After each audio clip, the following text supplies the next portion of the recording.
Hello and welcome to the TheSeahawksNest live stream show coming at you remote style as I am house sitting for a friend. So I'm going remote today.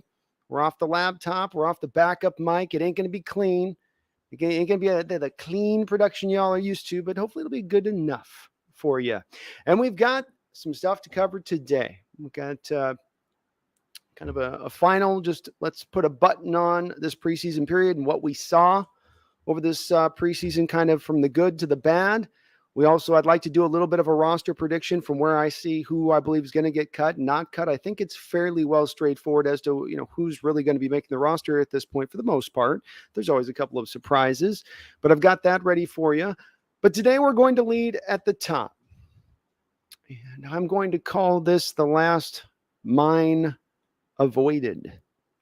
For my perspective, though there are many a Seahawk contingent out there that would have liked to have seen this team go up and go get a quarterback this offseason, our Seahawks have managed to somehow be able to avoid doing that, making what I would say was the mistake at this point. I wouldn't have hated with Ridder, but I'm glad that they passed on a guy like Desmond Ridder for something better down the road. But the other guys that were mentioned from the rest of the quarterbacks that were in this draft, your Pickett's and your Malik Willis's and all of in between there, did nothing much for me. I felt like Seattle was really smart if they could avoid it, especially when it came to a Matt Corral, who has now, of course, lost his whole season to a Liz Frank injury, not his fault, but I also was worried about his health, and that has certainly bore out there a little bit. There's also been the quarterbacks on the available market. Baker Mayfield. Many wondered if maybe Sam Darnold would be a name that the Hawks would try to pull out. Any kind of quarterback that's maybe been potentially available out there throughout the course of this offseason has sort of been bandied about for our Seahawks. And from my perspective, not really any of them have really been truly an upgrade over what we already got. It's not so much that I think so highly of Geno Smith and Drew Lock. It's more just that I look at the guys that we're talking about flopping out, and I go, we're going to give up assets. We're going to spend money for a guy who's not that much upgrade, who are getting at a very late hour. And so with that said, we now know the final landmine has been avoided. Our Hawks just jumped right over the top of it.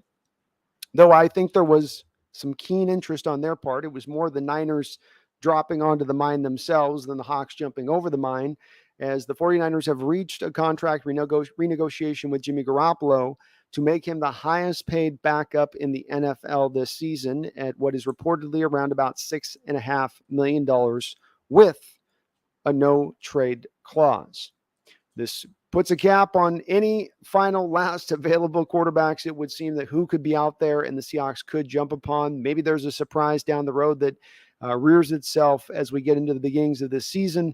But it now does concretely cement we are going to ride with what we got. That's right, Seahawks country. That's right. So we're going to see what Geno Smith can do. We're going to see what Drew Lock can do with the starters, as we get into this season, the good and the bad and the all in between. But there is no other quarterback option at this point. To my eyes, I can see out there them going and grabbing nothing that's come from this preseason that's shaken out in a way like, let's say, Willis came in there and he was so amazing for the Titans. It put the Titans in a position of feeling like, well, why don't we maybe move on from Tannehill? We're not sold on him, so let's already. That kind of situation has not presented itself. So the last is out of there. Seattle did not go. And again, there was interest on it. I'm telling you that you guys saw my initial thumbnail for this episode. Seattle was very much sitting there, ready to pounce, ready to jump on Garoppolo the second he was cut. As this went very late into the day, if the deal wasn't done by today, tomorrow was going to be cut on the open market, and Seattle was going to jump at that point, it would seem, no doubt. And there are reports that they even indeed tried to call the Niners earlier in this offseason, if not even last couple months ago, checking about the availability of Jimmy through trade. And they did not want to trade him within the division. They did not want him going to Seattle and coming back in week 2 and serving on the back of Seattle as that final piece Seattle needs on the team for this year to be very competitive and tough.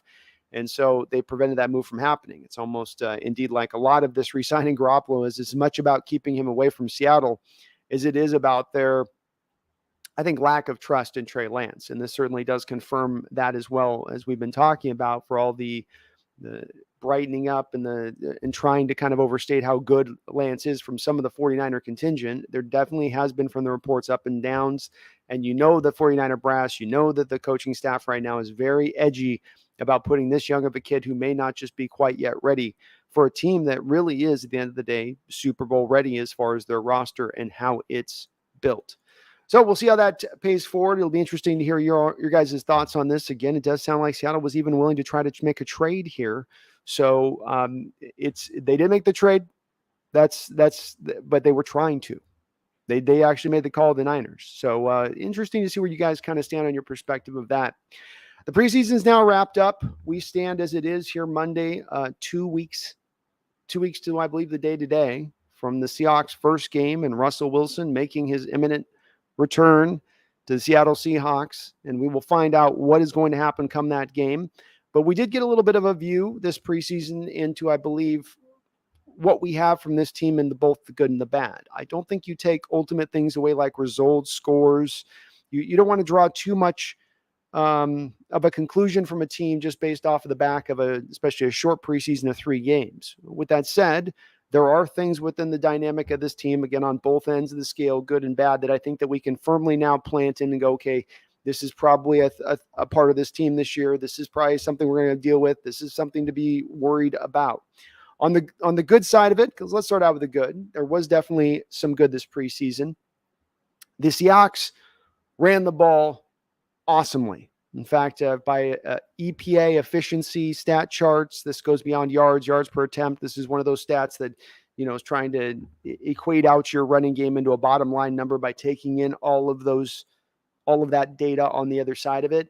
It showed Seattle and Buffalo as the top 2 teams in the preseason and running the ball from an efficiency standpoint. And that is very good to see. As you guys know, anyone who's followed the channel knows that I think one of the pillars of potential success this year lies on the back of being able to run the football. So going through this preseason and not just being one bell cow guy, you had, obviously Penny wasn't even in this preseason and you put up those marks, which to me even gets me a little bit more excited about it. But you had Kenneth Walker, Travis Homer, DJ Dallas, and even that kid Thompson there came in and did his part when he was asked to tote the rock as well.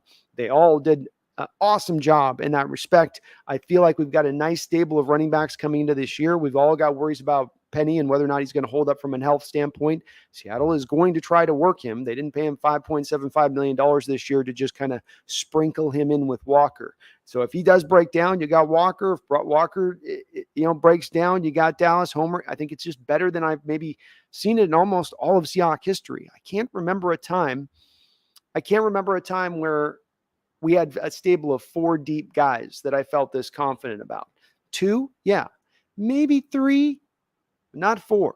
So it's interesting territory, and it's good territory to be in when you want to run the ball this much. Our young tackles are legit in both elements of the offensive game, run blocking and pass blocking. Lucas had to really open some eyes. He was getting pancakes all over the place, also holding up well in pass protection. Charles Cross as well. I'm sure many of you are seeing the cut-ups on Twitter today, showing him, really doing an outstanding job there and it translating through. I think he did have like his first sack with Sam Williams there from the Cowboys, but Sam Williams is a legit prospect coming out of college. So that wasn't just some back-end cannon fodder guy. That's a guy who will eventually probably work his way into the rotation of pass rushing snaps for Dallas, and he gave Cross problems with him back in college too. So it wasn't that necessarily, eye-opening that one play got to him. But around that, he looked really good absent of that. And having 2 tackles again now who are set there as your foundational pieces, who are going to be reasonably cheap over the course of the next 3 years. Good building blocks to have. And it's going to be helpful for this upcoming season. Just a little bit along with that, Austin Blythe has performed admirably throughout the preseason. He's held up well in the run game and in the pass blocking game.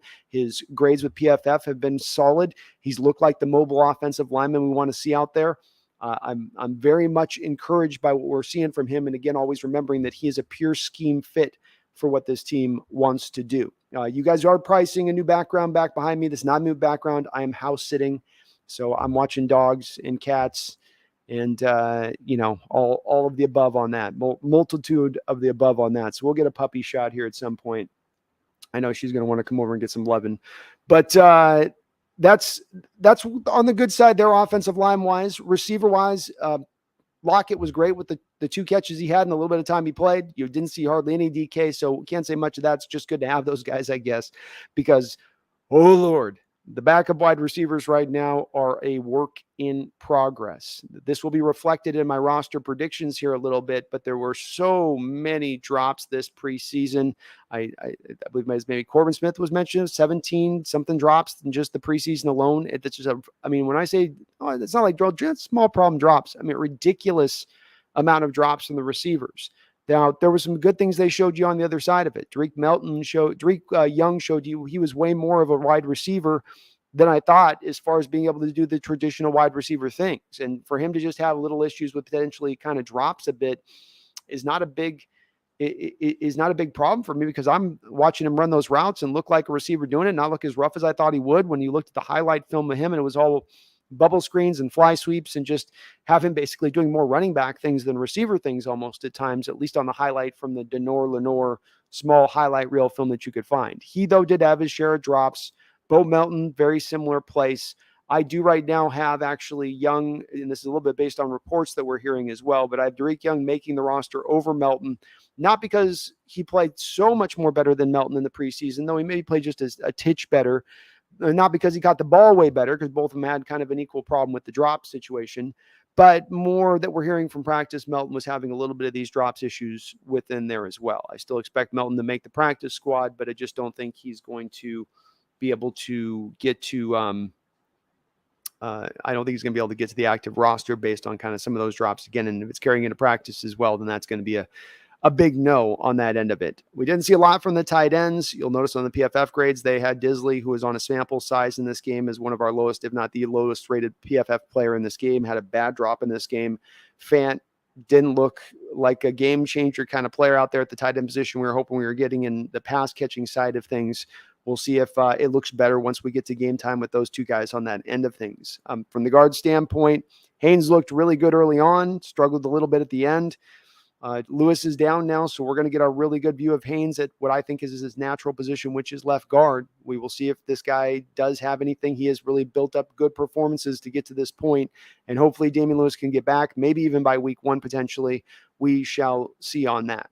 The defensive side of the ball, from the preseason standpoint, all much like the offense got a little bit more diversified in the running game in the last preseason game, but overall was pretty vanilla. The defense was even probably more so vanilla. Very few looks, very few pressure looks, sprinkled here and there, but certainly not at the rate that I thought it was going to be at. I didn't see a lot of varying necessarily of coverages on the back end either. Still a lot of the same old cover 2, cover 3 type stuff that we have seen recently. Tariq Woolen performed pretty admirably, I thought, at the corner position. I think he's going to probably end up taking the starter role right out the jump. Based on the comments from Clint Hurt, the team feels like this guy's, I think, ready to roll. And he's really popped, I think, with his athletic ability and speed and size. I think it's just too tantalizing for Coach Carroll not to put him on the football field at this point. Brian's been right there step for step with him. I think Brian's had just a little bit of an issue at times. Of course, got beat by George Pickens in the first game, and he's given up a catch or two around that as well. Also has had an issue at times in the preseason in tackling, to my eye. Still expect him to make the roster. And he's going to be a guy that's will find his way off the bench at some point this year as a starter.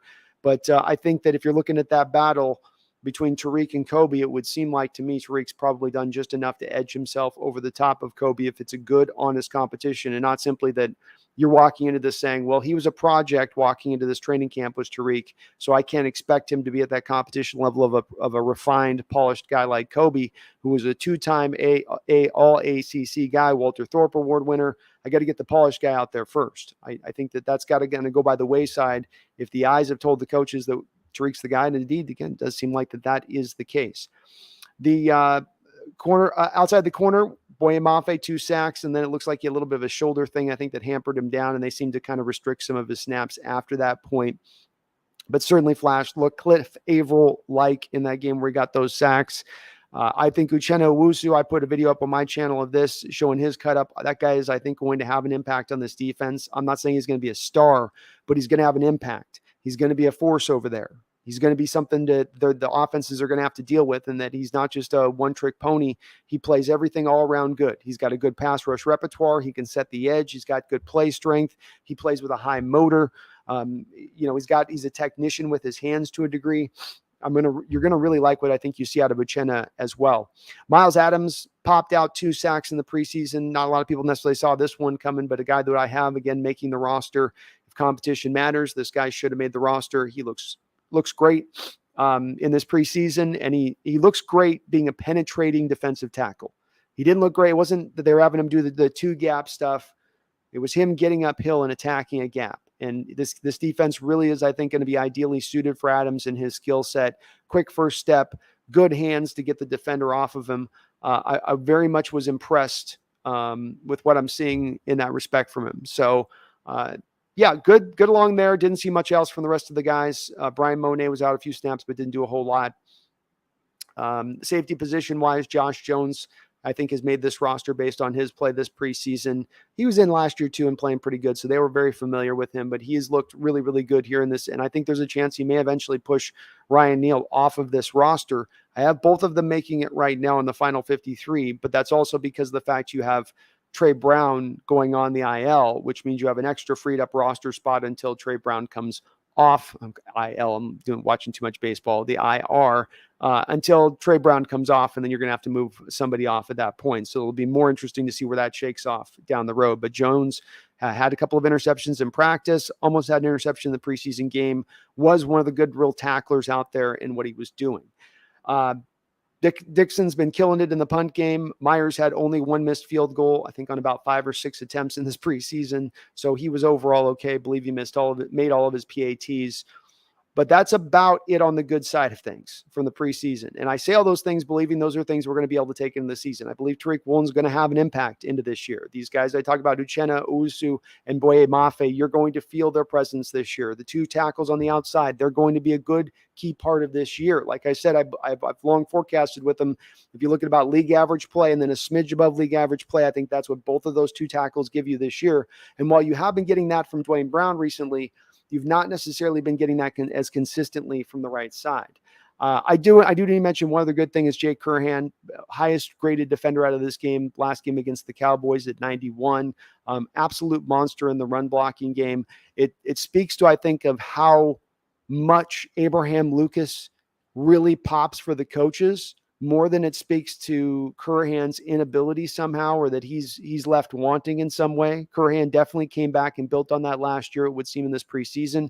But Lucas, to the coach's eye, I believe, has just been too good not to put him out there in that starting lineup. Yeah, I believe he is really starting to move into that territory of, does this guy got star potential? I'm not saying superstar, but star potential maybe. Can he be like a Johnson from the Eagles over there at a right tackle, or what a Mitchell Schwartz was for the Kansas City Chiefs for many different years? I don't know. It'll be interesting to see how it potentially develops with that. The bad is kind of considerable, unfortunately, and I'm not going to turn over too much because you all saw it with your own eyes. It is what it is, but I do believe it is still probably a part of the team as we go forward with it. Like I mentioned with the drops, if we've got to go deep into this receiver core, we may have some problems or issues, or we may need to make a trade. And we wouldn't be the least bit surprised if you see a receiver like, let's say, Jalen Reagor put on cuts tomorrow from the Eagles and see Seattle jump on them with where they may look at the receiver core right now and just wanting to somehow upgrade the position. Overall, again, I think the offensive line was fine. Running back's fine. Quarterback position, nobody really jumped forward and took the job fully. Gino's going to be handed the job as much because Drew Lock got COVID at the worst of times. And Drew came back and definitely pressed in that final game and tried to do, superheroes work essentially in a short area of time, which I think got him playing outside of himself, which is exactly the thing you cannot do in the Coach Carroll offense. And that is the thing that Geno Smith does not do. For my money, the thing that I came into this preseason on these quarterbacks and looking at them from the standpoint of, and that being, does either of these 2 guys build on the 2 things that I worry about in them? Because they both have 2 different worry sets. With Geno, it's a matter of decisiveness, taking control, taking command, hit that back foot and let it rip. Go to the spot where you need to go with the ball rather than just kind of holding it for that extra beat or sometimes scrambling around without reason. And then with Drew Lock, it was, processing, making the turnover at the worst of moments. Can you get around? That's been kind of what's dogged you a little bit. Can you start to improve in that aspect of your game? So you saw flashes of it at first. Both of these 2 guys, I think, in the first game showed you flashes of it. But then with Drew Lock in that last game, it's the 3 turnovers. As I said live on that, you can't, in a Coach Carroll driven team, you just can't do that. 4 turnovers and basically about a game worth of playing in a preseason for Drew Lock. That's not going to get it done for Coach Carroll. And I'm not surprised that he leaned to Geno Smith. It's his job at this point, but indeed, neither man truly jumped forward and just took hold of the job. Defensively on this side of the ball, tackling was, to put it mildly, fairly miserable throughout the preseason. I'm going to count and hope on it improving. It got a little bit better every game you went along in this preseason. You put guys like Jamal Adams and Jordan Brooks on the football field, you're already going to start tackling better as a team. I'm going to go ahead and just chalk it up to having guys like DeBlanco out there, and even he got better in this last game in that area of things, that it's probably not going to be a problem, as it historically has not usually been a problem for Coach Carroll's teams. There might be a guy like a Kendricks that comes along and provides a sore spot for you on a given year, but it's not on consistently a problem for you in that respect. Safety position wise, Marquis Blair missed a lot of tackles. Still has not yet jumped really truly forward to give us that feel for, why was this guy a high second round pick from a skill set standpoint? I know he can lay the hammer. I know he's got fairly decent size. Had an interception in his hands in the Cowboy game, and there was a defender coming right. His own player was coming right at him at the moment, so I understand why it was kind of probably looked a little weird to him. But a guy that's going to probably find this football field at some point this year, between Dwayne, an older Diggs and going to be in 30 here now, coming off his injury, and Jamal Adams with his litany of injuries, it's a good chance Marquis Blair gets on the football field. And based off the preseason right now, you're not really as confident as you would like to be for this kid with the year that he's going into now. Hopefully he can stay healthy, but there's definitely a little bit of concerns there. Slot corner within this, to kind of, /slot corner, because Marquis Blair is a part of this as well, didn't really do a lot to distinguish itself. You made a trade of Ugo Amadi away. You've seen Justin Coleman, to me, in my eyes, at times not look very comfortable there in his return back to action. It does remain a little bit of a question mark, and I continually go back to that wonder I had about if Trey Brown comes off with his size. I know he's an outside corner, and maybe long-term outside is where he will be.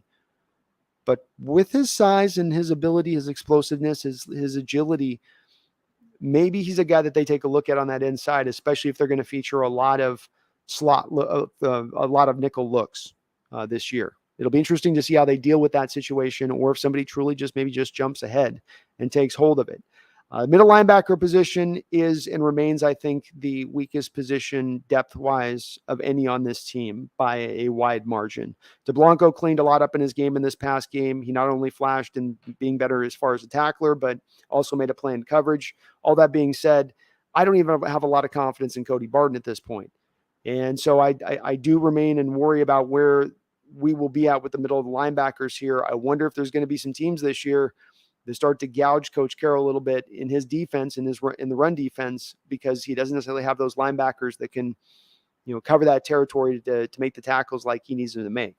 Again, I'm not going to get too worried about this yet. We'll see what happens once the live fire happens and we actually get to games that count and matter truly. But I think it's something where you see it over 3 games and you definitely become worried about it. Special teams needs to be great for this team to be good. And the special teams unit was not great this preseason. Dickinson was good.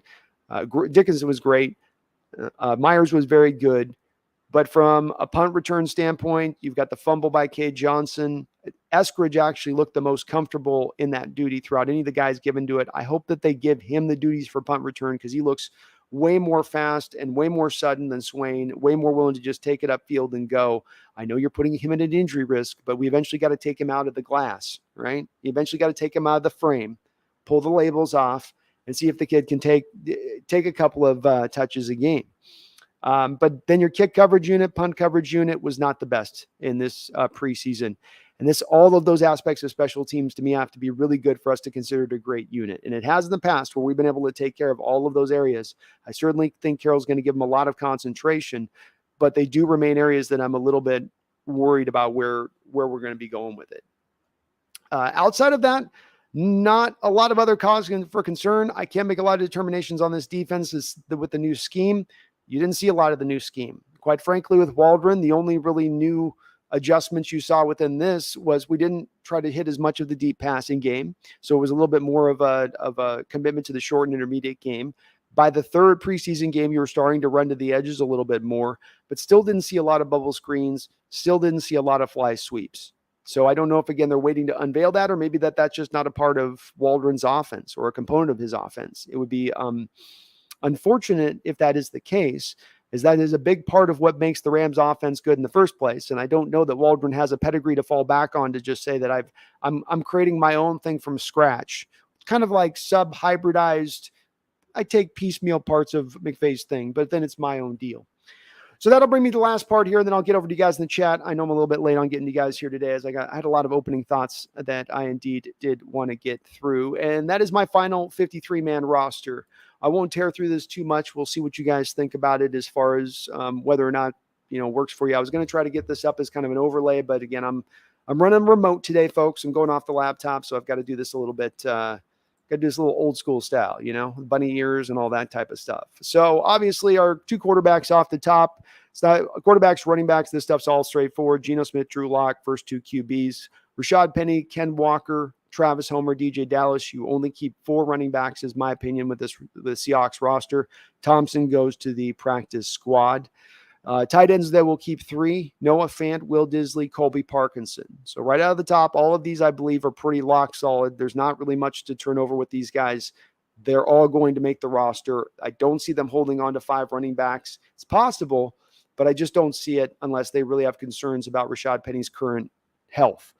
At tackle, I have the Seahawks only holding on to 4 tackles on the roster: Charles Cross, Stone Forsythe, Abraham Lucas, and Jake Curhan. Again, not much to turn over here. I don't think that they have a 5th tackle on the roster because of the fact that Kyle Fuller can technically play tackle. So they have a little bit of that already in the guards that they will keep. From the guard position, I have them keeping Damian Lewis, Phil Haynes, Kyle Fuller, Austin Blythe, Gabe Jackson, and then one of my back-end roster guys here, and probably ones that's open to debate with you guys, is Greg Island. He's an undrafted kid we got last year. I liked his tape last year when I was looking into him after we signed him. He's played a lot this preseason out there at the guard position. When you look at the rest of the guards potentially on this roster right now, there's not a lot of other guys that stood out to me. And as well, again, I think with Damian Lewis's current injury situation, this is where you kind of keep that extra guy there as a little bit of backup. For receiver, I actually did end up with getting Melton on my receiver roster. So my receiver core is DK Metcalf, Tyler Lockett, D. Eskridge, Derek Young, Marquis Goodwin, and Bo Melton. So I actually have the Hawks keeping 1, 2, 3, 4, 5, 6 receivers on the roster.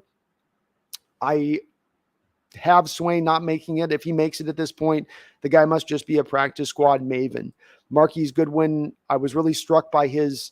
This is a big guess on my part. We didn't get to see any Marquis Goodwin, but I was really struck by the interview that he gave and just the serious tone and how much he seemed to understand what this opportunity was here with the Seahawks team. He also has blazing jets, can run good routes, very sudden in and out of his breaks.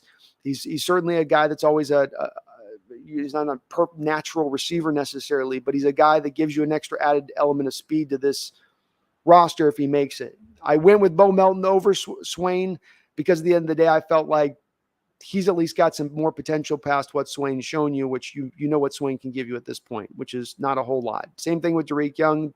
I've read reports that the team expects to keep him and that he expects to make it past the cuts. So some of that was also based on that a little bit. Penny Hart could easily be swapped out for Bo Melton here, potentially. But I do like the thought of keeping Derek and Bo on the roster, as then you are able at that point to, again, have 2 really cheap guys on the roster versus, Penny Hart, who I think is going into year 3, where the salary starts to go up just a little bit for those guys. So that flips us over to the defensive side of the ball. And my defensive ends I've got is Shelby Harris, Poona Ford, Quentin Jefferson, Al Woods, Brian Monet, and Miles Adams. So also defensive tackle in there too. So defensive end / tackles. You knew Al Woods and Monet are going to be your 0 techs. It's really a matter of who's your defensive ends at that point. And Miles Adams is the guy that to me makes the roster as the last guy on that. Again, no surprises, I think, really there. That's probably pretty embedded on what it's going to be. The only question is whether or not team decides to hold on to LJ Collier for one more year just for S and giggles, I guess. At the outside linebacker, I've got Darrell Taylor, Uchenna Nwosu, Boye Mafe, Alton Robinson, and Vi Jones. Vi also gives you a little bit of help overall. I think you can play some outside linebacker on a 4-3 a little bit too if you need him to. But he was okay this preseason. Didn't have the highest graded game this last game. This is a bit of a guess for me when you get to the last 3 roster spots coming out of training camp. It's always a guess because the coaching staff's going to lean back on a lot of the practice tape to make the determination far beyond just what they see on the preseason games. So that one's definitely a guess on my part. My confidence is not high there, but it'll be interesting to see how accurate I am on this. Then we've got as my inside linebackers, Jordan Brooks, Cody Barton, Joel DeBlanco, Nick Ballore, and Tanner Muse. Again, understand that you're getting an extra roster spot here because of Trey Brown's injury where he goes on that IR. Once he goes off, one of these guys will come off the active roster at that point. Wouldn't be the least bit surprised if it's a Tanner Muse at that moment. But when I was looking at the middle linebacker depth, Nick Ballore, you're probably not counting on wanting to play a whole lot out there. Just made sense having 2 middle linebackers in the 3-4 defense to maybe carry 2 more on top. You got your long snapper of Tyler Ott, of course, counts. No, nothing to discuss there. So then we've got Sidney Jones at corner, Kobe Bryant, Tariq Woolen, Artie Burns, and I did keep Justin Coleman on the roster along with Michael Jackson Jr. So we got all those. I don't think there's a lot of surprises there. I think they like their cornerback room. Coleman was the guy that I was on the fence with, but at the end of the day, if you cut Coleman, then you're counting on it being Kobe Bryant and Marquis Blair as your slot corners at that point. And I don't know how much confidence the team's going to have with those 2 guys in that position versus at least having a guy in Justin Coleman who's more of a natural guy in playing that slot. Whereas you're having these other guys sort of learn a different position to make it work there with them. Safeties, I've got Quandre Diggs, Jamal Adams, Marquis Blair, Josh Jones, and then Ryan Neal making the roster. So that would be the last of it. Josh, of course, I spoke about it before, about why I thought he would make the roster of how well he has played. And Ryan Neal has been injured this whole preseason, so hasn't shown a lot. If Ryan Neal were to be announced that he was cut tomorrow, that wouldn't completely blow me away. I would understand and go, okay, well, that's, then maybe he's just injured and down. They're going to have Josh Jones take over his roles with that, especially considering you would have more corners you'd be keeping here, where you'd be keeping 6 corners. That would be a way to help you out on that. So that's my final 53-man roster. I feel pretty solid about most of it. I'd say Greg Island, the receiver position, Vi Jones, and Tanner Muse would be the main ones I wouldn't have a ton of confidence in from this list, or I wouldn't be the least bit surprised if those are the ones that flopped. I'm also expecting, folks, you're going to see our Seattle Seahawks team make a move after there are the roster cuts tomorrow to bring a 1, 2, 3 guys in. That is the upshot of having a roster that's coming off being in the, is that they don't have as much as stacked. You're going to maybe be able to go out there and get a good guy that's available at a position of need, be it inside middle linebacker or somewhere else along the way of that. So they're going to probably make some kind of alternative move through this. But if they just go out and more to do the roster, this is kind of how I see it shaking out. And we'll see. It's a roster, again, worried a little bit about the middle linebacker position. Love where we're at as far as cornerback goes. But you definitely have some question marks. Along the way with it on that. Let's see what you guys think about it. Love to see who you guys think are going to make the roster. Maybe you guys have heard some news on that.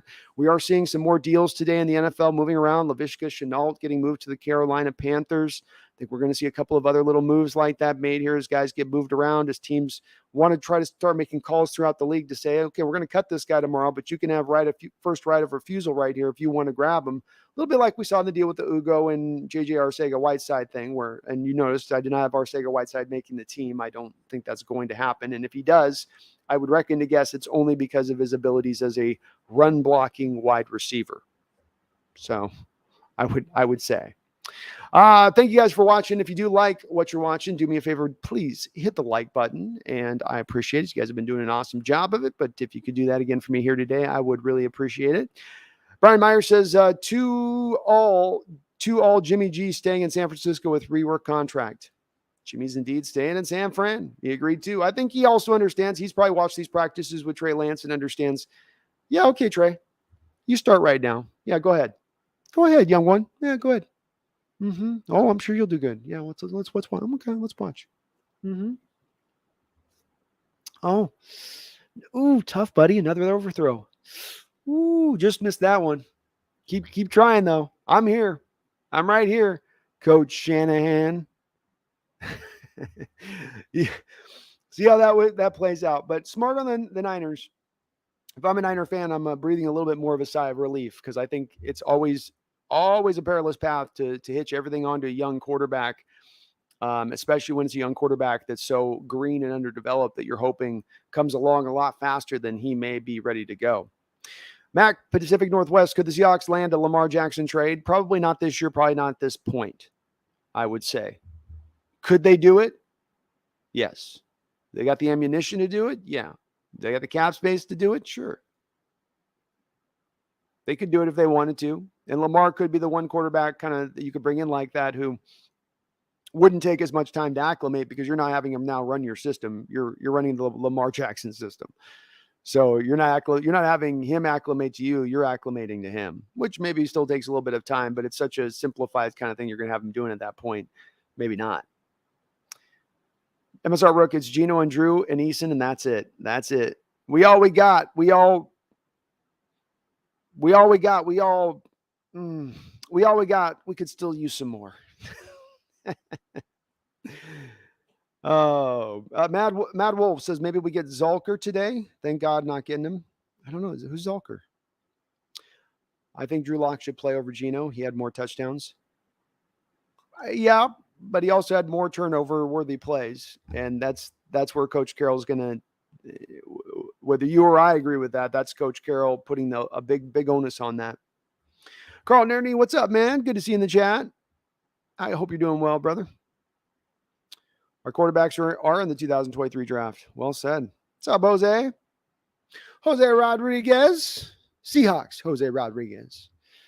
Please go over there and sub to my man's channel. I'll be popping over there on his side here soon enough. Tony Wright.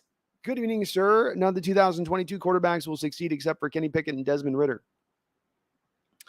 I would believe that is probably correct. I still believe that even when you can put a succeeding heading under a Kenny Pickett or a Desmond Ridder, I don't think any guy eclipses a career of a guy like Kirk Cousins and probably falls far a little bit below it.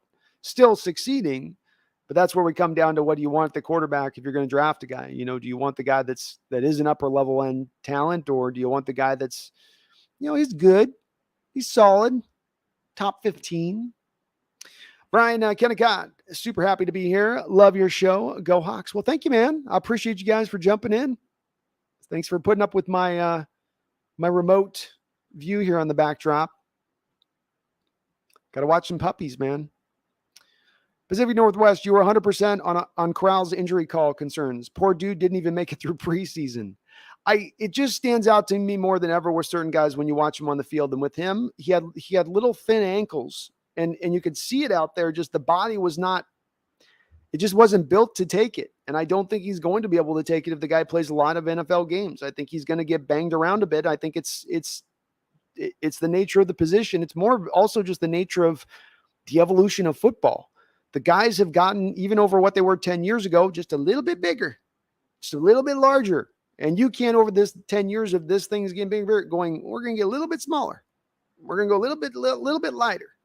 It's two things going in separate ways, which to me becomes more of an injury, predictive as much as anything else. I think the same thing with a little bit of Baker Mayfield, who's had a couple of injuries in his career. Yeah, there's the shoulder injury, but he also got beat up on some other injuries too. I mean, the game we were playing him, he had a hip problem going on.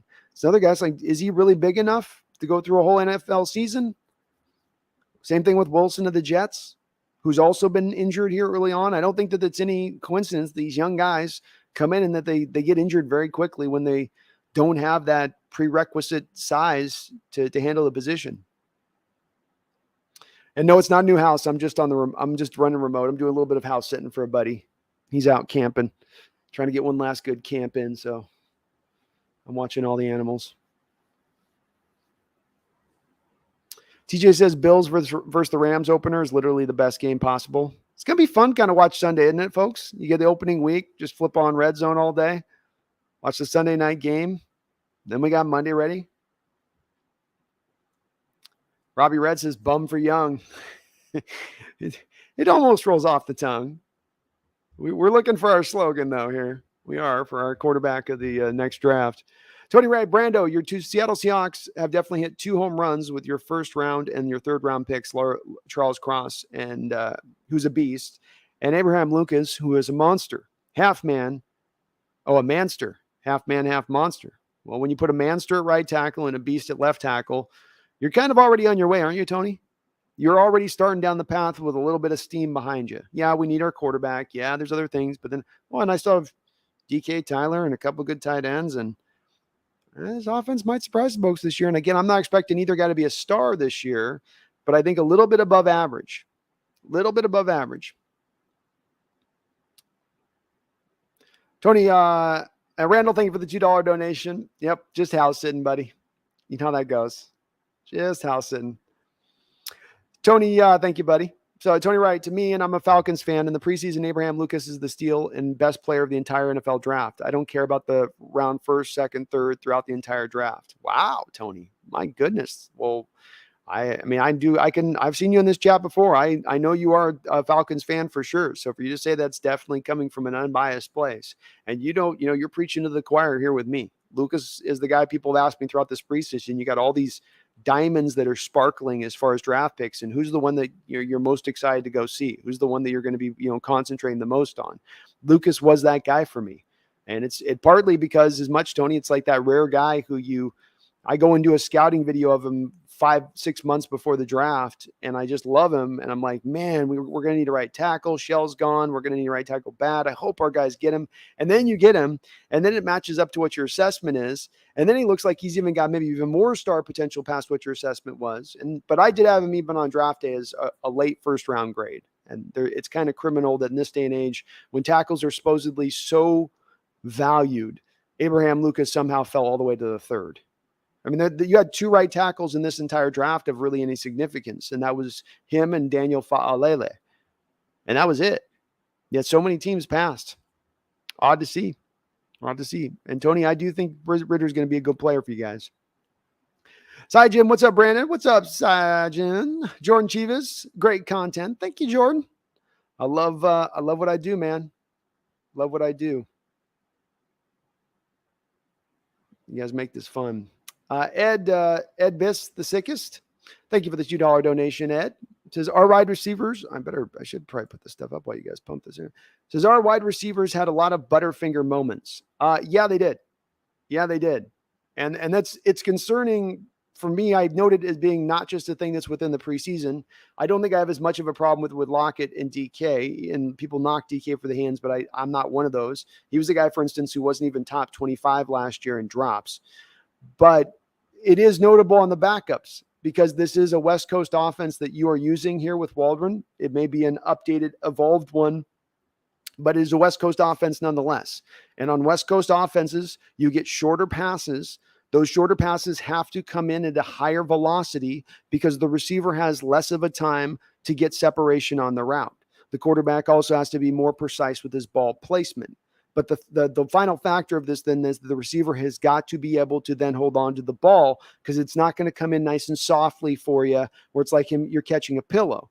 You're going to have to do your work. You're going to have to do your job. You're going to have to do what all those jug machines are supposed to build you up to be able to handle. And they did not do that in this preseason at times on just those kind of routes and just those kind of moments consistently enough.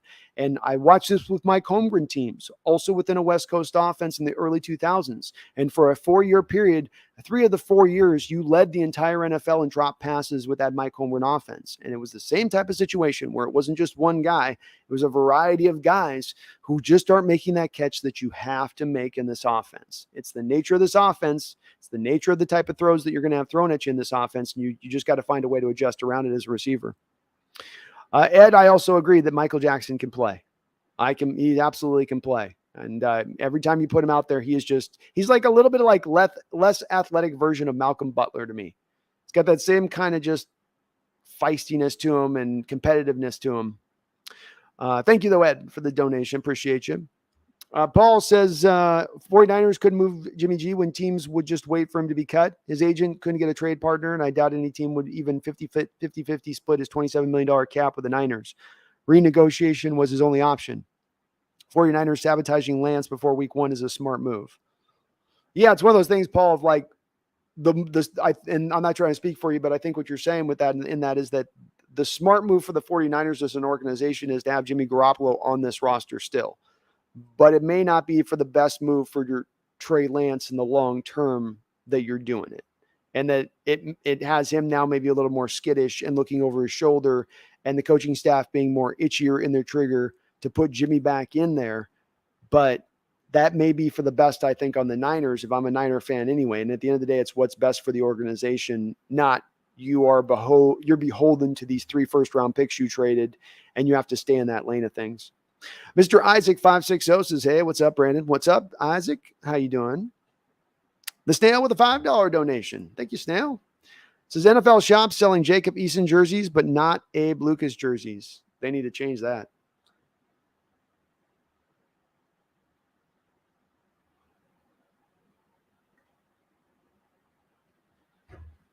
As I just spill water all over me. They need to change that. They'll rectify that shortly, I'm sure. That's an accounting glitch or something. But they'll get it. I'll get it out there. That's going to be buy that jersey. He's going to be here for a while. Thank you for the donation, though, Snail. They got, see what it is, though? They got all the Snail. They got all those UWites. You know, they know that there's a contingent of Seahawks fans, if they're UW fans, who, if it's just merely a UW player, they'll be able to sell those jerseys. So I bet whenever you see a UW player coming through, like who was the receiver we were talking about a couple of weeks ago? I think it was Williams kid.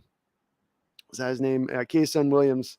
I bet they were selling that jersey like crazy that preseason. Mr. Isaac says, I haven't been able to be present for your live streams recently. Good to see you. Good to see you too, man. I'm glad you're able to catch this one.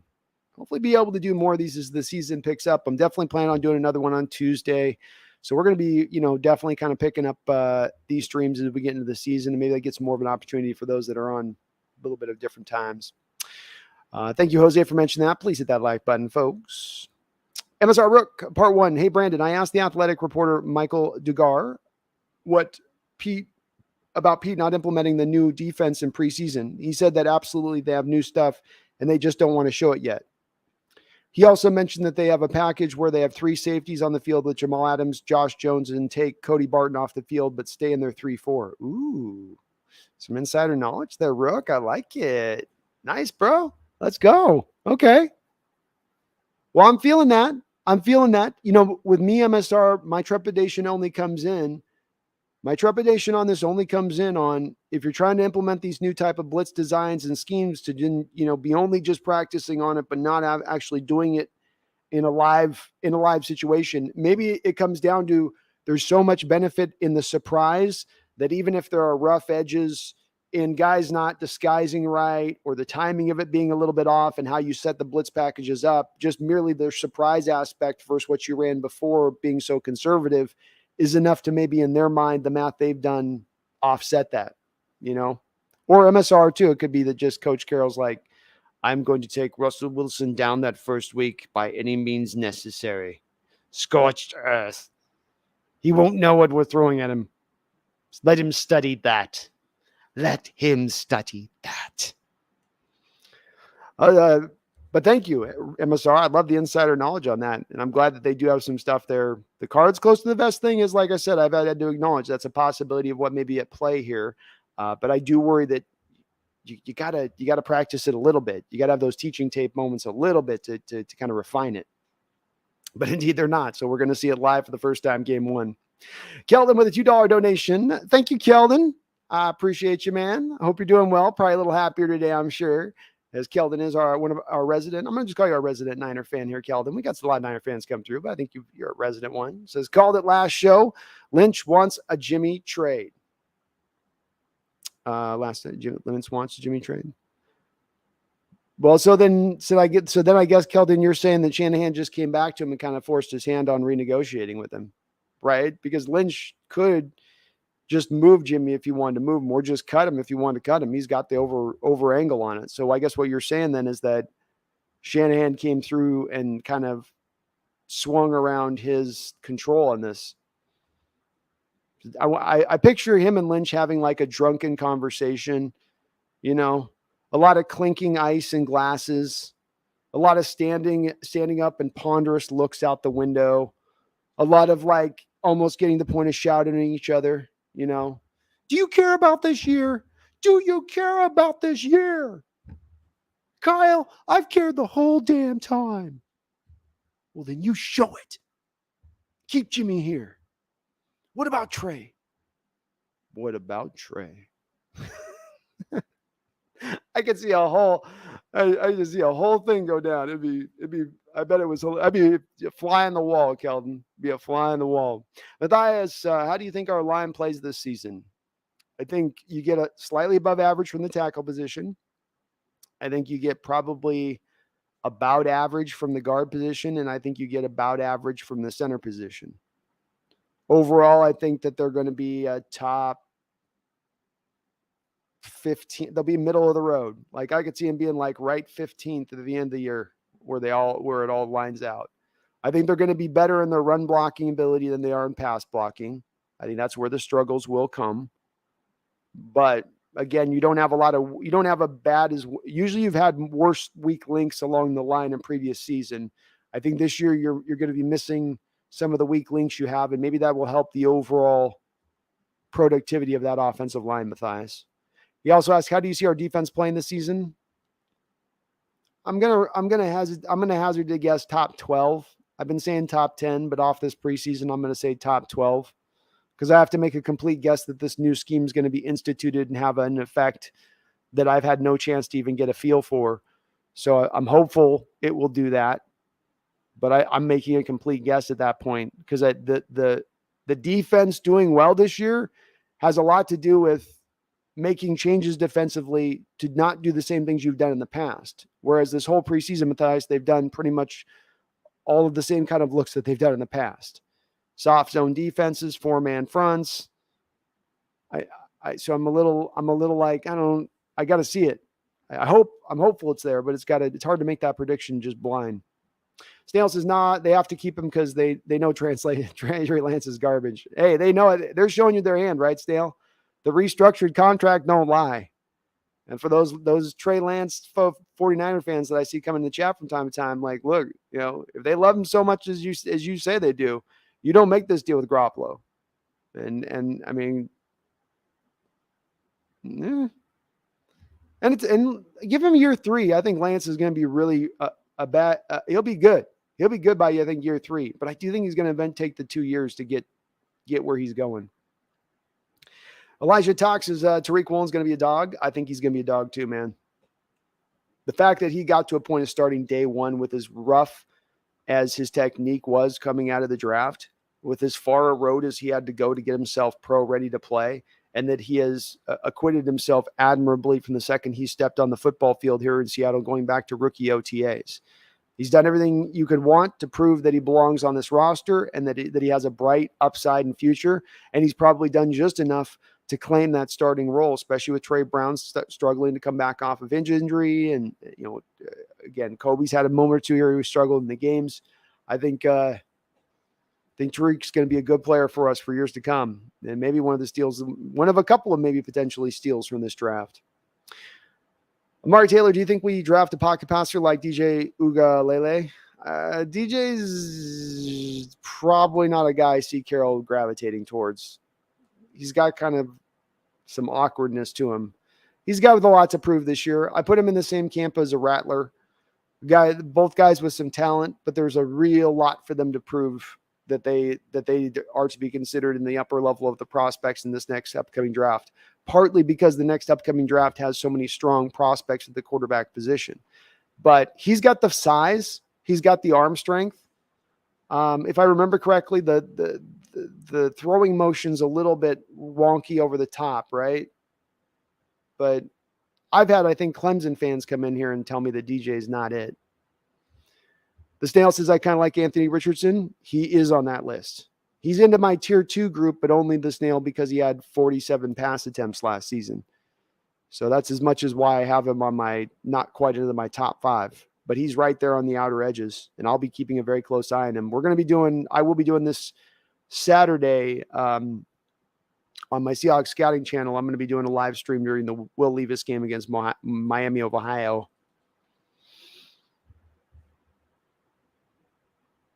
JP Hanks says, LJ Collier gone, please. JP, you and I need to have a seance or something. Hopefully, if he makes the roster again at this point, how has he made it? How has he done enough to earn his right on the roster here? The guy's had multiple injuries since he's been here, and he's barely played. He's not played well when he has played. You've moved him around to a couple of different positions that haven't worked. There's guys could you imagine if LJ Collier makes the roster and Miles Adams is cut? How poor of a decision that would be? You're, to me, only holding on to him at this point because he was once a first-round pick.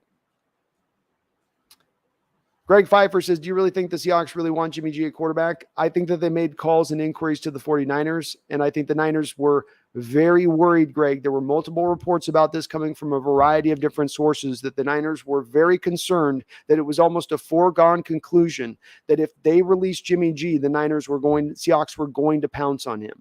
And then I'm reading other reports about the Seahawks trying to make a trade for him prior to that with the Niners, and the Niners not wanting to make that trade because they don't want to do it within the division. So yeah, I think that they definitely had some interest with him and bringing him aboard. I think they looked at it like bringing him in here first, letting Geno go, that they looked at him as an upgrade over Geno, and they could flip the price. The same price they're paying for Geno is the same price they would have paid for Jimmy G. Because if you notice, Jimmy got a $6.4 million contract. You're paying $7 million for Geno. You basically would have flopped one out for the other. You would have saved on Geno's money and just put it over to Jimmy probably. Not for sale says Curhan is horrible. Laughing out loud. I don't know if he's played horrible, not for sale, since he's been in the. What are you basing that upon? Cappy McCappy, where's Jimmy G? Staying with the Niners, restructuring. I'm sick of hearing about Jimmy G too. It's all over with now. But I was anticipating we were going to sign him if it was released. And Bryce Young is a beast. A little undersized, but he's a beast. Cappy, how about Uncle Rico at quarterback? Gardner Minshew is going to stay with the Eagles. They're not trying to trade him. Jose says not Island. Like I said, that's one of my back three, Jose. So you could flop it out for somebody else. But when it does come to the back three of a roster in the NFL, those guys aren't really playing anyway. Come game day, they're going to be inactive as it is. Tom Eaton says, what's interesting is Jimmy G's contract includes a no trades clause. So he is there for 1 year for sure. Most likely, unless it's a team like, let's say, Tampa Bay has a Tom Brady injury, right, Tommy? And then they call up San Francisco and they say, okay, you've got Trey still starting here. How about you flip us Jimmy G for a second-round pick? Because we think we have a chance here still. And to make it worth the Niners' while, Jimmy gets to go to a team that's stacked and he gets a chance to start immediately. So there's an open door in that. But, yeah, he's not going to a bad team. And he gets control, but which does make it likely, Tommy, to your point, that he is staying there over the course of a year.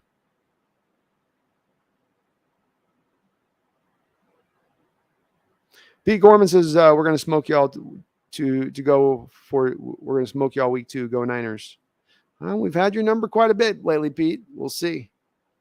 We shall see.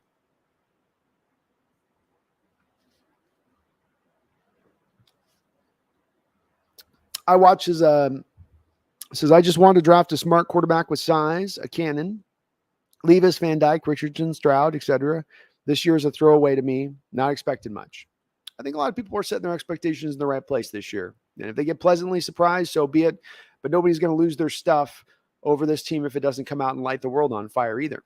And that's good to see. I like seeing my fellow 12s in the fan base look at it from that aspect of things because it's the right way to look at it. Be patient with it. They're doing the right things. They're going the right direction with it.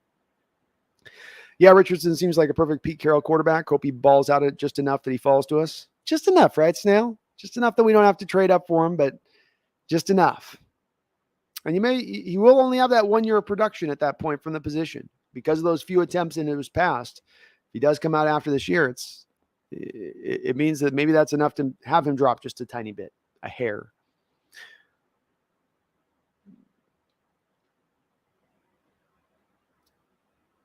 JB Hinks says Stroud is the man, not Young. Do not want another short quarterback. Well, as I was speaking about the top, I have my issues with these shorter, smaller quarterbacks.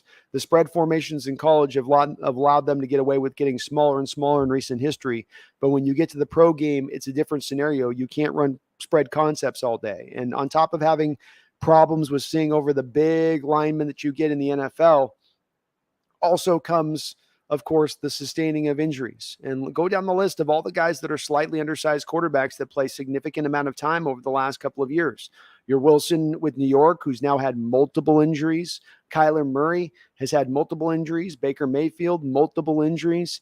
Matt Corral, that I was scared to death of the Seahawks drafting because of injury. I was talking about Matt Corral's injury situation last year in the middle of the college season when everybody was talking about him as a first-round pick and said, man, he's too frail. He's going to get hurt. Then he gets hurt at the end of the college season.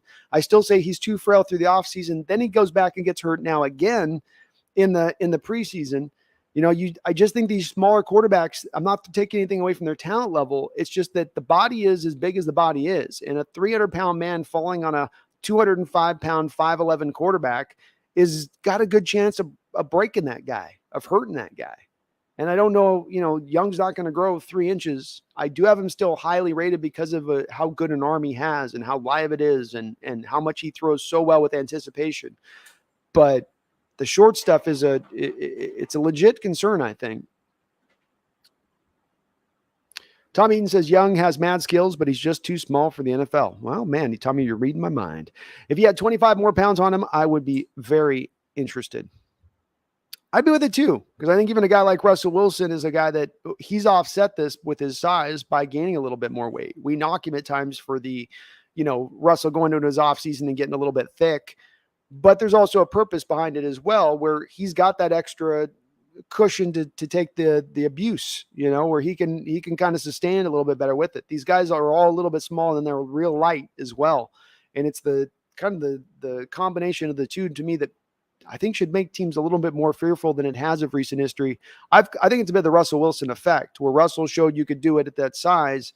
And so then it just caused the NFL to try to do the copycat thing. But he was a unique player in that respect, in his ability to hold up at that size and not sustain injury. Part of also with how well he protected and took the time in that respect, make sure he slid, didn't, there's other aspects to it, but it was also that Russell was just a little bit thicker. C.O. Pito, how long does Geno last as a starter?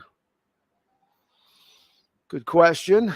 So he'll make it past the Bronco game. He'll make it past the Niner game. It's not going to maybe be looking great at that point. We'll see, but probably after week 4.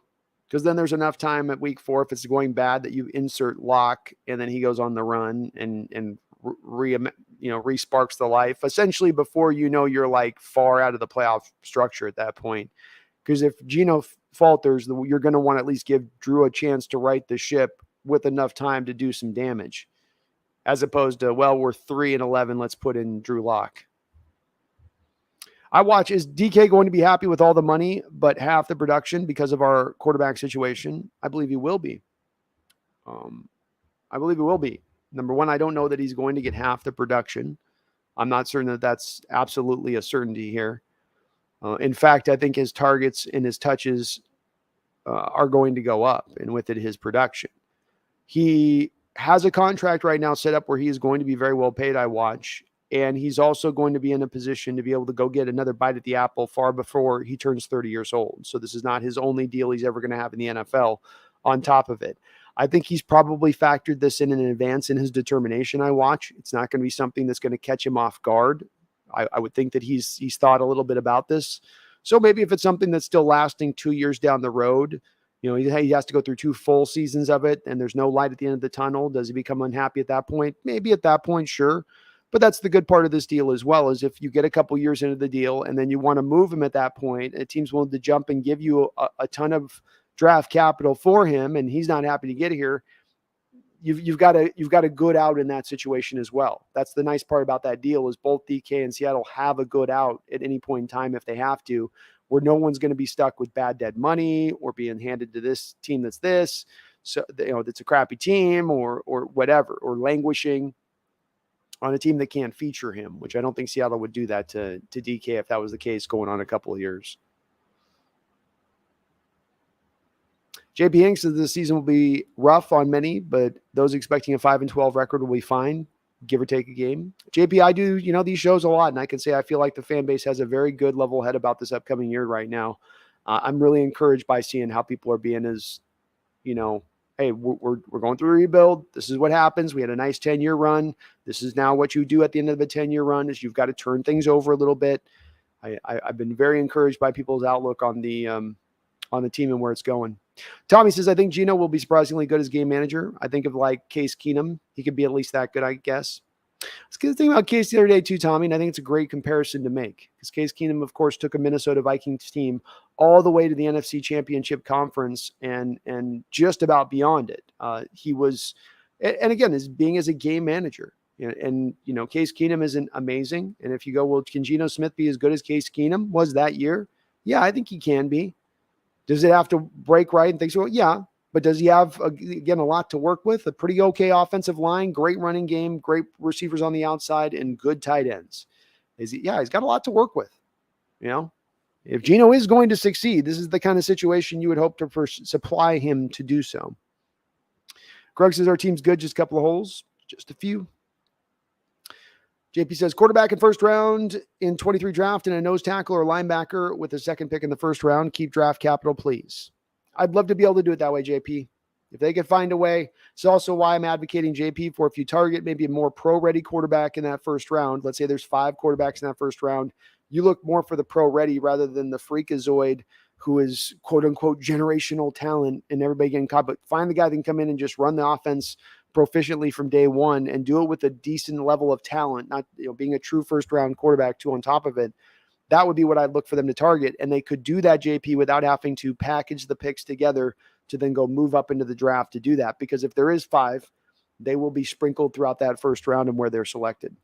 Eric Cotter, we will not be getting Jimmy G. He is going to the Niners, or he's remaining with the Niners, restructuring with them. I bet we average around 20 points a game, which is about middle of the pack. If we have a really good defense, that could be good for a lot of wins. Average defense, and it's a lot of close calls. Agreed. And I think it will be, Tommy. So remember, too, when you're running the ball like that, they will be on the other side of the ball. You're going to shrink a lot of games down. You're going to remove a lot of possessions out. And when you remove the possessions out, you remove with it the points, which is going to naturally keep things, I think, to a degree pulled down. But you're also right. You're then on always you're on the knife's edge.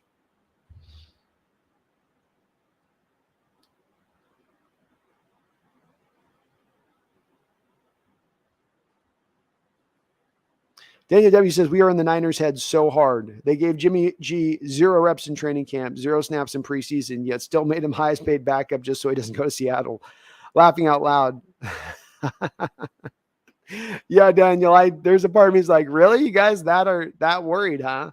But they indeed seem to have some sort of, I don't know if it was the fear in their heart simply of Seattle and him going there, or it was the combination of the fear of the heart of him going to Seattle, balling out in Seattle, and then Trey Lance completely just falling apart in this year. And how that reality would look upon them, the coaching staff, the front office, and that it was just too tough of a potential pill to have to swallow. They said, no, it's worth $6.5 million just to not have to cross that bridge. Gerald Turner says Drew Lock has an Aaron Rodgers arm, but that brain, the driveway doesn't quite reach the street. What do they call those? There's like a fancy name for that in the real estate world. It's not a causeway, but where you can go through like your neighbor's property to get through. God, I wish I remember what that name is. But yeah, Gerald, that's the part you do worry about. I mean, that pick he threw where it's all short routes being run, the linebacker floats right to his primary target off of the snap. And he just predetermines before the snap he's going to throw that direction, that he doesn't want that, which tells you he doesn't want to do any post-snap assessment. He's just looking to make that pre-snap determination, which again goes to your driveway street analogy, right to kind of the heart of it a little bit. And it is a concern. Like I said, he didn't seal that concern up. I watch, even if we had good pieces, our tackling is horrendous and special teams was ugly all preseason. Worst starting quarterback in the league, too, but I'll still root for him. Me too, man. Me too.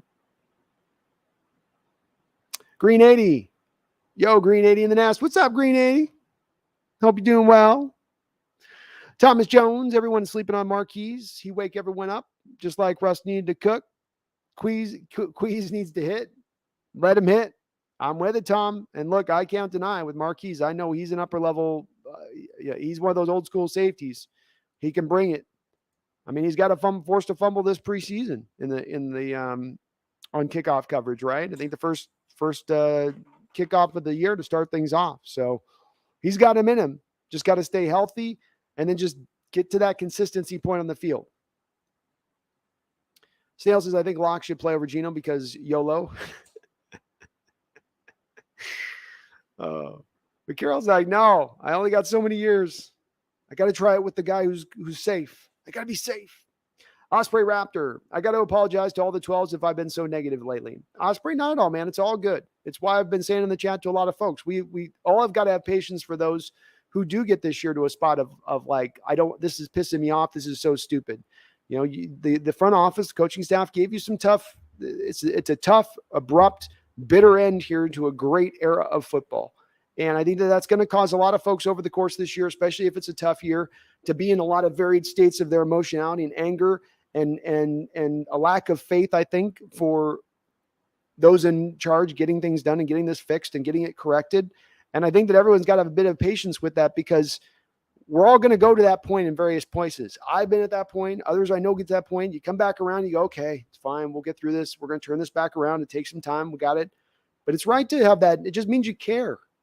It means you care if you get emotional about this. It means it matters. Is it? And you know, I'm not going to knock you for that because it does me that. So you're right in that same boat with me on that. We're in the same one there. And I like that. It means the game matters. It means what happens matters. You're not just watching it. So, yes. Very good play on that man there. He did a very good thing there. Yes, that was good. Instead, no, you're in. Like, come on. Let's go. Get it fixed.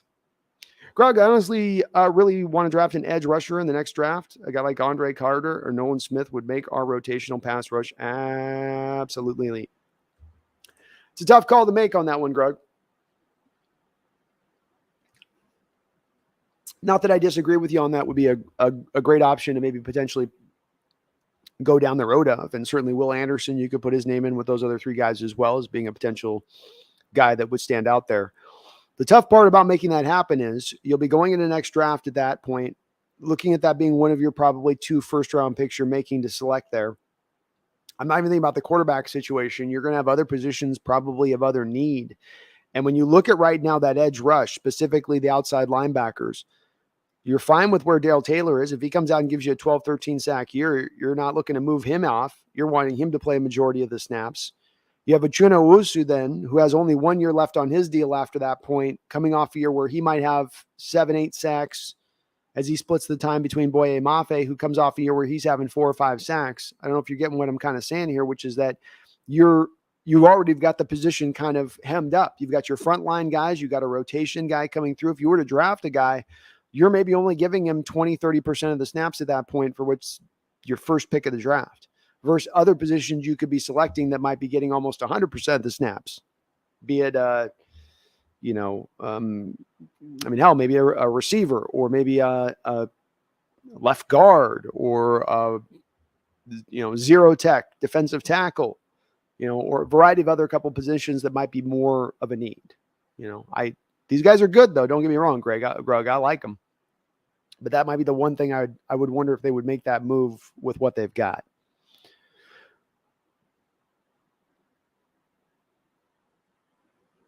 Green 80 says Zach Wilson was unfortunate open field knee injury. It was. Yeah, it's a little bit freakish. But again, too, this is where I go back to say he was also dealing with injuries last year, too.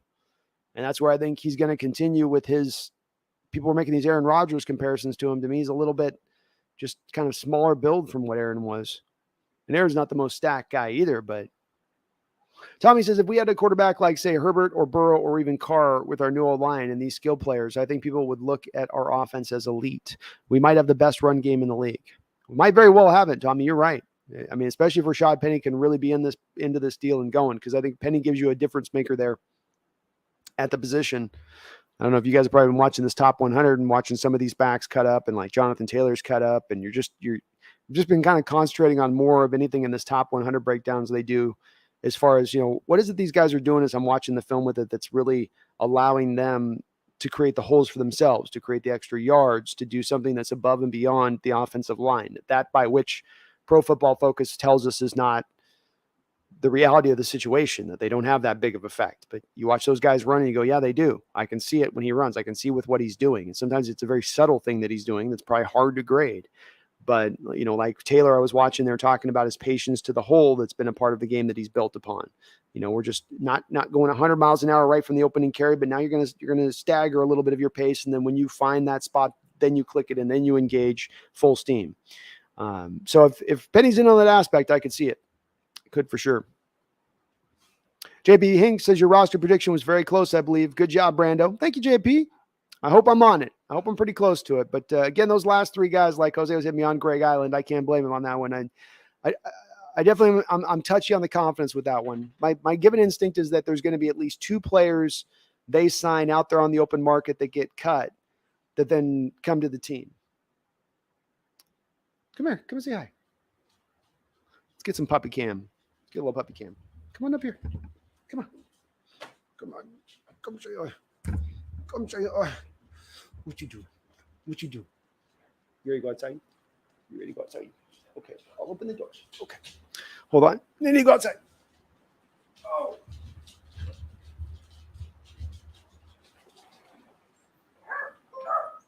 Okay. Stay open. Don't worry.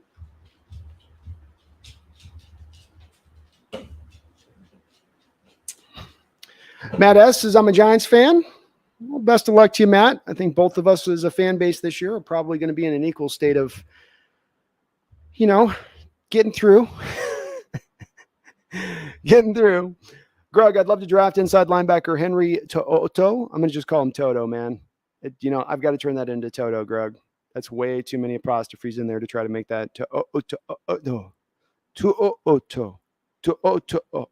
I had a hard enough time with Lele last year.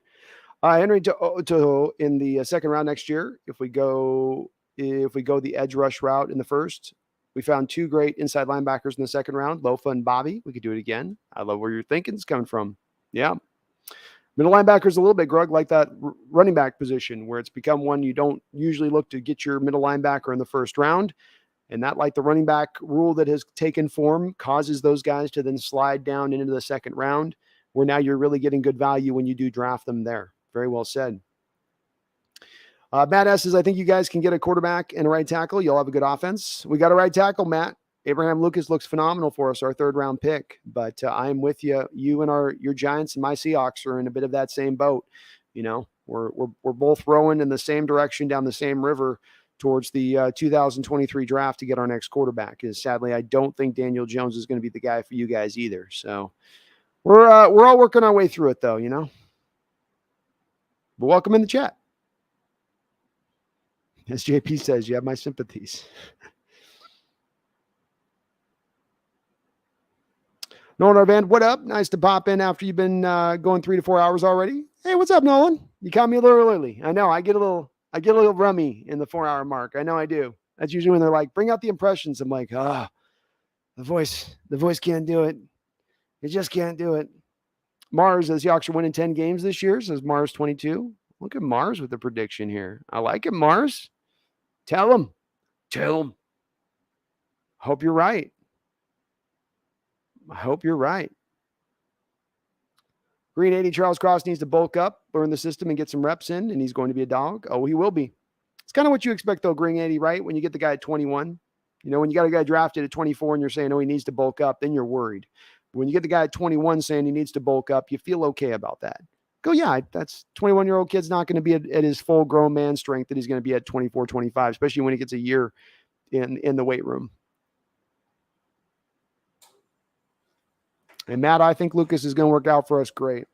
I hope Thibodeau gets back off that injury really soon. That was really tough to see him suffer that knee injury on that play.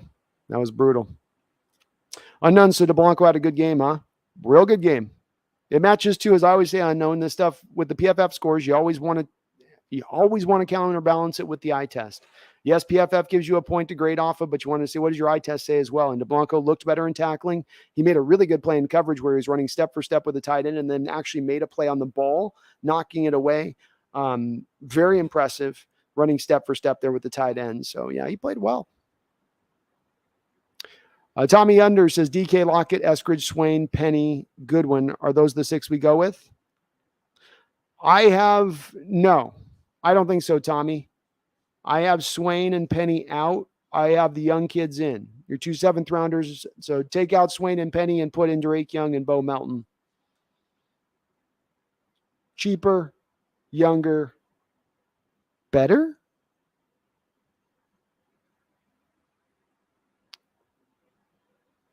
Why do I? Gino better than y'all think? 2011, he got 3.8 yards per carry from Collins and Homer. Sacked 13 times, 4.3 per from the crap line. Still at 103 rating. Now, second year, good O-line, possible pass, block, and run. O will score 40, 24 per. Ooh, why do I? I love it. Why do I here with some of the confidence coming through? And I love it, man. He says Gino's going to be better. He's going to be better, coming with some good stats here too. Sacked 13 times, 4.3 from the crap line. So I put out the video. Doubters beware, and I'm not saying he's going to be amazing, but I can see him putting up 24 points with him under center, especially with what he's got to work with. JB Hanks says Swain will be cut. I agree, Swain will be cut. Please God. Him and LJ Collier are my 2 guys right now. It's like I'm good with both here. Happy trails. Grow. Yeah, you guys got Evan Neal too. That's right. Those were 2 good picks for you guys, Matt. I think you guys had a good second round too. Can't remember who you took, but a good overall draft. Alexander Wheeler. Don't worry. We love losing teams with worse rosters. Laughing my ass off. I'm sure the Giants will find a way to win that game. Steve Gutierrez says, what's up from Wisconsin? Go Hawks. Go Hawks, Steve. Nolan, I'm a little slow on the dono. I'm doing the remote thing here, so I can't do my normal software to track the comments. So I'll be a little bit slow on the donos, but I will definitely get all the donos here. Thank you for the $5 donation. I appreciate you. Says NFL Network replaying the Hawks Cowboys game, or if you're into pain. Yeah, I saw it once. It's probably good, and it's hard enough for me to go back and watch tape in the preseason as it is. So I'm always struggling with that one just for what it is. But hey, you can always see a couple extra details you've not on the rewatches, so it's not all bad. Thank you, though, Nolan, for the $5 donation. Alexander Wiz says the Giants got to sign Colt McCoy for the Seahawks game. He's on the Cardinals locked him up, Alexander, just for our Hawks, just for how he plays the Hawks. Robbie Red with the $2 donation. Thank you, Robbie Red. You're awesome. He says Madden has Lucas at 66 overall. Part of that, I think, Robbie, is the projection at play, right? Because Pro Football Focus and a lot of people were thinking that 2 rookies in this offensive line, they have to be bad their first year. They just have to be. Why? Because they're not good from a skill set? No, just rookies have to be bad. Well, why? They don't have good enough ability? No, just rookies have to be bad. Well, it seems kind of simplistic, isn't it? Yeah, it is. Okay, well, then they're not basing a whole lot on that. So I would say Robbie Red, that 66 is going to slide its way up to a 76 before the end of the year, because I know that Madden's good about updating their ratings to match with what's going on during the actual year. We'll see if I'm right, but that's all they're doing on that, is they're playing the traditional rating odds on that one. Thank you for the $2 donation, though. And I can't still yet sign up for Madden myself. I'm hearing still just too much of the same old stuff that we heard. And again, they're doing nothing with the franchise mode. I just go, you guys want me to tap back in, start caring. I just don't think they care. And Robbie, it sucks because I want to play that game. Like, I'd be streaming that game all the time. I'd be on Twitch going all the time with you guys if Madden was decent. But it literally 5 minutes into playing that game, I want to start like punching TVs and throwing my console.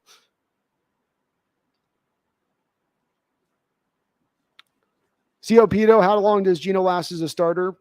If he goes well, if he plays like he played last year, he will probably remain starter all the way through the year. If he's not doing anything to really lose the game in last year, look, he went 1-3, I guess, 1-2. in his games he played. He had a couple of tough teams there he had to play through that, a couple of tough defenses. Now, if he's porous and he's bad, CO, if he's just not looking good, he probably doesn't last past 5 games. But don't know if that's going to be necessarily what we see from him either. May not be magnificent, but I don't think we see him absolutely just going out there and looking functified. Nolan R. Vance, thank you for the $2 donation. I appreciate it, Nolan. You're awesome. He says, big nickel time. I would love to see big nickel time. And if I was a Seahawks reporter right now, if you talk about questions I'd love to see asked of Coach Carroll is, Coach Carroll, when you look at the Trey Flowers situation last year, where you guys were dead set on putting him on the outside in a position he doesn't seem to be able to hold up at the NFL level at, and then he goes to another team like Cincinnati and they put him in a specialized role of a big nickel. Is there any part of you that not only looks at like, maybe we should have done that with Trey Lance, with Trey Flowers, but more importantly, if we have a player with a similar skill set moving into the future, maybe we find that same kind of role for him on our team, especially with the proliferation of tight ends and how big and long they've gotten, and how much they're sort of built now to beat up on these 6'6" 6'1" linebackers with their 6', 6'5" build. Having a corner out there with those kind of skills like that in the big nickel role, and Seahawks have even done this in their history as being trendsetters in this role. Jordan Babineau back in the day in the mid-2000s was one at a time when big nickel was not a thing. He was a guy that they would bring out there for those situations on certain receivers that were bigger, and he would excel in that role. So I wish they would embrace that a little bit more, Nolan. It's good of you to say with that, because that's something it's a matchup situation. And that's something Carroll doesn't do a lot of, is playing matchups as much. If you're the starter, you're always the starter. If you're the slot guy, you're the slot guy. If you're this guy, you're in your role, you're going to do your things. It doesn't matter if there's a mismatch on the field versus you. We're still going to stay we're going to stay with what we do. Thank you though for the donation. Keldon says I'm a spy.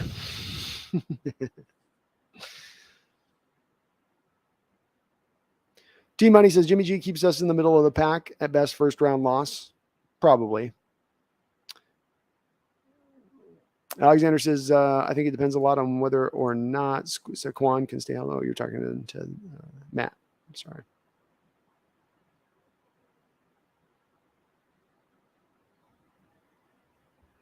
T-Money says, we don't need Jimmy. Is he better than what we have? Most likely, but for what? That's been my point with it too, T-Money. That's why I've not looked to do this situation either. But I don't know that the front office was necessarily always in that same mode. But I agree with you. I've always said that this is not just a decision you make in a vacuum. Jimmy G makes you better, so make move. Well, what does Jimmy G do as far as truly upgrading this team? How much of an impact do you get from him this late of an hour? What does it cost for you in your resources and future resources that you're trying to build this team up with to make that move? It's got to have all of those factored in when making that determination. Why do I throwing some off? Pete usually plays starting unit, at least one position, offense and defense each game. Usually.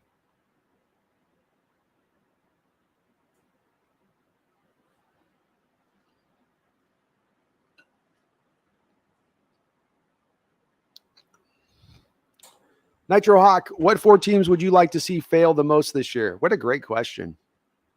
What a great question. Well, at the head of the list, of course, is the Denver Broncos, and for a couple of different reasons. I certainly could see Russell going out to Denver, lighting the world on fire, being really great there. They cater everything to him for the first time in his career in the way that they put that offense together, and he takes off. With that said, I'd like him to fail, at least in this first year, and make our first and second round pick that we get. Let's not forget, it's not just the first, it's the second round. And if it's a top 5 first round pick, it's also a top 5 second round pick that you're getting in that deal as well, in conjunction with that. So no doubt about it, Denver sits at the top list, on top of the fact that I've got some AFC West hate still residue in my heart from the 80s. And so there's always a general hate to Chiefs, Raiders, Chargers, and Broncos that will just never die. That's just the way it is. Who else would I like to see of the other 3 teams fail? Rams, because I'm tired of the NFL just bumping them up and trying to make them a thing. I don't know that they'll ever be a thing in LA, and they keep doing whatever they can to try to make them a thing in LA. So I wouldn't mind seeing that.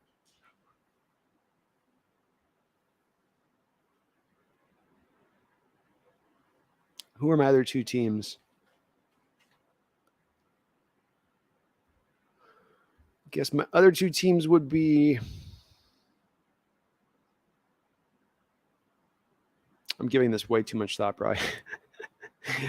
Oh, goodness. We'll go with, I'll do just two. We'll do Green Bay and Dallas. Or Green Bay and Tampa Bay. It's both those two teams I'm good with. I could not see Tom Brady win again. His face looked weird, too, after he came back. Do you guys notice that? I don't know if he went on and got some plasty, but his face looks really weird now. Kind of freaking me out. Gucci Young Dreams says Kobe Bryant's going to be great too. Hey, I don't have any doubts about him, Gucci. I just like so much what Tariq's bring, but I still like what Kobe's going to bring here into the future. So I like them both. T-Money says, who leads the team in sacks this year? I think Darrell Taylor is the guy that's going to end up leading the team in sacks. I think he's ready to roll. They've said the reporters have said, multiple reporters have said he's coming to this camp bigger or quicker. So he's added, that means he's added good weight, a little bit more strength. I think he's going to get more snaps this year. Yeah, I think he's your guy. What's up, Herbicide? Hope you're doing good, man. Snail says no to Lamar. Give me Levis or Richardson. Yeah, I'm with it. What are the things throwing some off with how Seattle looks? Pete usually starts unit one series, if not a whole half, not one snap this year, with total starting units on either side. New for Pete. Yeah. And that to me doesn't throw me off as much from my standpoint. Why do I? But I agree, it does probably throw some folks off. To me, what's more thrown off is just not bringing in the parts of the game that you were going to bring in those elements to make the offense more Waldron-like, and then defensively showing some of that aggressiveness that you're hoping to make pretty common to what you do this year. But yeah, this is also him going with, to your point on that, the new trend in the NFL, which is that you just don't start your starters, period, at all. I mean, that's what the Rams have done now for a couple of years, and they've had pretty good success with it, especially when you consider why they're doing it is to make sure that they have their team more rested and maybe guys with a few less snaps on the body as they get through the course, the depths of the season. T-Money says, are we going to start week one? That's what I'm prognosticating at this point, T-Money. I'm definitely reading a little bit between the lines. I don't have this that I'm basing anything off of to say I have insider knowledge on, but just kind of what I've read about and what I'm getting from a feel from Hurt, I think he starts week one for you. Saijan would like to see the Texans, Giants, and Dolphins, Panthers bad. You'd like those teams to fail? Tommy says Lamar's going to cost $50+ million. Yeah, if you traded for him, he'd cost a lot. And don't forget too, Lamar. It's also going to be a lot of that's going to be guaranteed money too, because he's going to want the injury protections if he gets hammered with the playing style that he has. And I wouldn't want to make that deal because of that either. If they made the deal, it would be hard for me to hate it because it would make the team that much more exciting. And it certainly would be for a lot of people would be poo-pooing it. But I wouldn't probably be in favor of it on the surface of it, because you would have to guarantee so much of that contract. Ravens just waited so long to pay him. It's like the Dak thing. It's like Dak should have been into that 30, 35 million a year deal type situation, at the most 35, really 30. But instead, the Cowboys eked out every last bit of real estate they had on that rookie contract. And so now they have to really pay the piper when he's due.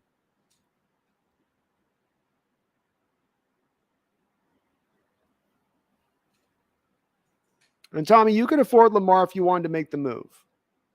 Would you have to move around some things to make it happen? Yeah, but you'd move off of Geno Smith, which is mostly an incentive-based contract. So there's $7 million on top of the cap space you're already sitting on. You probably make a couple of other secondary moves, restructure some deals, and you could easily find the money from a standpoint of you've got the money to do it. It is still, to your earlier point, a lot to pay though.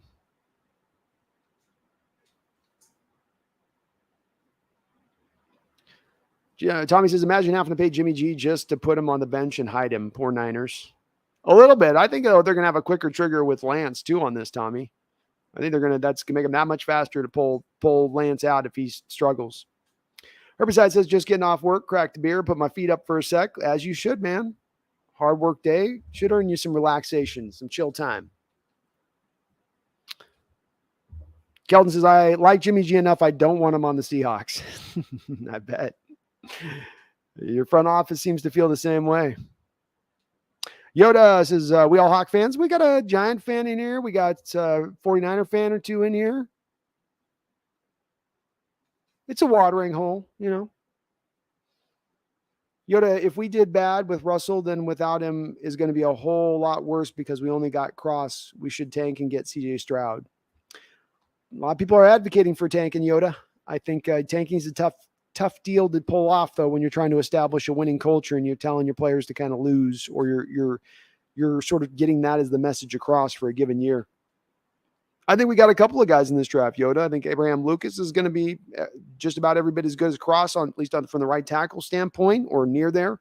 Boye Mafe is going to be good. You got a good running back. You got a couple of really good cornerbacks.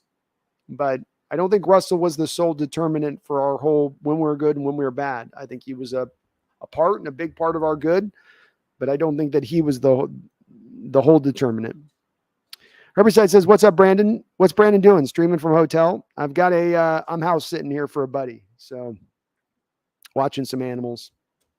Tommy, I'm excited about this year. It might be the first season in a decade where I'm not having a heart attack every game. Just chill and watch the rooks develop. It's going to be fun. I'm with it, Tommy. Same place.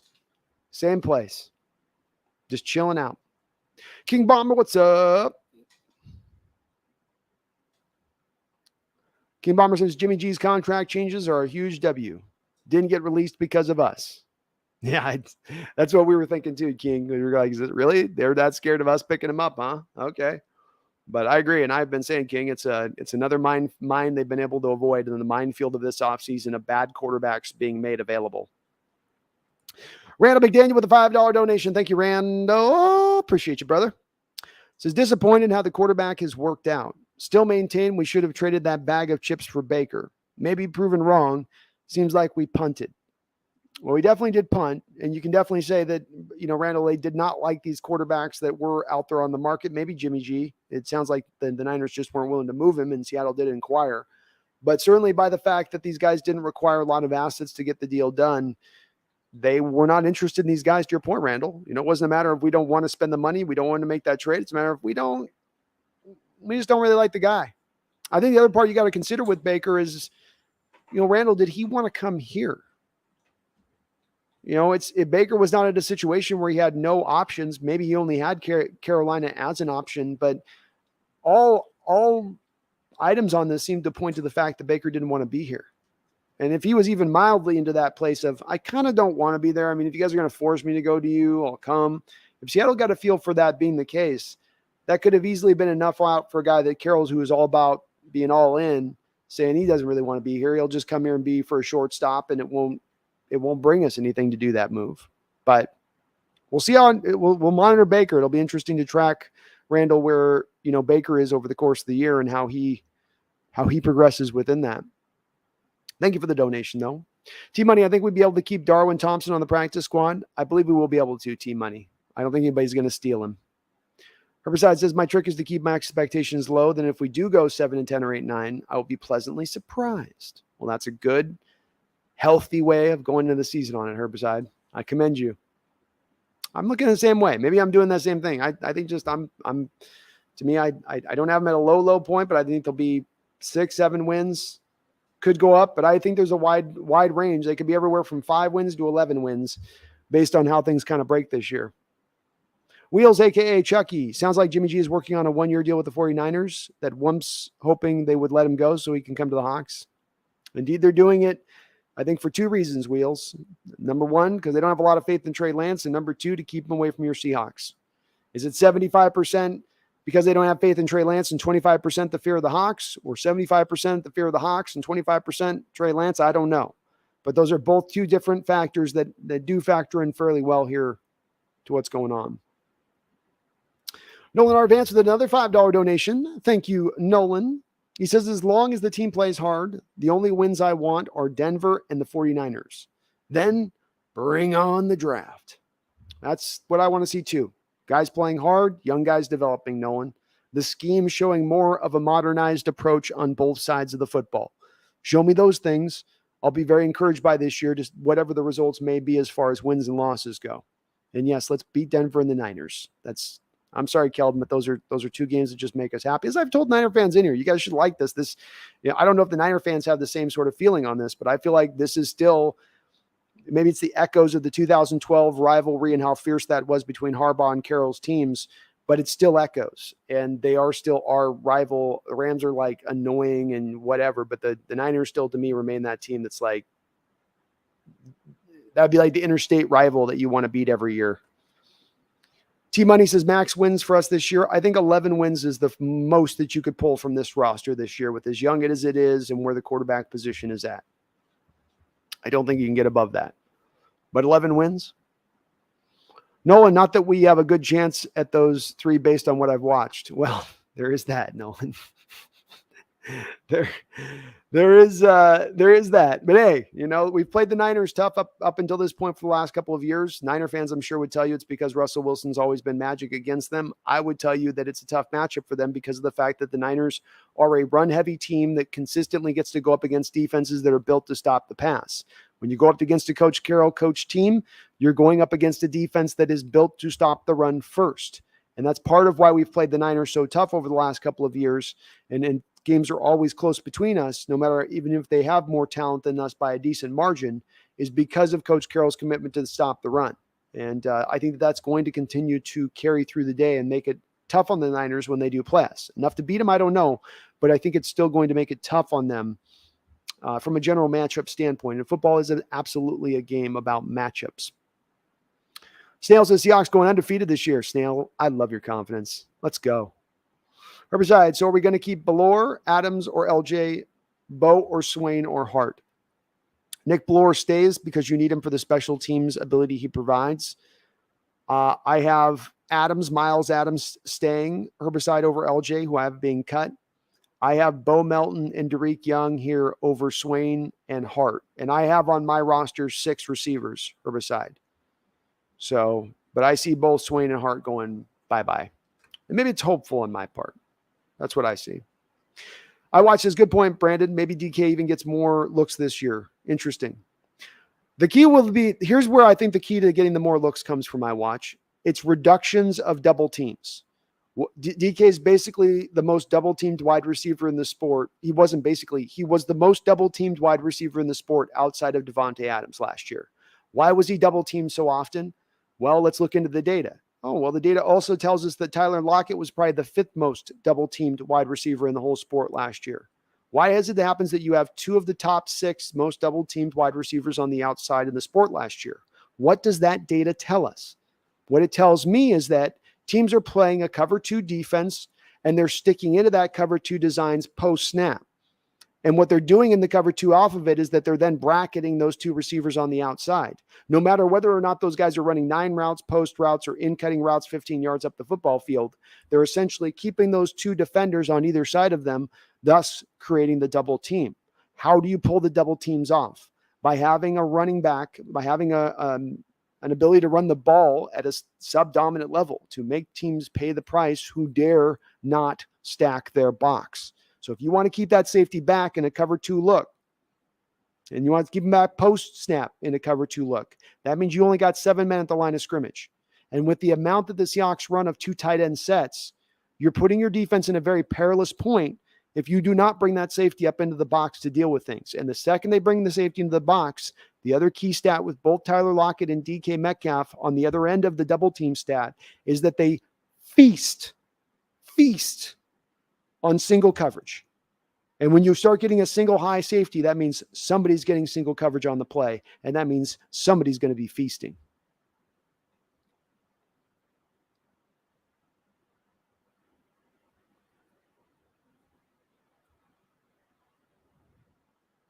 Alan Armitage says, I think Geno Smith can be as good as Tommy Romo at least. Tommy was pretty good. Might be a little bit much. Windsurfer, Malik Willis. I think Malik Willis to me has shown you exactly what he is in this preseason, which is a project. A guy that's going to need the 2 years, the same 2 years I'm saying that I think Trey Lance needs, the same 2 years I think Malik Willis is going to need. Does he develop in his game and clear up the things that need clearing up? We'll see. He's had some moments that have been awesome where he's run the ball for a touchdown, where he reversed field. He had a deep throw that he hit, but he's also had a lot of rough play in between that. And so it's not a matter with Malik. It was always, he's going to give you some highlight reel plays, but where's the consistency at? Where's the throwing motion at? Where's the consistency of his throwing motion at? Those things that kind of got to come together, and his ability to process, go through reads. He's very, very raw in his game. I didn't want to go for him because, to me, the next quarterback we need to get needs to be more of a pro-ready type quarterback. Fearsomely says, Russell or Jimmy, who's better? Russell Wilson's far better than Jimmy Garoppolo. Vastly better than Jimmy Garoppolo. Whitmus, I hear Tyler Van Dyke from Miami runs a pro-style offense. Is this true? Yes. There's some spread. There's a little more. So Will Levis runs more of a pro-style offense with more under center stuff, where Van Dyke does a little bit more of the out of shotgun, a little bit more spread stuff in there. But there's a little bit more of a mixing of pro designs in the tape that I've seen on Tyler, I believe. That's why it's one of the reasons Whitmus, I have him as he's my number 5 quarterback on my quarterback big board right now. So I've got Will Levis, CJ Stroud, KJ Jefferson, Bryce Young, and then Tyler Van Dyke is my number 5. Herbicide, I'm liking Tanner McKee at a quarterback for next year's draft, aka the Stanford kid. Big, long, gangly kid, isn't he? Maybe has as strong maybe the most powerful arm in the draft. It's a little bit of a windup in that delivery, but that ball comes out smoking, and he's got pretty good accuracy with it. He's in that second tier for me. Second tier would be Anthony Richardson, Tanner McKee, Cameron Ward, probably Spencer Rattler in there, Caleb Williams. It's a pretty good tier 2 right now, and any of those guys can get up a Herbicide for my money into tier 1. Nothing is set because, of course, this year's tape is going to factor so heavily into the evaluations of the upcoming quarterbacks in this next draft. Notorious BDC says Jimmy isn't fit to polish Russell's bust for any amount of money. Agreed. He shouldn't even be talked about in the same breath. Kelton says, I'm a Niner fan and confirm I did not want Jimmy going to the Seahawks. I don't know why you guys were so scared about that, Keldon. What do you think has any team ever looked at Jimmy Garoppolo and said, well, that's the final missing piece? Like, the puzzle's missing a piece, right? We got the full view of this season, magnificent season here, but there's just one piece right in the middle. It's that Jimmy piece. If we could just pop that in, oh, Lordy, look out. I don't know. I think you guys are, Keldon, I think it's the equivalent of a young quarterback seeing ghosts in the pocket.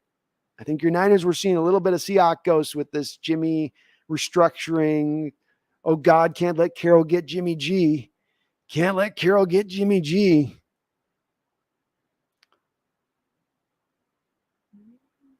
Dr. G says he has $1 million arm and a $5 brain. Jimmy?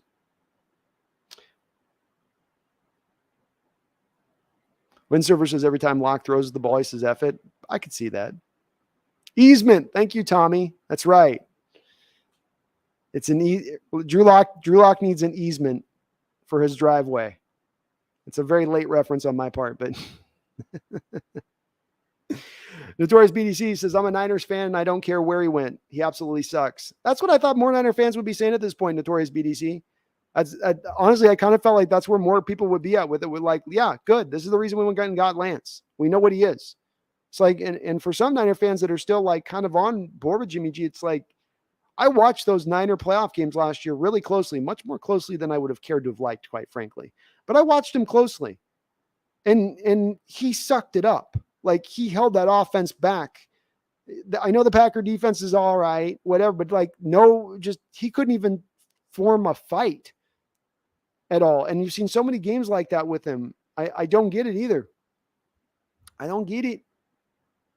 William Leonard with a $5 donation. And thank you guys for all your donations. I really appreciate it and salute you. He says, Brando, what are your big takeaways from from what the preseason had to show us? I'd look for William at the top of the show. I did like probably a 15-minute dissertation on all of the individual details and expanded on it. I'll give you kind of the quick the quick hits on it, but for the more expanded version, look at the top of the show, because I really went a little bit more in detail on that at that time.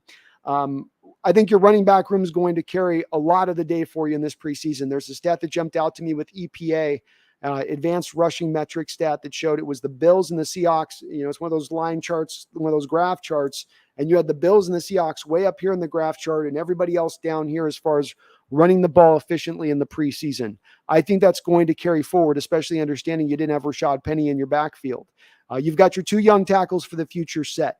You've got some depth at tackle in addition to that. Blythe has looked like he can be a legitimate center for you and very well could give you the best center play that you've had at the position since you've had to go back all the way to Justin Britt in that 1 year that he did good before he got the contract extension and then started to go back downhill. So you actually got some legitimacy in that respect of things. I think our backup right receivers have a hard time catching the ball, which is troubling. I think that there's way too many drops. And if we have to go to our backups, if our frontline guys go down, we need to look to make a trade. I don't think you can sit there and go, let's go with Melton and Derek Young for a significant portion of snaps. Those guys just aren't ready to consistently yet catch the football. Defensively, I think you're going to be good with your outside linebackers. If we're running a lot of 3-4, I'm going to feel good with that. Uchenna, Darrell, Boye, Mafe, I feel fine with those guys out there. Worried about middle linebacker past Jordan Brooks. I'm worried about the talent. I'm worried about the depth. I think it's one of the biggest concerns I have on this team right now as it stands.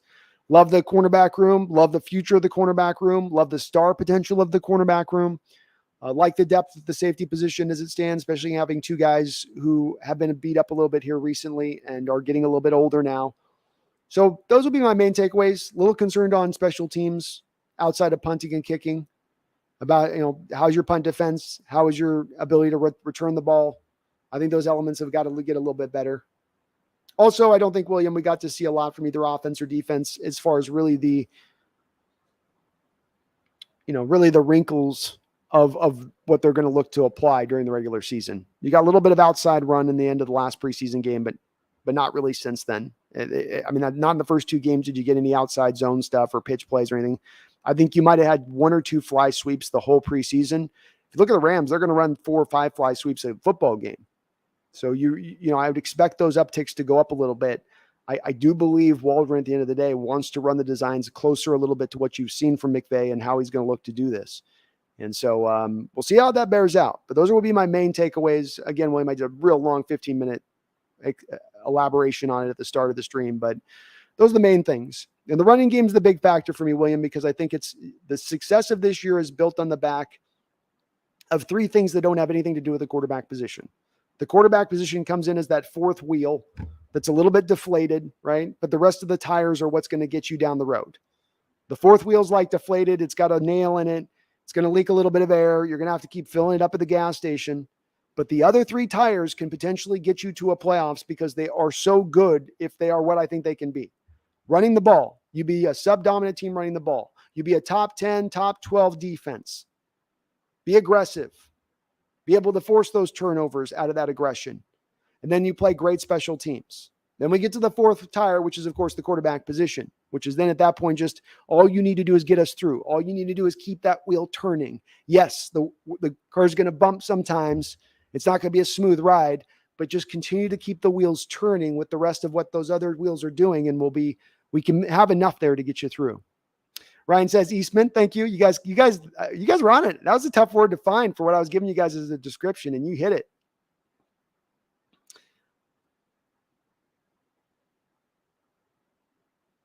Randall says, keeping Jimmy G has to mess with Lance's confidence. It's kind of like what I was talking with Keldon on that. It's like, yeah, it's better for the team, but it's also maybe not the best thing for Lance. Paul says, 32 teams have quarterbacks. What are the odds of getting a top 10 quarterback? Most of the top 10 have at least 3 years on their team. Example, how many draft picks did the Rams use, including a trade for Stafford? A lot.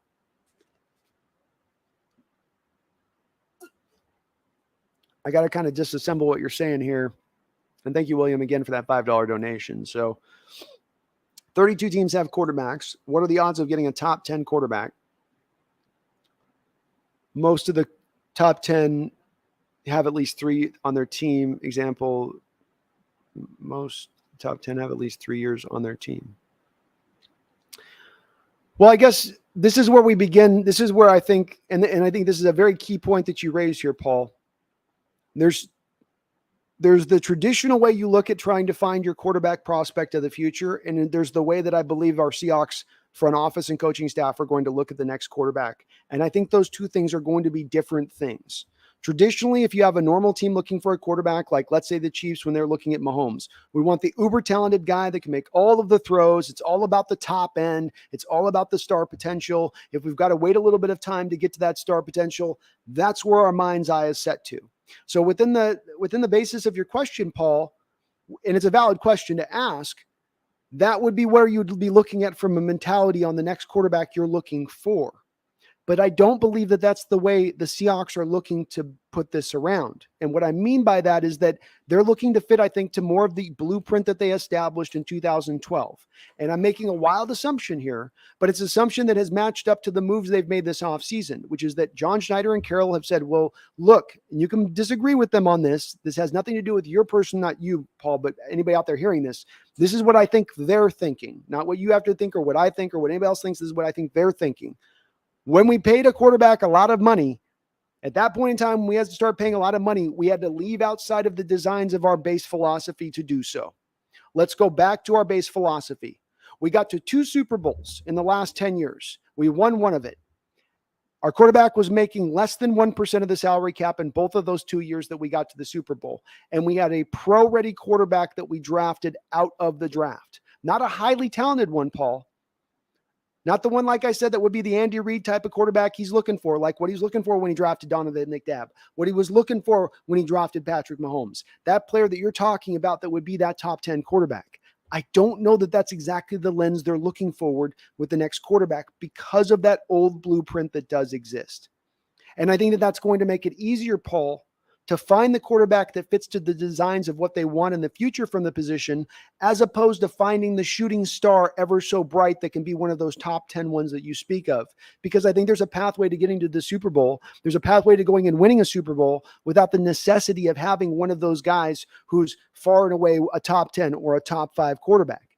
And in fact, this is backed up by the fact that if you look at the top, look at the last 3 years and the top 5 quarterbacks paid in the sport, and how far those quarterbacks are really getting to at the end of the day, as far as how far into the playoffs they're getting. And those are the established quarterbacks you talk about that have earned those paychecks. But at the end of the day, it doesn't always equate to you getting to Super Bowls taking that road all the time. But it's a road many do take. That's where I differ on that question a little bit. I don't think they're looking for the next top 10 quarterback in the league. They're going to look for a very talented guy, but they're going to look for a pro-ready guy. This is why I go to Will Levis as my number one. He's running our offense right now at the college level. Not only a pro offense, he's running literally our offense at the pro level. And so he's also a little bit of an older prospect, which for some, Paul, they're going to ding him on that. Well, he's an older prospect. That's less potential. That's more of he is what he is now. That's less of the die is already cast here. But that's not a negative to me for the lens I'm looking at it for that blueprint that I think the Seahawks are operating from. So your question's a valid one, but I don't think it applies to the methodology that the Seahawks are going to be imparting here on their next quarterback search. Daniel W. says, Carson Strong was cut by the Eagles. Can we swap him out for Jacob Eason, please?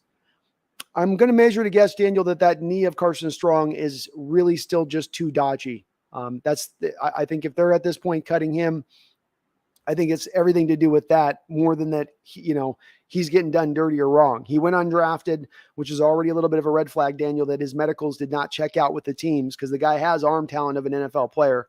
I think that knee is just probably post that surgery, unfortunately, toast. T-Money, who do you believe our best defensive player is this year? Great question, T-Money.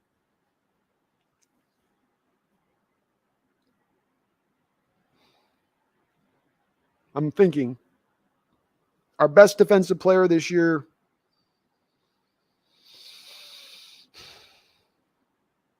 Jordan Brooks will be our best defensive player this year. He's playing for a contract. He's moving back to his natural position of middle linebacker from the will. I think he'll be probably a second team defensive all pro this year.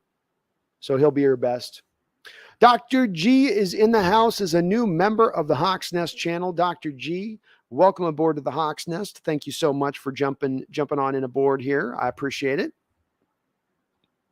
Paul says, my point is quarterback is tough. It is tough, Paul. That's also, though, I think why I have a little more faith in taking this alternate path, as opposed to looking for the superstar guy, finding the guy that's going to be able to accommodate and fit into the offense and what you needed to do. Because remember, in finding the pro style guy, you're also, one of the reasons you're not looking for necessarily the shining star ever so bright in the sky is because you're not asking the guy to throw 40 times a game in the long-term future. You're not asking him to carry the offense on his back. You're going to ask for the next new quarterback to come in here to throw it 25, 26 times a game, use your legs at times, be a little bit of a distributor. There'll be a lot of easily scripted up stuff within the offense and what you're asked to do. So it's going to minimize, again, that need for that guy to be so much more of a difference maker. It's helpful to have, don't get me wrong, but I think that they can look at it through a little bit of a different viewpoint on it because of that blueprint that they've already established. Herbicide, a Colts dude was making fun of Eason. He was saying Eason drops back for a pass. Everybody duck. I laughed. That is pretty funny. That is pretty funny. George Samuel says, glad we officially dodged the Jimmy G bullet. That's what I'm saying, man. I'm with you, George. I've been referencing it like a minefield this offseason of quarterbacks that you've avoided. And it's so nice to see. It's, again, why I'm getting more and more pro front office in this last offseason than I've been probably in recent history because of so many things that I agree with in the way that they're going about their business. Notorious says, Jimmy G didn't know the offense well enough to give up any info. That was a big part of his problem.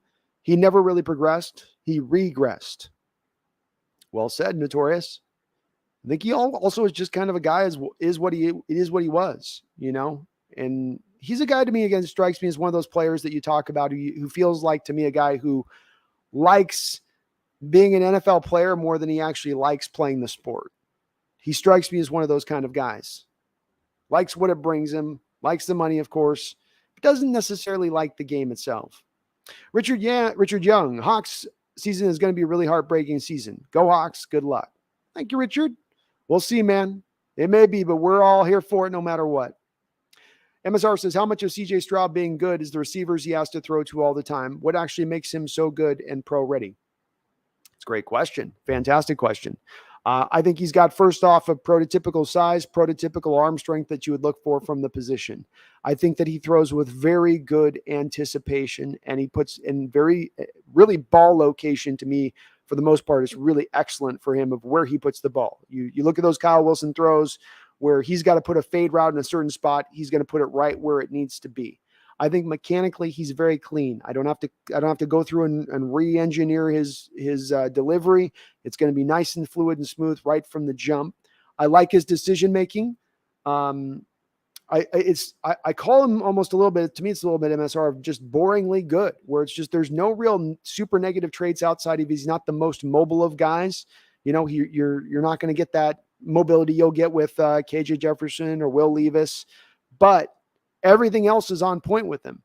And so, plus arm, plus anticipation, good processor on the field, shows on tape MSR that he can multiple times go through multiple reads.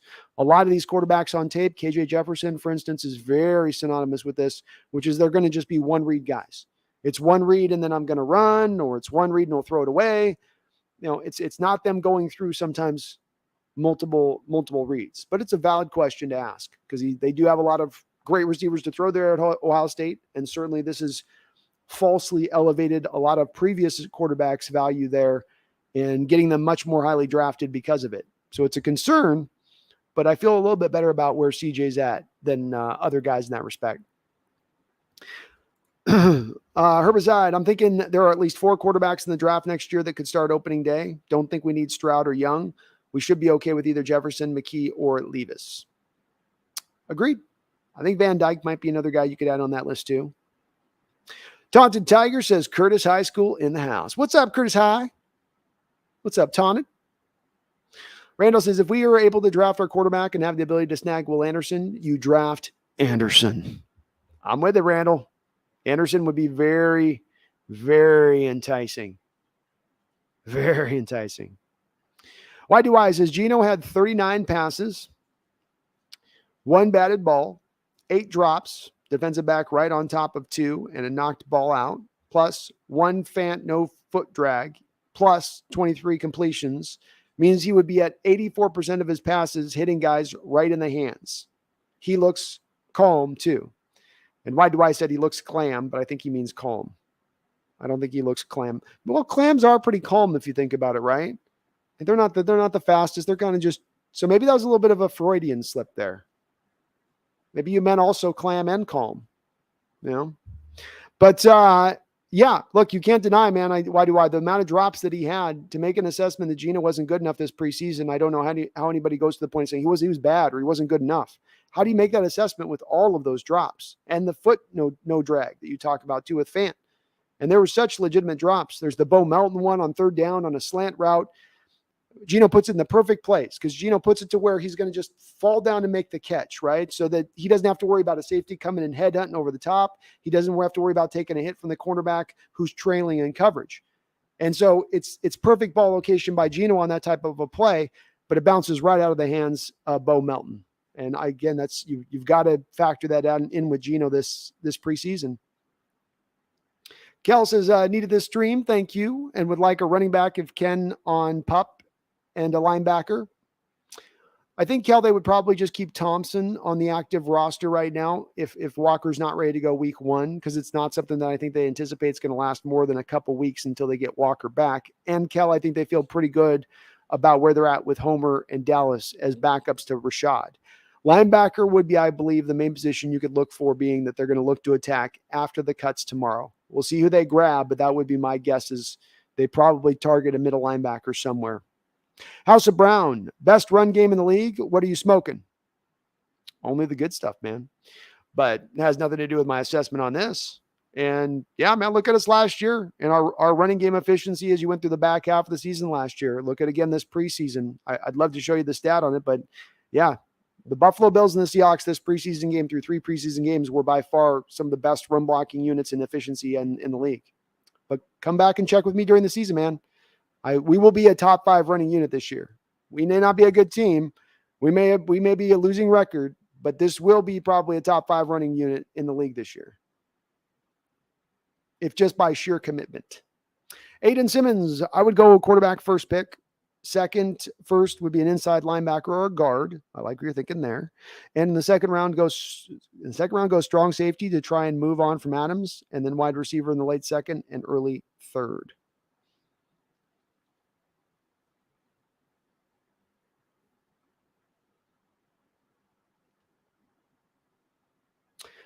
You had me all the way up with you, Aiden, until we got to the strong safety position in the second round.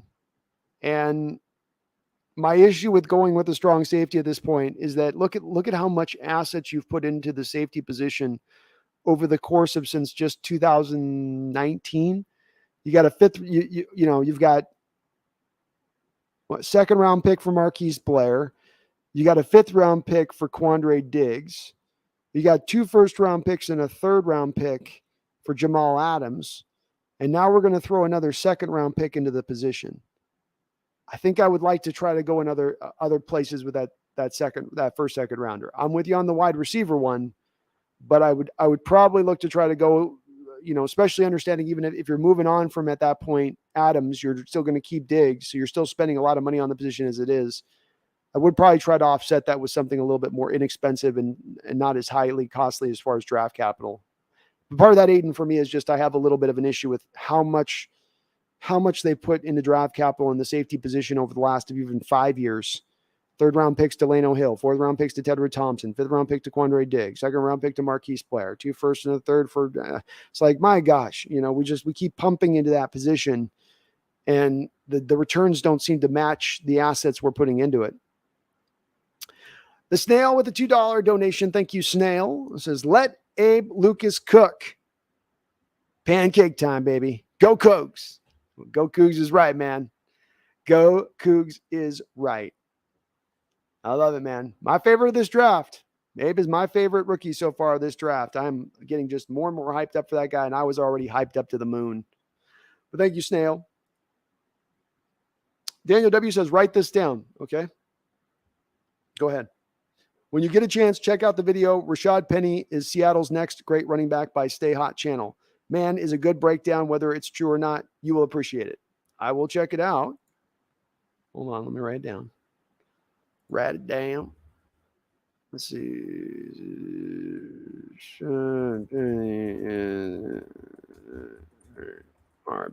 Gotcha. Pick it out. For sure, man. Dogs are great.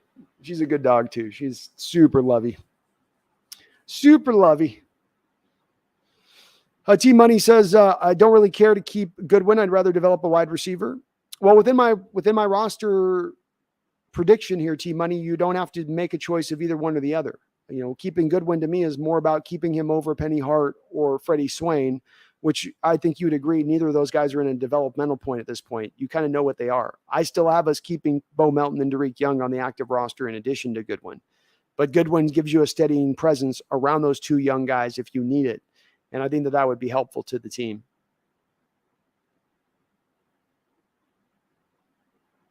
Syjan says, Hawksnest, what? Man, what did you do with the cat? I'm house sitting right now. So my cats are back home chilling. Alexander Traina says, we have a lot of young speed on this team. We do indeed, man. As Carroll said, this is one of the fastest teams he's ever had. And I don't think that's just Carroll's speed. I think it's true. Tommy says, let's say Woolen and Jones are starting cornerback with Diggs in the middle. That speed and length is going to cause quarterbacks to pause a second. That's sacks plus with Taylor, Adams, Wosu, and Jamal.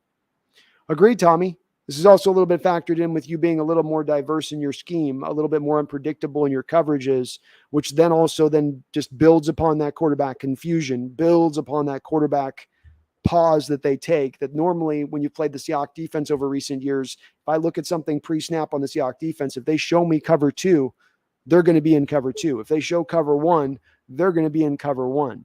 This year, it should be markedly different. That is the big change that you get with the cover 2 shell is that though you show cover 2 pre-snap a predominant amount of the time, you only really end up in cover 2 about 40% of the time by the designs of this defense. And I think that's going to also help along that way. Tommy, well said. I think all that will kind of work together in conjunction to make it a little bit harder on quarterbacks, way harder on quarterbacks than it has been in the past. R. Malky says, you think Seattle should pick up Jared Davis? I've not tracked him as closely recently. I liked him a lot coming out of Florida. Really rangy player, good size to him. Just hasn't ever seemingly kind of been able to have it come together for him at the pro level here. I don't know where he's at as far as his level of play at this point, but he's an interesting name, and I certainly liked a lot of what I saw out of him coming out of college. Rob Terrell says, should the Hawks sign Joel Schubert?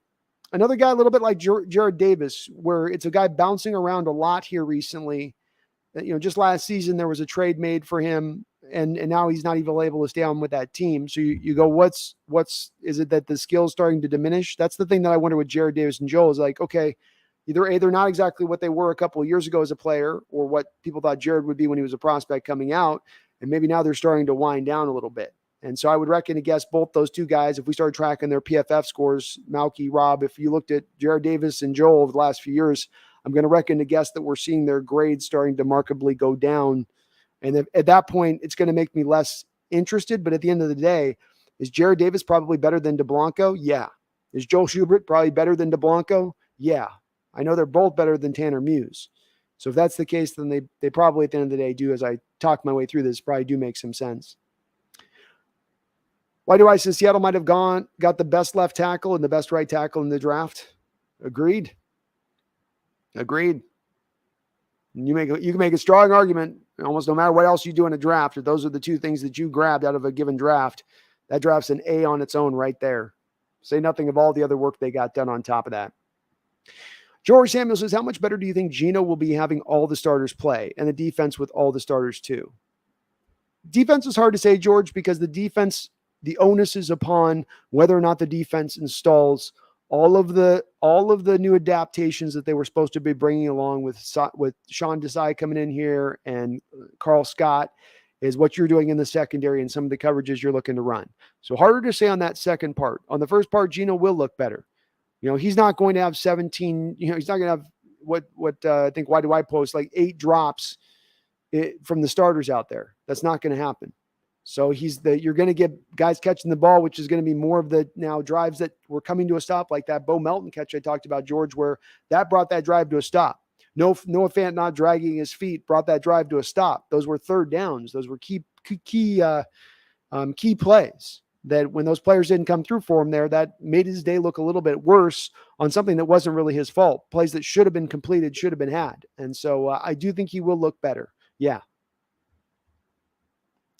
Matt S. says, Evan Neal's the best right tackle in the draft. Why do I? I don't know, man. We're liking us some Abraham Lucas right now, I'll tell you.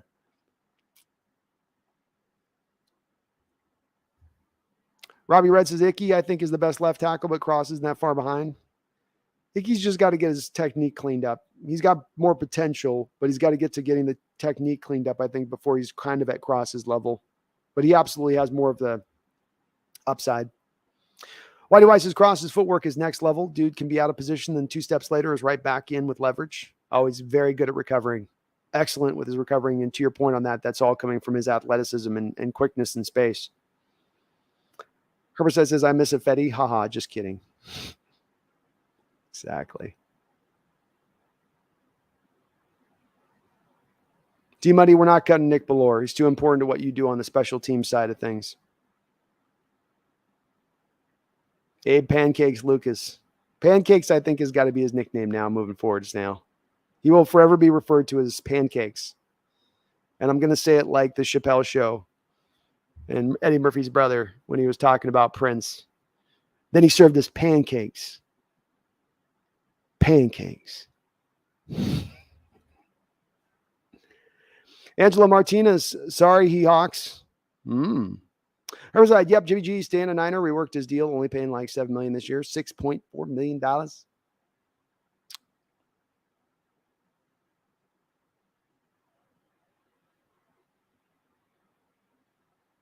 Sygen, do we still have Hollister? No.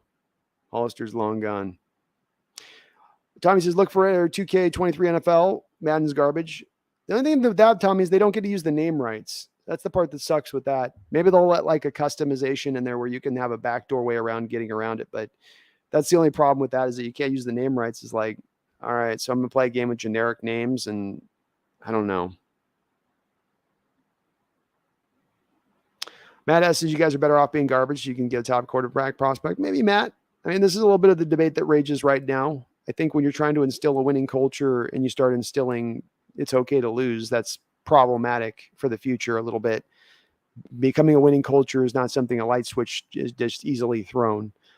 But we got a couple first-round picks as well, 2 second-round picks, Matt. So it's not necessarily a requirement for us to be bad this year for that quarterback prospect, especially, again, Matt, this is beneficial for both your Giants and my Seahawks.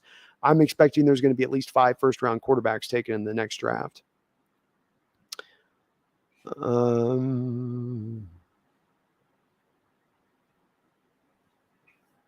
Joseph Fezelbaum, what do you guys think of Cade Johnson? I was a lot more hopeful of Cade than what he's kind of shown this preseason. He's not been, let's say, bad per se, but he's not been good either. He's got the fumble on the punt return, so he looked very uncomfortable in those duties. I think he's also got a drop in there along the way. Maybe he makes it back onto the practice squad, but I don't think he makes the roster.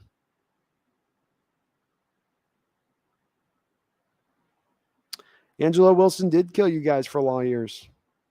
T-Money, yeah, we're keeping Blair, T-Money. He provides you positional versatility alone. Beyond his natural talent ability, he gives you a backup for free safety, strong safety, and slot. So that alone will help make him make the team. Tom Eaton says, big nickel, I want to go big dime. 4 safeties, baby. Let's go. It's a lot of length, Tommy. That's a lot of length. Kelly says, hey, B, Kelly here. Finally bought my ticket for the Broncos game, section 133. Go Hawks. That's a good section, Kelly, you got some good view from those seats. Hella good view from that seats. Well, I want to report back in the chat on your what you saw from your sight line in the game. Just some takeaways. Always good to have a pair of eyes in the stadium. But I'm a little jelly. That'd be an awesome game to go check out.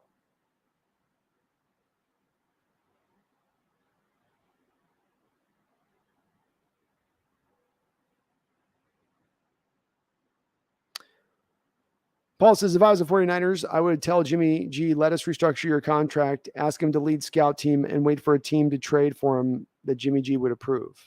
I think there's a little bit of a background in this situation that's occurring with that, Paul. I think that from Jimmy's standpoint, he looks at it like, I don't have a lot of faith that Trey's going to be able to carry the day here. They're going to call upon me soon enough. And if that doesn't happen, there'll be some team that's a contender who loses their starter, who's willing to make a trade for a guy who's not costing a lot of money to go get. And I'll waive my no trade clause at that point. So I think Jimmy's kind of hedged his bets. It's good on him. Nobody does like the Cowboys, Robbie. Nobody. Even Cowboy fans don't like the Cowboys.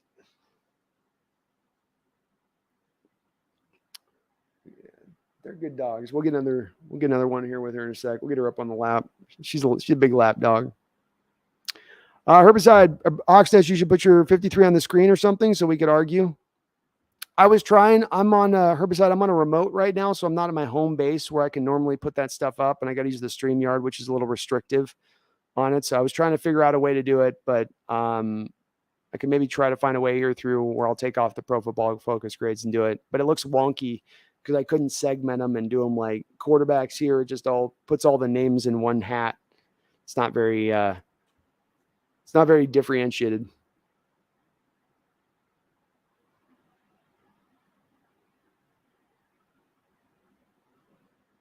Kel says Drake Melton sounds good.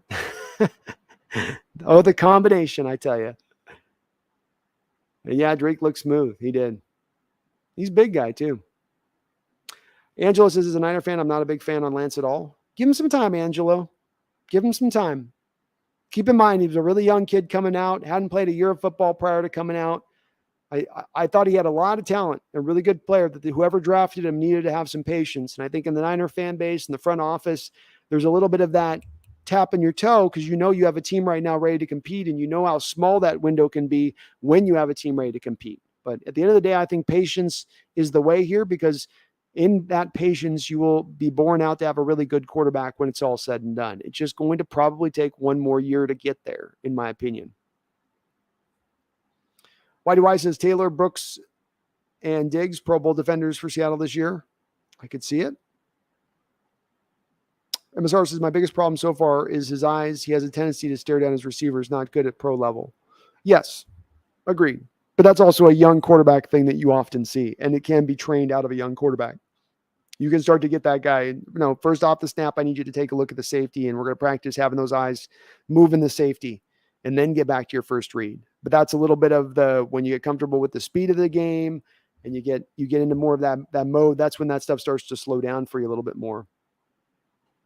Matt asks, why do you want us to play bad? I don't want you to play bad. I hope you guys are good this year. Maybe you're speaking to somebody else. Randall with a $2 donation. It says, Tom Brady's got that adrenochrome face. Oh, it's true, man. I'm just saying, go take a look at a picture of that guy at like 24 and go take a look at a picture of him now. I don't know if he's been cloned or what, but he's going to look like those tiger faces here pretty soon, right? When people get too much of the plastic surgery, it just starts to look like they start to look like a cat. It's going to be, he'll be going that direction soon enough here, Randall. Thank you for the donation, though, brother. I appreciate you. Tommy, Ravens could have paid Lamar $30 to $35 million a year if they did it a year ago. Now they are screwed. They might be the first team to get a new quarterback every 4 years. Ravens kind of trend set. Good front office. You're onto something here, Tommy. I've thought the same thing for a while now, which is the Ravens have been one of the first teams to be one of these. I think trendsetters is the way to put it. In the way that they took Lamar with the understanding of, you bring a new quarterback in. They didn't do what we're looking to do, which is get a pro-ready guy. What they did instead is they said, we're going to have a great defense. And sorry, hold on here. Let me figure out.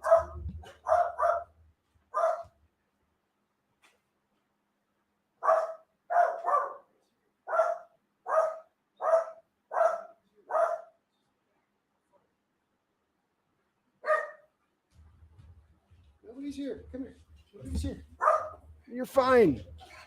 Sophie, you're okay. Come here. Oh. Okay. There we go. Puppy's good. What's going on? What's going on? I know. So the thing with them, Tommy, is that they did that They've been shh. Ty, come here. Come here. All right, there we go. We're okay. So the Ravens did that plan. They weren't looking for a pro-ready quarterback. They grabbed Lamar knowing his limitations as a thrower, and they said, we're going to get the most out of him as a runner. And I agree. They did this trend-setting thing. But then, Tommy, that's like they didn't have the guts to fully buy into this plan because now they're still sort of doing this, well, we'll get around to pay him eventually thing, kind of like Dallas did with Dak Prescott. And I think that's where you start to leave that plan's. It's a solid plan. It's a good plan. It sucks that the Ravens couldn't get more out of Lamar with this process. I would argue that rather than looking for the running quarterback that you're just going to do a Lamar thing with, or like the Eagles are doing with Jalen Hurts, rather than going that pathway with it, I would instead look to find the pro-ready guy who's got a minimum, like we're going to try to do. You minimize the number of attempts they have and run with that. So just a little, it's both very similar strategies, but just a different way to go about it. But yeah, Tommy, they wanted to get out ahead of this deal a little bit early and get it for a much lower rate. They could have done that. But I think that also speaks to the fact that they knew that's not our plan. We didn't want to go this way. We're kind of getting forced into it now, but it's not what was our ideal. Angelo, Jimmy G sucks in big games. He does indeed. Why do I? Cornerback looks very good. The way Jackson and Woolen are playing, it would be hard to keep them out of the starting lineup. Agreed. I think Jackson probably, Sidney Jones, you're going to have a little bit more faith in where he's at and how long he's played and where he's at in his career. But Jackson definitely has shown that he can do it when he's out there. I think Woolen, on the other hand, it'll be Woolen and Sidney Jones as your two starters, I believe. Angela says, what's going to hurt the Niners is their offensive line. Yeah. You lose your center. You lose Lincoln Tomlinson, who is a really underrated player for you guys. And is Trent Williams going to have the best, maybe one of the best all-time seasons at left tackle in NFL history again as he becomes 33 years old? You do start to wonder about those things a little bit with this team. Or ours says, Hawks, hey, Brandon, Hawks put either Robinson or Vi Jones at inside linebacker. Robinson? I don't know if you put Robinson in there, my guy. First downs with Brooks and either Bellore or Muse or Jamal Adams or Barton. I mean, I think Adams has got a potential of being there, but I think he would replace Barton. I don't think you're going to see a lot of Tanner Muse or Nick Bellore on the field as a linebacker I don't think either of those guys would be out there very much. Paul, that wasn't my meaning about the 49ers sabotaging Lance. I don't think concern for Trey Lance is why they kept GL. TL beat the Texans last year, and a preseason game where he was held back from running should have them panicking. I think they always plan to damage Jimmy G's trade value so they could relocate him to a backup role, which may hurt TL's development. Okay, I think I get what you're saying.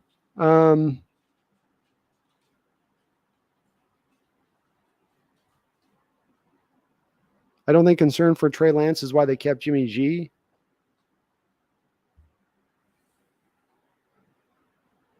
Have them.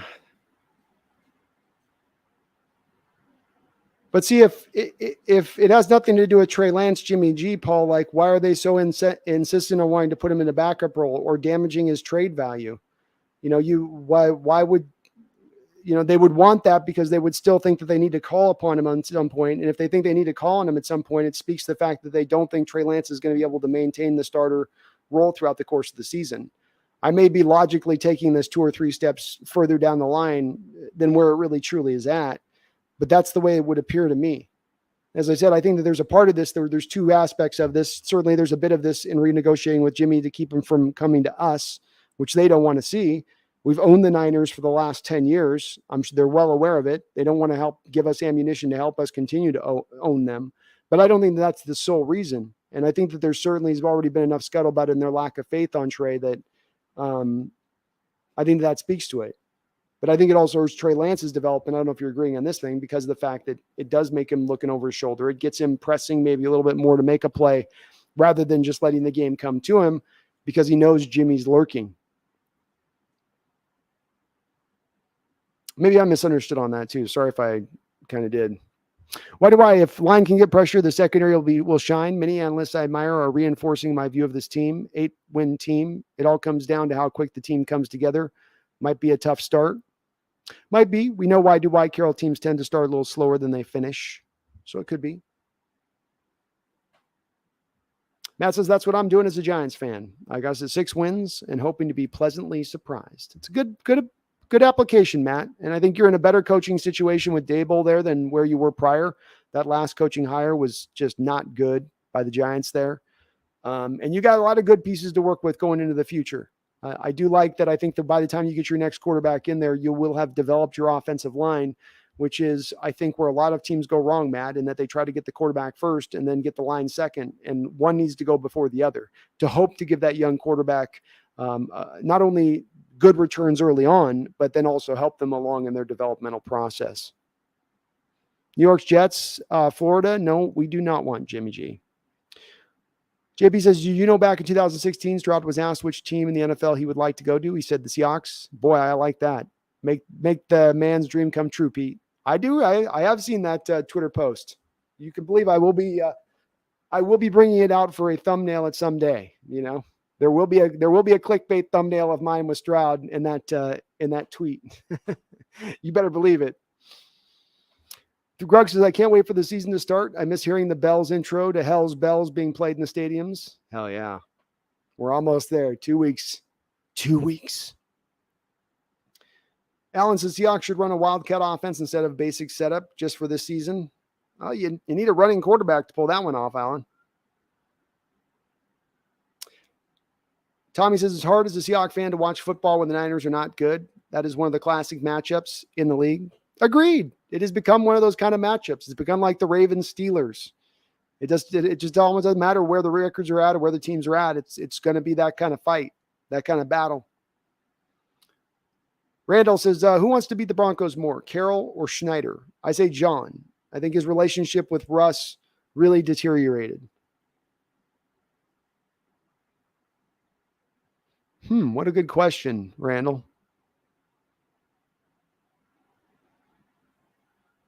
I would say Carroll more because I think this is a philosophy thing. And if Wilson comes out and beats you playing the Wilson way, which Carroll seemed to so ardently push back upon over the years, then it makes Carroll look dumb for not embracing it. Not only on the level of if Wilson displays that throughout the course of the year, Randall, but also if he displays it in just that game on Monday night. And I don't think Carroll wants any part of that, whereas Schneider really doesn't get any shade through any part of this process.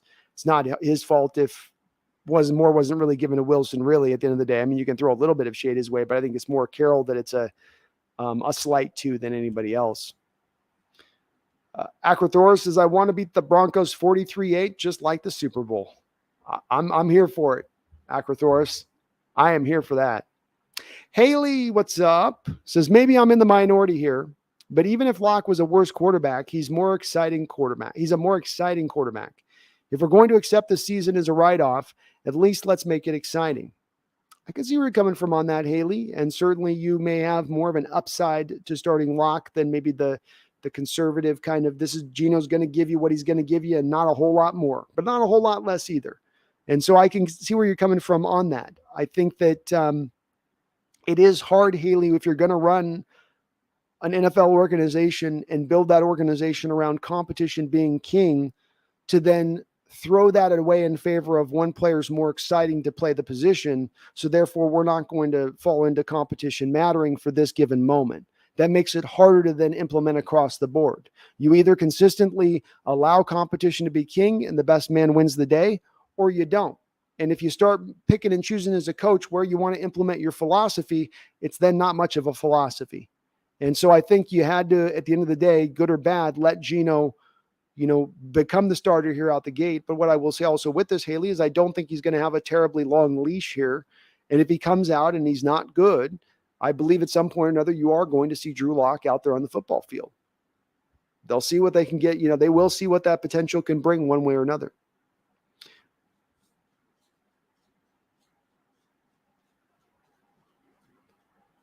Paul Susius, his last big trade up for a drafted quarterback that lived up to the hype. Great question.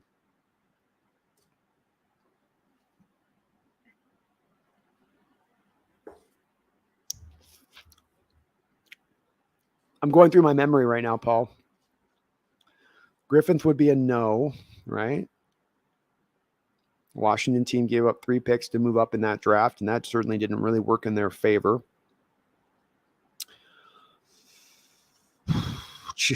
Paul, do I have to go to John Elway on this one? Do I got to go back to the 80s on this one to find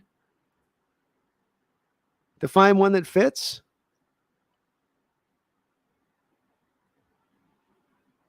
Yeah, Mahomes, Allen all drafted where they were at. Rodgers drafted where he was at. Manning drafted right there. There wasn't more picks given up to move up for him. They were just picked where they were picked. It's a really great question, Paul. I can't think of recent history of teams trading multiple picks to go get a guy that worked out. Like you got the Bears doing didn't they trade up for Trubisky?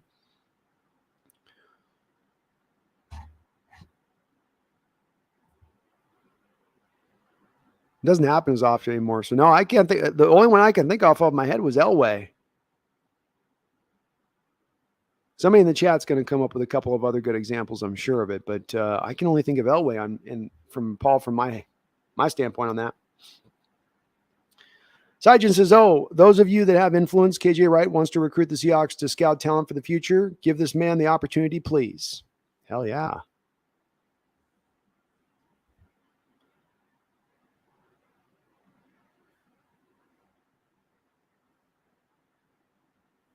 Hells yeah.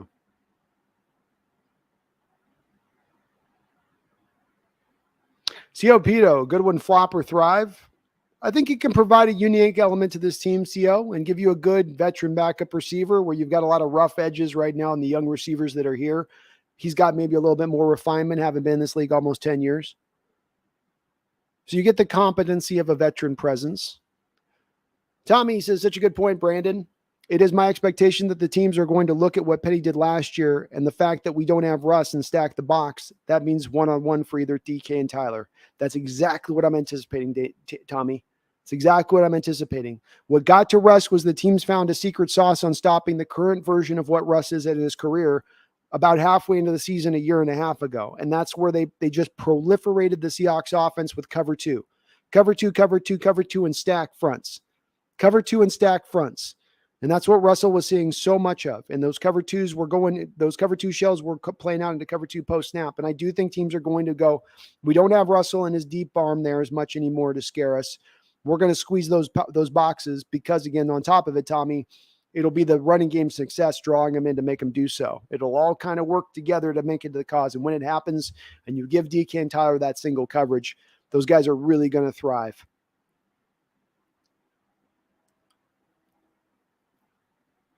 Why do I says all the interviews I've seen for players and staff say Seattle has not shown any of its design D so far.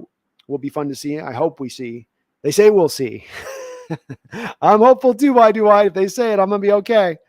But as you know, and you're going to be the same way, I'm sure, if we don't see it and it is a lot of the old and it's just a lot of talk, I think that will be deserved to be called upon at that point and called to the mat on that at that point. We need to see it implemented, not just done in sayings, so to speak. David laughing out loud with a $2 donation. Thank you, David. I appreciate it. Sorry if a little slow on acknowledging. I'm behind on the chat, but I can't run my chat normally like I can to stay on top of the donations. So I will get to all of you guys in the chat on this, but definitely I'm running this remote today, so it's a little more clunkier. David says, what's your thoughts on Tariq Woolen? Is he the next Richard Sherman? It's very hard early on to, of course, put the crown of a Richard Sherman potential upon Tariq's head because he's not yet gotten out into live games at this point. I think it would be very premature to do so, David, in that respect. I think what I could say about Tariq Woolen, though, is that there is maybe even a little more potential upside to his game than what you had in Sherman, but he's not as realized to where Sherman was at maybe in his game quite yet on that side of things. Again, I don't know for sure until we get to the live games. If you look at Richard's first year, David, he didn't crack into the starting lineup until deep into the year. And then he started balling out when he did. But it looks like Tariq very well may break into this lineup from day one as a starter. That's why I say with his skill set, as explosive as he is, as long as he is, as fast as he is, he's got a little bit of difference in his ability than from what Richard did, where Richard was really more of an overachiever from what he had in his natural skill set. because he wasn't a burner. He wasn't short. He wasn't fast in short areas. He used his brain as much as anything else. Tariq doesn't have to use the brain for the natural skills that he does have. So it's a tough question to answer at this point, David. I wish I had a better one to lean into on this one, but Tariq is certainly has all the potential in the world right now. And he's not just a pie in the sky. You draft this guy in draft day and you're looking at his combine metrics and you're going, oh, he runs really fast on a track. That means he'll be a good football player. He's been good here from the day he's walked in the door. He was good in rookie OTAs. He was good in regular OTAs. He was good in training camp. He's been good in the games. Everything has told us that this kid's about ready to go, and he should be a very, very good player for you.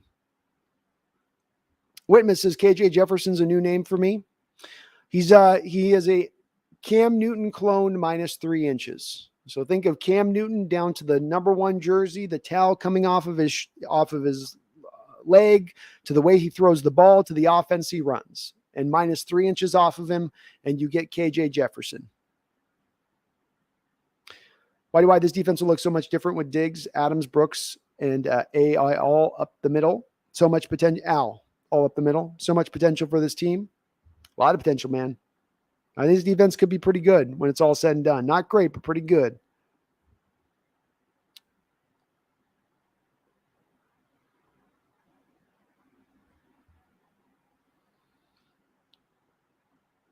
Why do I says I keep reading Penny and Brooks have been the 2 stars of camp?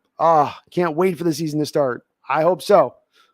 If Rashad Penny can be in that star potential of what he was last year, it's going to have such a huge beneficial effect to the offense. It just will. And Brooks, he's got to feel so much better now sliding to his natural position. He's back home again. He's back to those old familiar haunts. Kevin DeClerc, Pete wants a system quarterback and an old school tough physical defense and a grind out the clock run game. Very well said, Kevin.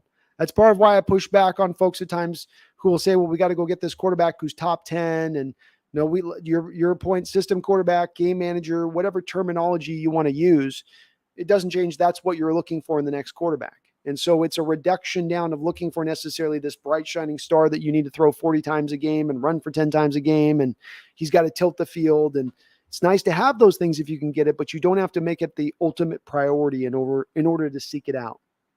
Or R says, hey, Brandon, I like Lamar Jackson, but he gained 25 pounds of muscle weight. He won't escape sacks because he can't run 40 yards in 4.3 seconds. So Hawks shouldn't pay Lamar Jackson. He's too expensive. I think the model is right now you're trying to fit back into that 2012 model or R, where you're trying to not pay a quarterback but less than 1% of the salary cap if you could get away with it. I don't think you're going to get to that low again, but somewhere more closer to that neighborhood rather than, let's say, 15 to 20%. No, I don't think that they're looking to pay Lamar at this point. I agree with you. I think he gains the weight now, which is going to slow down a little bit of his quickness, but he's also trying to already move into that direction of sustaining his career, being that he's playing the position like Cam Newton. And Cam Newton, as we saw, broke down by about the age of 29. Same thing will probably happen with Lamar with how he has played the position kind of like a running back at times. Keldon says, well, Jimmy's career passer rating falls between Wilson and Breeze. He's not as terrible as most think. Well, it also shows a little bit of the overrating of utilizing merely a passing rating for a bottom line stat on a quarterback too, though. So that's why I've long thought passer rating is not a great end-all be-all stat to utilize for quarterbacks because it just isn't. It doesn't tell you enough of the tail. It doesn't give you a tail of the tape. He's been efficient, I'll give you that. But again, that's where, again, too, stats, eye test, and what you see on the field matters. Shh. Come here. Come here.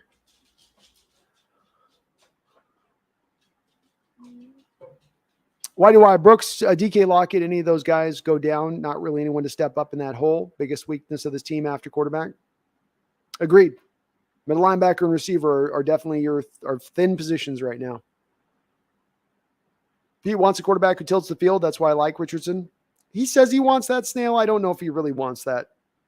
That's a Pete Carroll. That's a Pete Carrollism, but I don't buy it.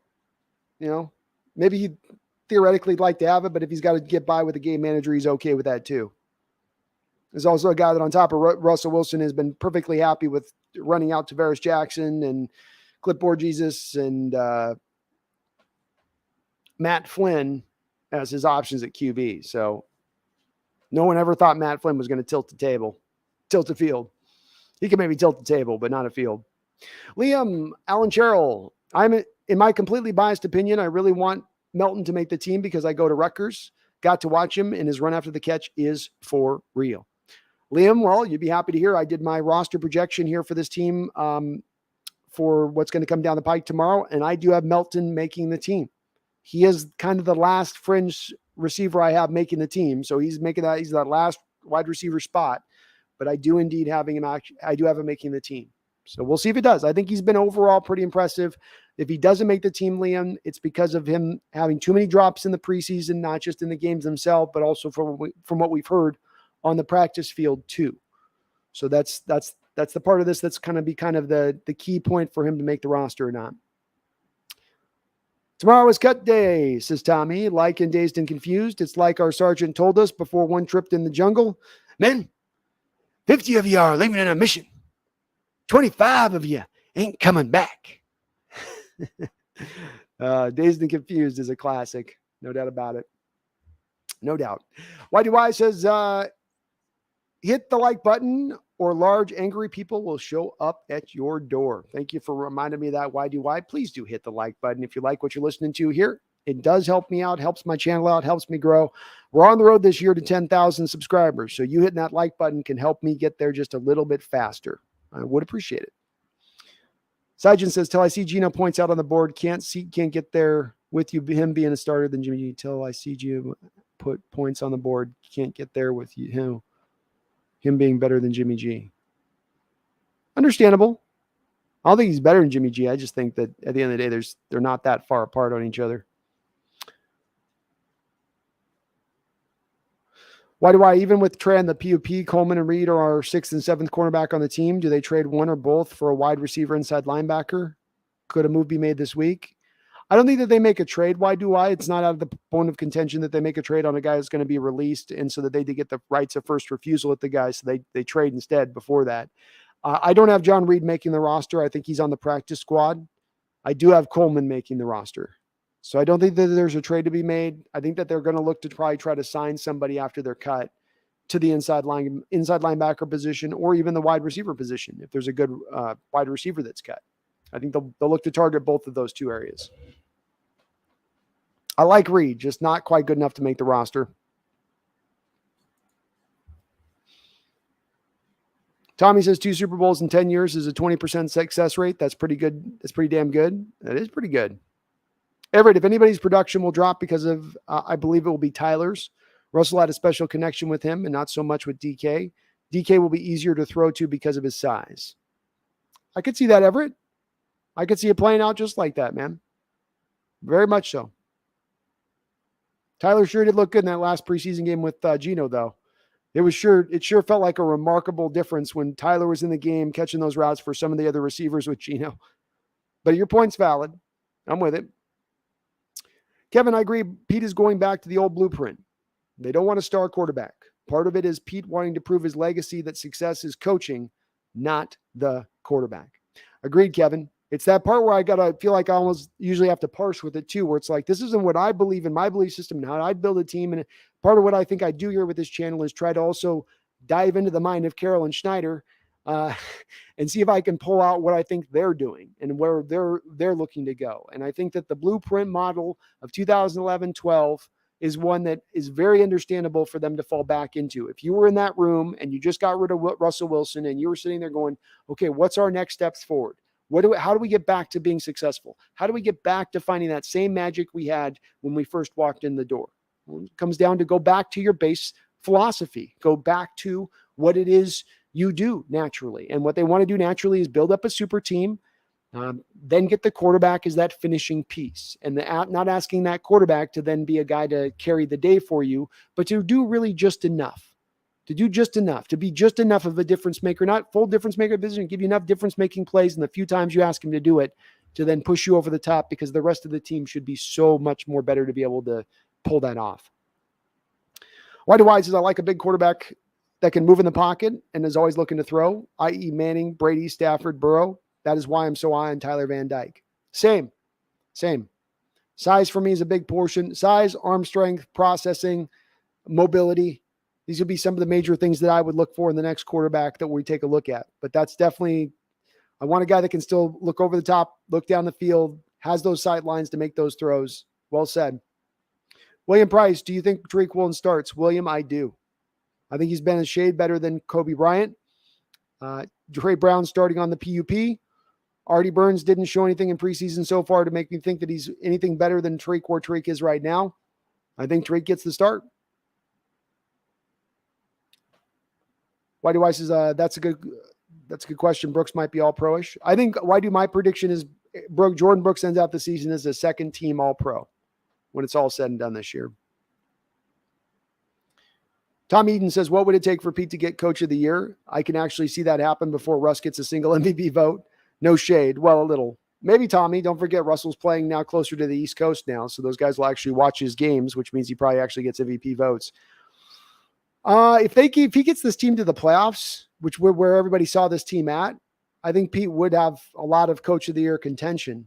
You look at this year teams that are going to come out and be, I think Dennis Allen, if he can get the Saints team to be good, would be somebody a lot of teams would give a lot of credit to. Nobody's going to give it to like an Andy Reid or, Green Bay head coach, for instance. You're not going to see that. But I think they got into the playoffs. That would probably be enough to do it. That'd probably be enough.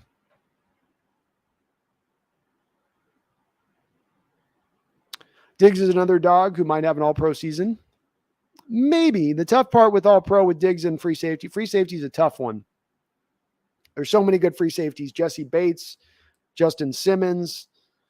There's a lot of guys out there that have got just a little bit of the higher reputations. Whether or not they're better players or not, I don't know. But they've got the higher reputations, so they probably still beat out him on that. Though maybe he's starting to get himself up there now. It's been enough years where he's kind of solidified himself here. Maybe he's done enough. Roland, I think Pete wants one drafted quarterback to work out before he retires. If 2023 doesn't work out, Pete walks over the rainbow. I agree, especially because Roland, his contract starts to wear down at that point.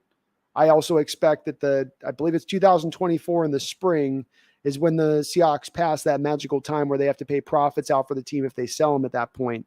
So I expect you're going to also see the team sold very shortly after that.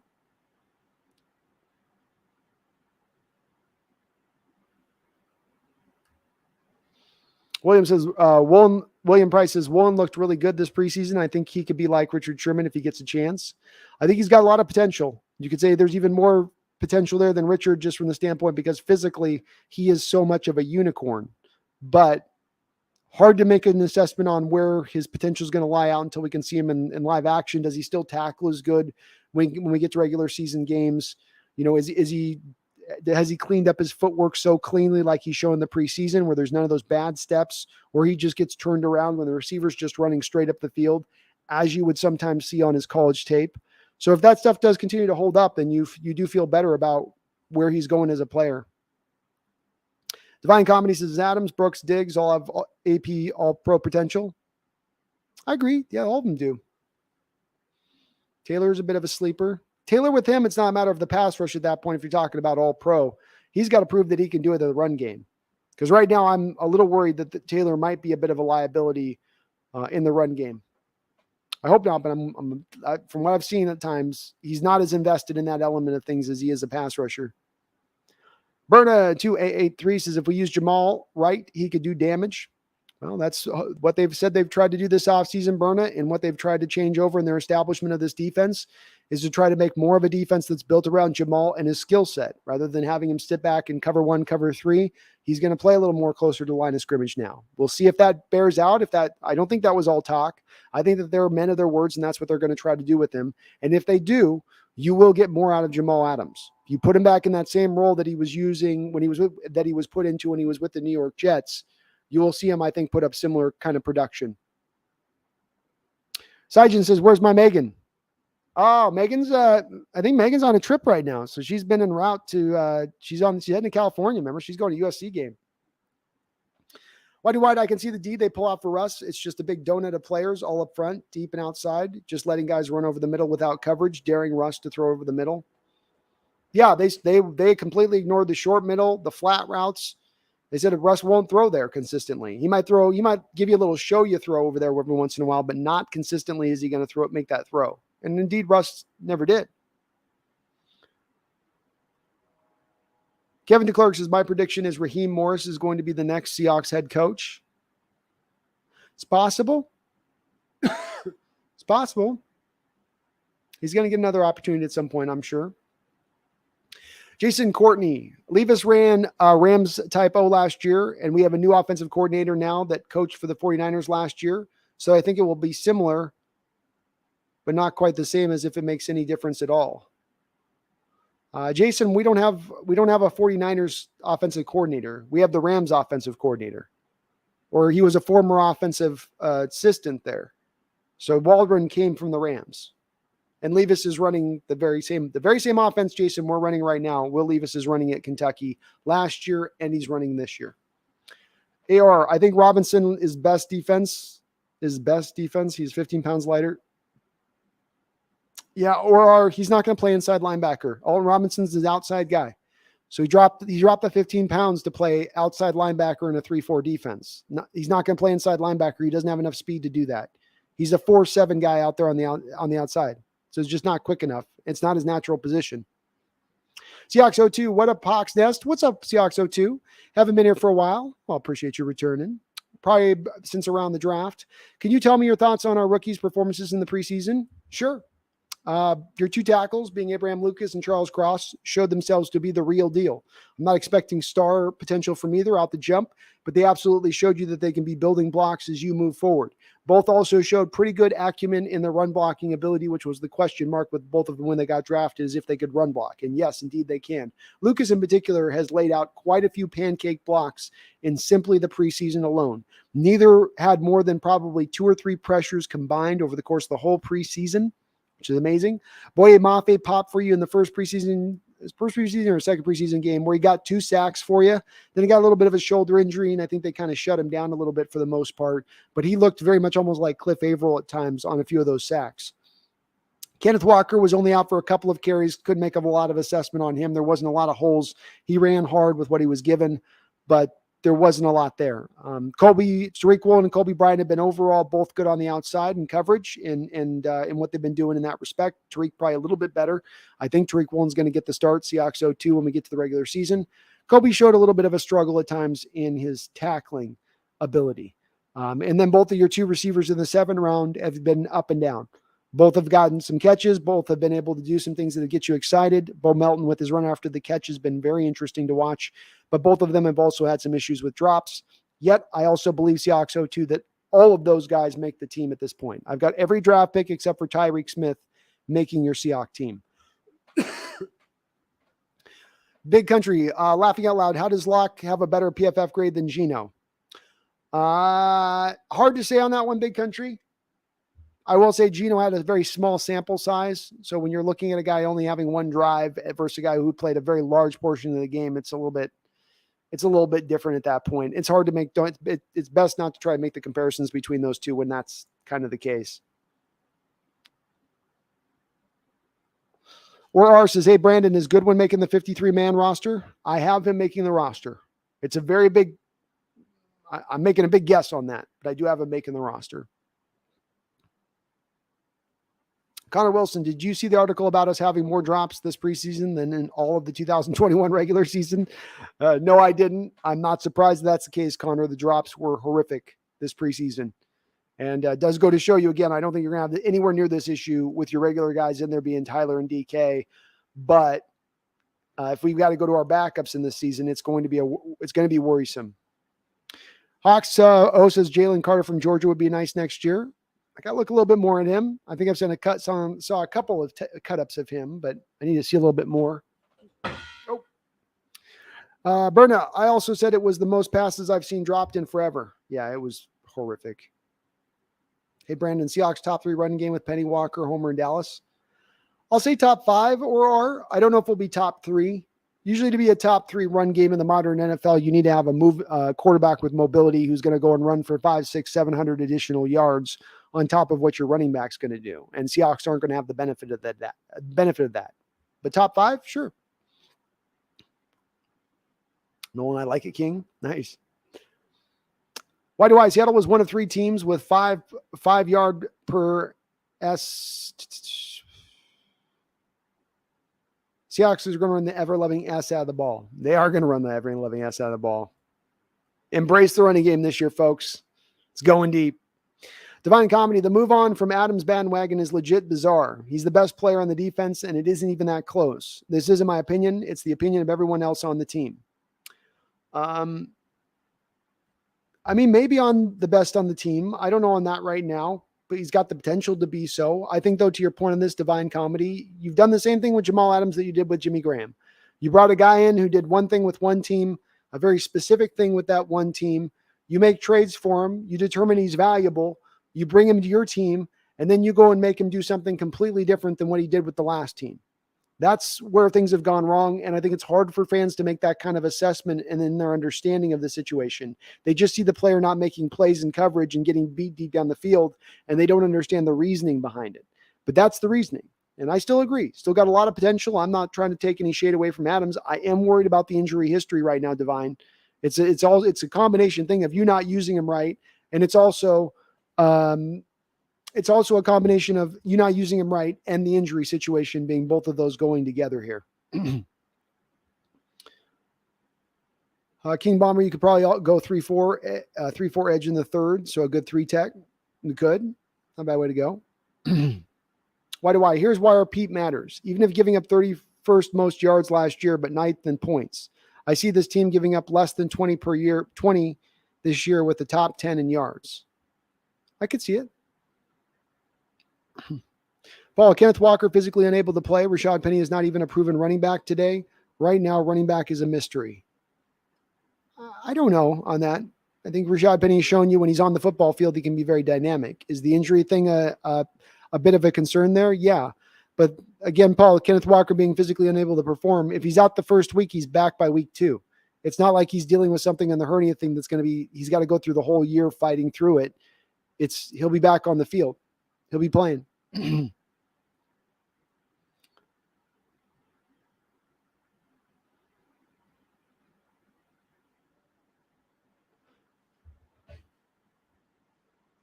Tommy Eaton, Charlie Murphy, like that. Herbicide, Lucas should call IHOP. IHOP would be very forward thinking if they got an offensive lineman who was known for pancake blocks. And then you could run the commercial during game day. IHOP would blow themselves up if they did that. I hope you're right, OR. I hope Goodwin can help out Geno on 3rd down. Jared Johnson says, Locked On Seahawks guys thought Nick Fleur has a good chance of being cut. I mean, I don't know. I mean, it's just he provides so much benefit on what they do special teams wise on top of the versatility he provides you.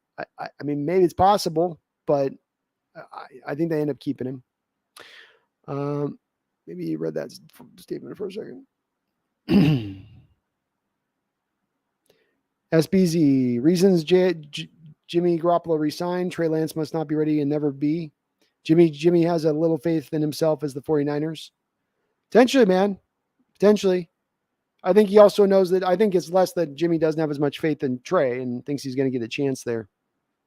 Why do I ever see the interview with Prince where he talks about the basketball game, the Murphys? He said it's all true except his cook made the pancakes, not Prince. Too funny. I did. It's hilarious that it is basically true, though. It's awesome. Aiden, I like the idea of guys next year in free agency thinking. The dudes in Seattle want to win, and I want to win. I think if we can show people that we win in the Pacific Northwest without a quarterback, they will come. I agree. You can make this an attractive place to come to again. I do think at the end of the day, and more than recruiting players to cities, it does come down at the end of the day that money talks and BS walks. And if you're the team that offers the most money, you'll be able to get that player.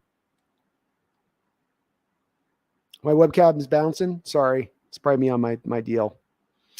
My foot's bouncing, so I'm probably causing it. My bad.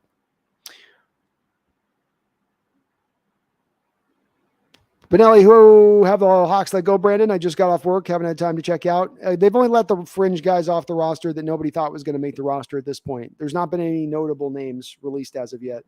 Riverside says, did you ever see the one album cover Prince did with Dave Chappelle dressed like Prince holding some pancakes? I did. I'm glad that he could have a sense of humor about it. And it's not like they threw any shade of Prince on the skit. It's just a funny skit. King Bomber, there's a no trade clause, isn't there? Yep. Jimmy was able to get a no trade clause there, so they can't just move him off at any point in time. He gets a choice on where he goes if they make a trade before the trade deadline. Why do I? It looks like Seattle should be much better against the pass. It looks like they might struggle with the stretch zone run. Your thoughts? The stretch zone run situation is going to be a problem because of the fact that you're moving more to, if you're in a 3-4 defense, your guys are going to be set up with your defensive ends in what's called 3-eye technique, or it's 4-eye techniques. No, you're not 3-eye, 4-eye technique, which is 4 inside, 4 tech inside shoulder of the tackle.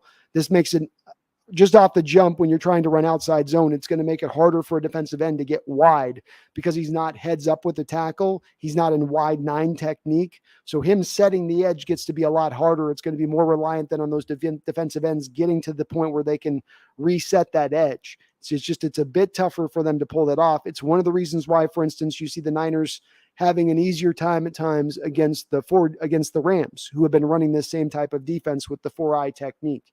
So that's a little bit of a part and parcel of what you get in this change to this scheme. And it's going to be a bit of a problem there with it. But I do agree with you. The upshot of this should be that you're a little bit better against stopping the pass. Goldie Cobb, Jimmy G played it perfectly. I think he did as well. T-Money, how long does ownership give Pete to hopefully get us back to being a yearly contender? The team's going to sell a little bit after 2024, T-Money. And then once you get a new owner in there, all bets are off. And he's going to probably want to bring in his own coach at that time anyway. I don't see him getting released or cut or Jody Allen being done with him anytime inside that period.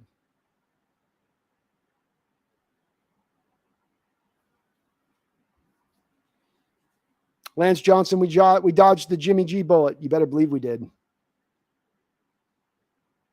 JP Hinks, Cat's voice has gotten deeper. What happens when I get 3 hours into the stream? Why do I? The dogs are letting you know they're safe now. I got to woof every once in a while. Jeffrey Thistle with the $10 donation. And again, sorry if I'm acknowledging the donations a little slow. I've got to go a little slower with the chat tonight because I've got I'm on the road. I'm watching somebody's home here, so it's a little bit more wonkier for me. Jeffrey, though, thank you for the $10 donation. He says, issue with the Niners with Lance is actually that their head coach's offense is super advanced, even for a vet NFL quarterback. Took Matt Ryan 2 seasons to learn it. This kid might be too green, period. Agreed. Agreed. I think that's a big part of this. And your comparison to Matt Ryan is a good one because Matt did struggle with the Falcons in the first year and then he started to take off year 2. But Matt was so deep into his career for him to have to even take that long to get there. And you got a young guy like Lance, as green as you say he is. His combination of green with the intricacies of the Shanahan playbook going to make it a little bit more challenging on him probably. I'm with you on that. And I think once you give him 2 years, by year 3, he's probably ready to go. But I think it's just going to take that 2 years with Trey Lance. So again, part of why I think if I'm a Niner fan, I'm very much in support of being able to now have a good insurance policy here with Jimmy Garoppolo. Well said, Jeffrey. Well said, and thank you for the donation. Nitrox says running quarterbacks are always a concern on a long-term deal. Oh yeah, it's always a risky gamble there. Team Money says, Kurt Forsythe for anyone else on waivers? I don't think we cut Forsythe. I think he's your backup left tackle.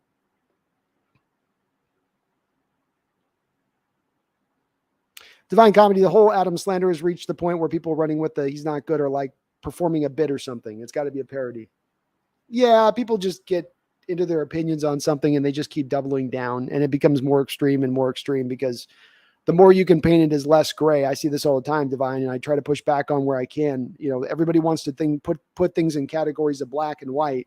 There's really very little room for gray or nuance. And that's just kind of that's the modern age we live in. You got to be all in on one or all in on another thing. Dan Bogart says he didn't have trade value with that bloated contract. No, he didn't. Zorn says take the under in 49 games point total. Okay. TJ says the Cubs choked a 4-0 lead. Brutal. Zorn 76, the Big Apple would love Pete. Maybe. I mean, they had him there once, Orn. He was already a Jets head coach. They didn't seem to love him long enough to keep him there very long. Keldon says the 49ers said this is Trey's team. The 49ers said they did not plan to release Jimmy. Jimmy will not be traded, maybe for an offensive lineman, man. You never know. They've got flexibility here, Keldon. That's what restructuring that contract does for him now.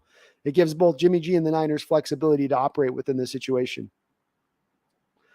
Ariel Aguilar, doesn't practicing tell you more about a quarterback than a quarterback one than a quarterback battle with second stringers for a half in a game 3 times? Drew has had the better practices, if I understand correctly. I think you have to take the totality of all the data, Ariel. I think it all has to come into account. I also think that if the turnover thing that we've seen that's been a common element of Drew Lock's game in the little bit of time that he's played so far has been a part of what we've seen on the practice field, whether he's played better or not, whether at that point he's put more throws out there than Geno, that's going to be enough for him to lose the job. You can disagree with it. I can disagree with it. But Coach Carroll, when he looks at the quarterback position, factors first and foremost, do you turn the ball over? And if you have a high propensity of doing so, you're not going to last very long as a starting quarterback for Coach Carroll's teams, especially when there's a guy like Geno Smith on the other side of it, who's had this instilled by Carroll into his soul at this point and plays the position very much aware of the fact that I cannot turn the ball over. Paul says, wow, top 5 running team. When we get that, we will win big this year and next. Agreed. Zoran76 says, Wilson is suffering from cougar exhaustion in New York. Could be. Sometimes the older ladies are going to wear you out a little bit, you know. Sometimes they can go hard.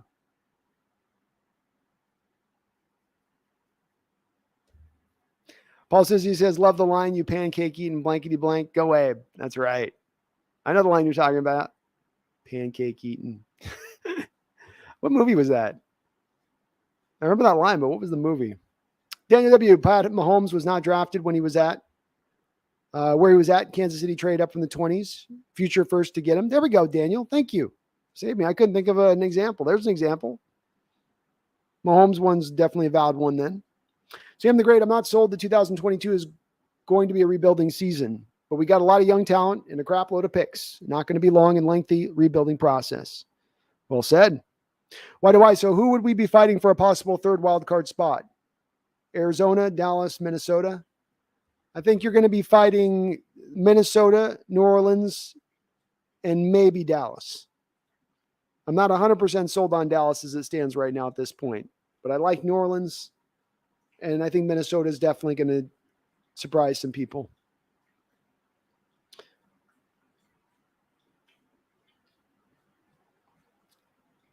Daniel W. says, honestly, I don't want Jimmy G. He's a sucker, sounds like. He took a bigger paycheck to sit behind Trey Lance instead of having a chance to start with another team.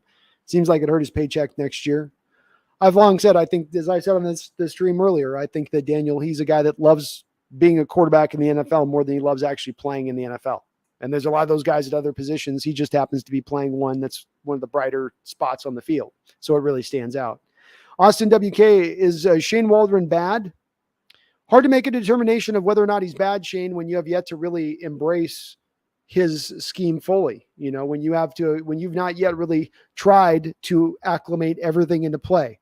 At no point is this team fully bought in over the course of a game to, outside of maybe the Colts game last year was the only one we saw last year, but committing to the short and intermediate passing game, committing to the fly sweeps, committing to the bubble screens, committing to running the ball on the outside.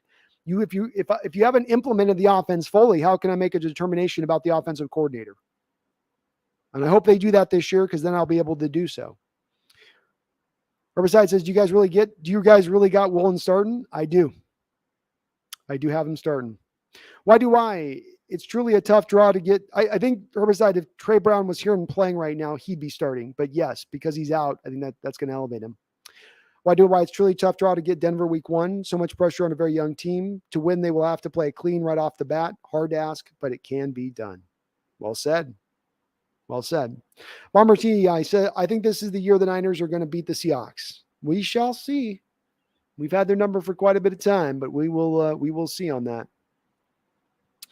Daniel says, last year they took our game against the Niners off a primetime spot because our record wasn't great. They were ready and waiting to discount us. Not surprisingly, the game was primetime material. That's right, Daniel. Keep letting them sleep on us. Keep sleeping on us. Nationally, media. Keep keeping us out of the primetime games. Watch what we do next. Sit back and watch. Mr. Isaac, what is the one specific thing you're looking forward to in week 1 versus the Broncos that may be flying under the radar for most people? Aggressiveness on defense. A defense that's not just going to sit back in soft zone. A defense that's not just going to play with a front four and say, okay, front four, you go get the pass rush done on your own. And if you don't get anything pass rush wise, the quarterback's going to have 20 seconds back there to throw the ball. If that stuff gets implemented, I think it's going to have a very large, tangible effect that turns around the way that teams not only have to play this defense, but prepare for this defense going through the course of this year. And it's the part that I'm not quite certain on yet, Mr. Isaac, because they didn't show it in the preseason very much. So I didn't get a chance to see it. But if they implement it, it also happens to be the thing that gives Russell Wilson the most troubles, by the way. The cover 2 shell has been at the forefront of what's given Russell Wilson all these problems. So I hope to see that as the main thing that they implement. And if they do, I think it does bring about instant returns for this team. Big Country says passer rating is inflated over the years as well. Jamie G's average. Great point, Big Country. And yeah, the passing rating has increased over the years. Quarterbacks have found ways to game the passer rating, right?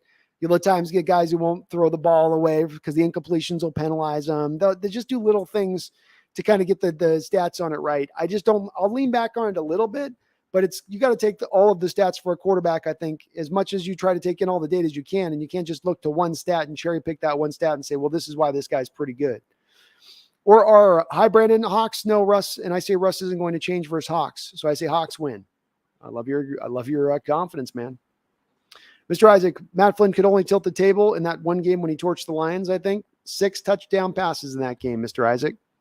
And that was right when he was with the Packers. It was also at a game that was at the end of the season. Lions were far out of it at that point. They were throwing a lot of backups up there, and Flynn ate that day. It was also, I think, like a snowy kind of day in Lambeau, So, yeah, that one game got him $26 million or whatever it is they paid him. Tom Eden says, honestly, Pete wants a perfect quarterback, someone who stays within the offense, but also has explosive plays. Who doesn't want Aaron Rodgers? It makes it a little bit harder on him with the explosive play element of it, Tommy. It's why I'd like them to fit to more of the machinations of this Waldron West Coast offense, because then that makes it less reliant on the quarterback having to make those huge throws down the field.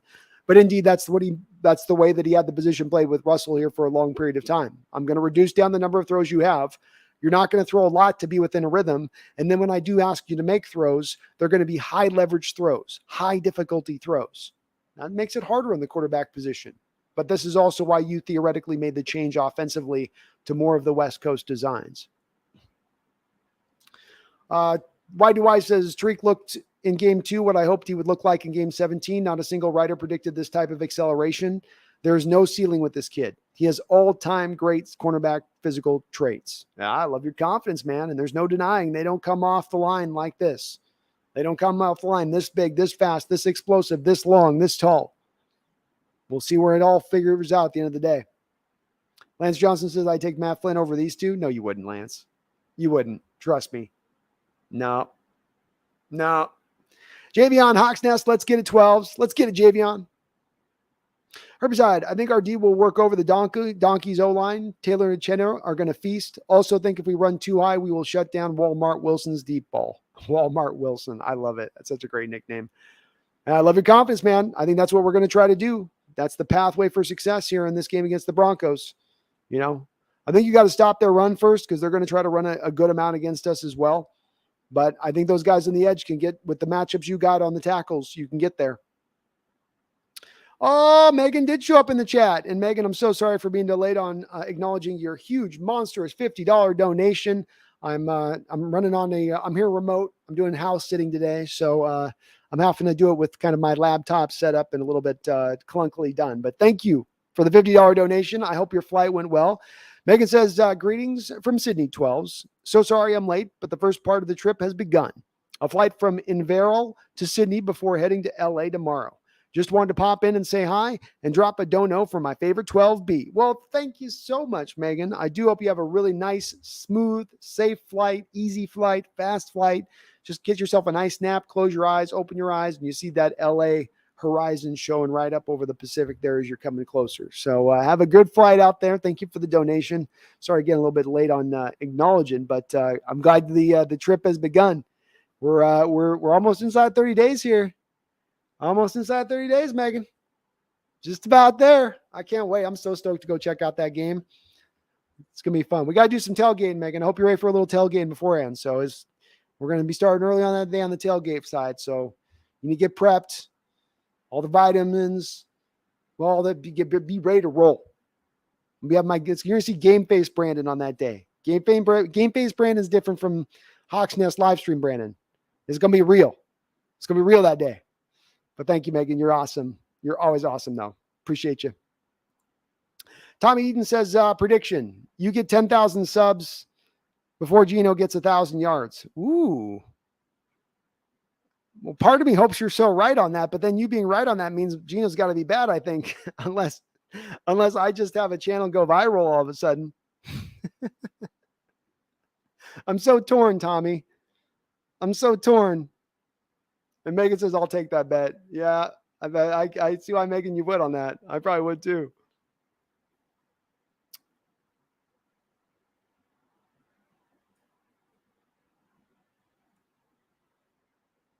Or R brings up a good point. Geno does have a very heavy incentive-based deal, which does put more of an onus on him playing a little bit better to get the most out of all that money. Jabba the Mutt, they trade up from Holmes. Thank you, guys. Appreciate giving me an example on that. My old brain was struggling to get past Elway, so I knew there had to be a couple of other examples. It seems like it doesn't more often than not go well when you trade up a lot of assets to go get your one quarterback in the draft. But when it hits, when it is successful, ooh, boy, is it really successful. Javion, we all know we're going to make the playoffs. We already proved we really can't be pushed around by any kind of team. Facts. I love your confidence, Javion. I hope you're right. Hope you're right. Quest 49. 49ers signing Jimmy as a second stringer. Bad news for most teams. Yeah, I mean, it's definitely, we were going to be one of those teams looking to pick him up, I think, if he was released. But I think for your 49ers, it was a great move. In fact, I think it's in a lot of ways a season-saving move for the Niners, keeping Jimmy there. It's very, very good for you guys making that move. Very smart. Strevler time? Is this filler? Strevler? Mr. Isaac, does anyone know how does anyone else have a large disdain for Wilson now? I can't stand that guy. I definitely appreciate all he did for the city of Seattle and bringing us our championships, but that was almost 10 years ago. I think there's a good contingent of the fan base that's gotten soured on him. I do lean a little bit closer into your direction of things. I do always have the appreciation for him. He will always be held in high esteem here in Seattle for what he helped to bring the championship to the city. But when you hear comments like from the luncheon that he had a couple of days ago, where he's like, oh, it's nice being on the Broncos now, so I don't have to carry the team on my back. It's just like, he gives you these little insights into what he really thinks and feels. And it does start to at least for me, naturally start to sour me on the guy. MSR says, Geno loves Tyler. Go watch that Jacksonville game from last year. Also from last year, we should give Geno a lot of 2-minute drills and spread concepts to get him in rhythm. Remember his 14 for 14 start. I'd like to see that. They did run a little bit of up-tempo this preseason in MSR, which I was surprised because I did think a lot of that was going to go away with Wilson being gone. But they did implement it quite a bit, which was encouraging to see because I agree. I think that does kind of help. That does kind of help Geno get into that rhythm a bit. Why do I says Pete has no fear starting rookies at the offensive line and cornerback. We have 2 studs at both those spots. Kobe has 2 weeks to win that starting nickel spot. I think Woolen has already got that job at right corner. Agreed. Agreed all the way around on that.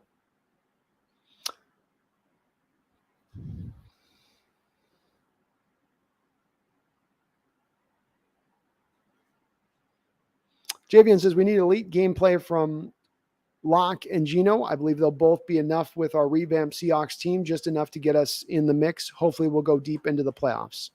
I love it, man. I hope you're right. I think the team's got a potential to get the playoffs if everything breaks right for them. If they get a little bit more of the quarterback play than some of what we're acknowledging we think they may be at, they can certainly get there. Mr. Isaac, I can definitely see Wilson getting booed in his return. I would too. We don't owe him anything. We paid him a ton, but he's kind of a clown. Well, and it's again, he did push his way out after saying he wanted to be here for the rest of his career. And then a year later said, I want to be out of here.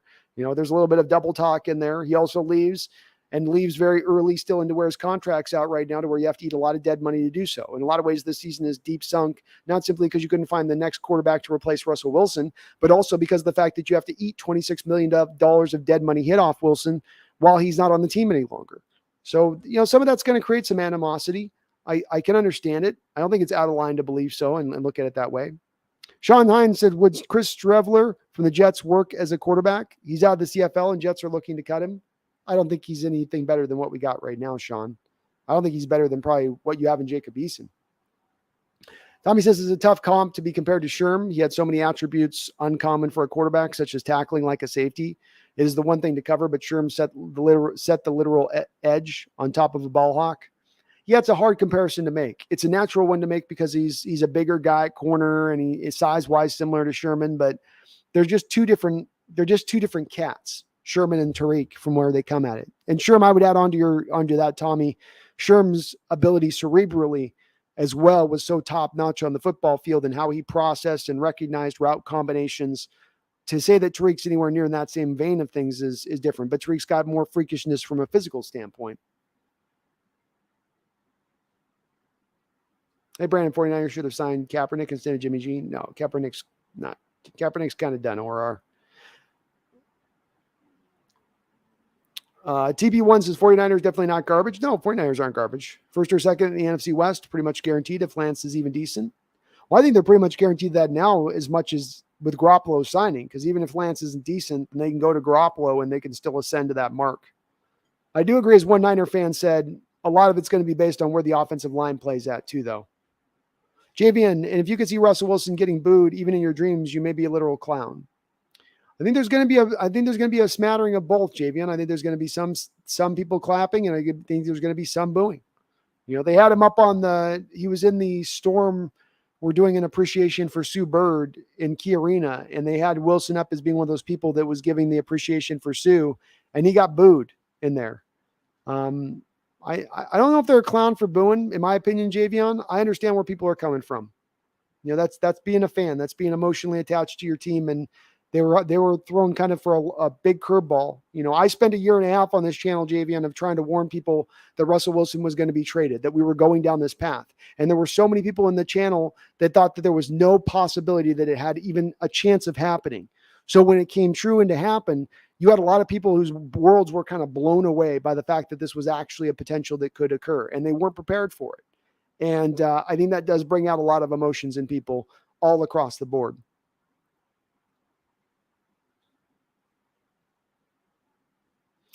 TB1 says, Jimmy, very safe signing just in case Lance doesn't ball out. Agreed. Sudfeld isn't the answer. Agreed. But Jimmy can get that team far in the playoffs. Agreed as well.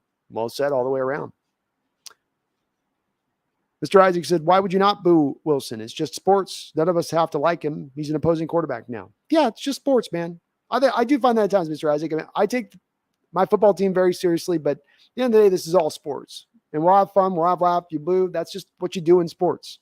I think you can still appreciate everything Russell did and give him a little boo. I think he can take it. The country Cap fell off pretty fast, so definitely not. Yeah, Cap's he's done at this point. Besides, says definitely going to boo Walmart Wilson. AJ Johnson, Drew Lock looked 100% better than Geno Smith. Wow, bad choice. 100% better? He looked twice as better than Geno with 4 turnovers and what was basically cumulatively a full game worth of playing time. I don't know. I don't know if I'm in that same place, AJ. Also, how much are you factoring in all the drops that Geno had when he was playing? He had 3 the other night in the one drive that he played alone in that one game. I think Geno outplayed him. Maybe not by a large amount, but he did outplay him. Maverick Consulting Group. So are we cutting Swain, Collier? I believe so, Maverick. Maybe it's me being presumptuous here, or maybe it's being hopeful, but I think both of those guys have not done anything to deserve to make this team at this point, unless they're just lighting the world on fire on the practice field. Quest 49, I don't like Jimmy, but he should have won a Super Bowl and got to a drive that could have been made to make it back to a second. Could be worse. Agreed.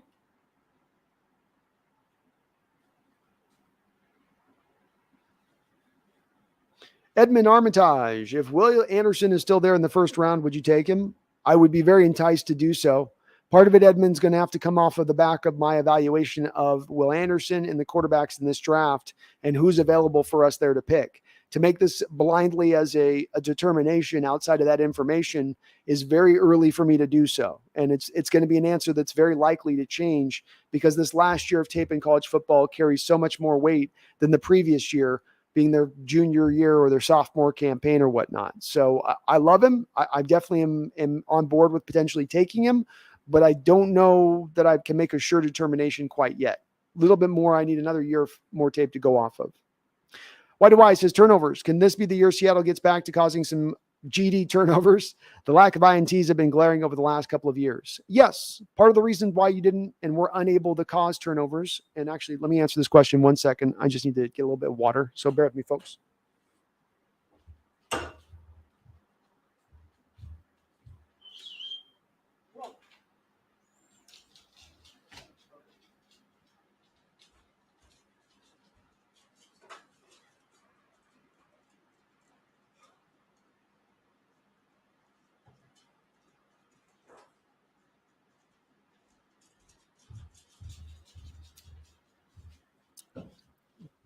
Part of the reason why you've struggled over the last couple of years to generate turnovers comes really from the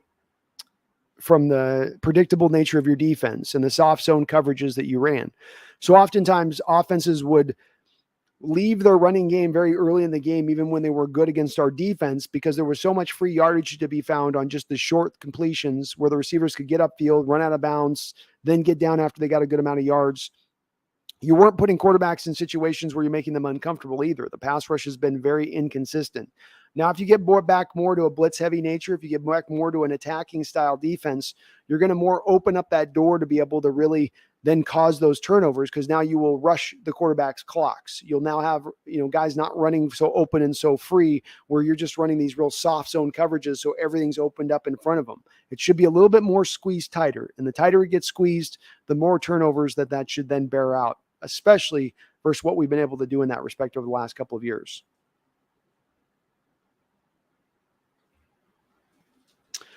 Quest, first of all, most teams waiting for the 4 p.m. tomorrow to see if 49ers drop him before then. Once 49ers show, we'll keep him as a second guy. Trades will be offered. Maybe. We'll see on that. I think he remains with you guys at this point, but we'll see. TP, come on, people. We all know the plan when we traded Russ. We're going to suck, get a high draft pick to get a quarterback. If we do well, then we'd have to trade our top 4 picks to move up into a top 5 to get one, if that. Potentially. Some of it depends upon the value of the quarterbacks in this next draft. Then maybe there's going to be first-round quarterbacks selected all through that first round.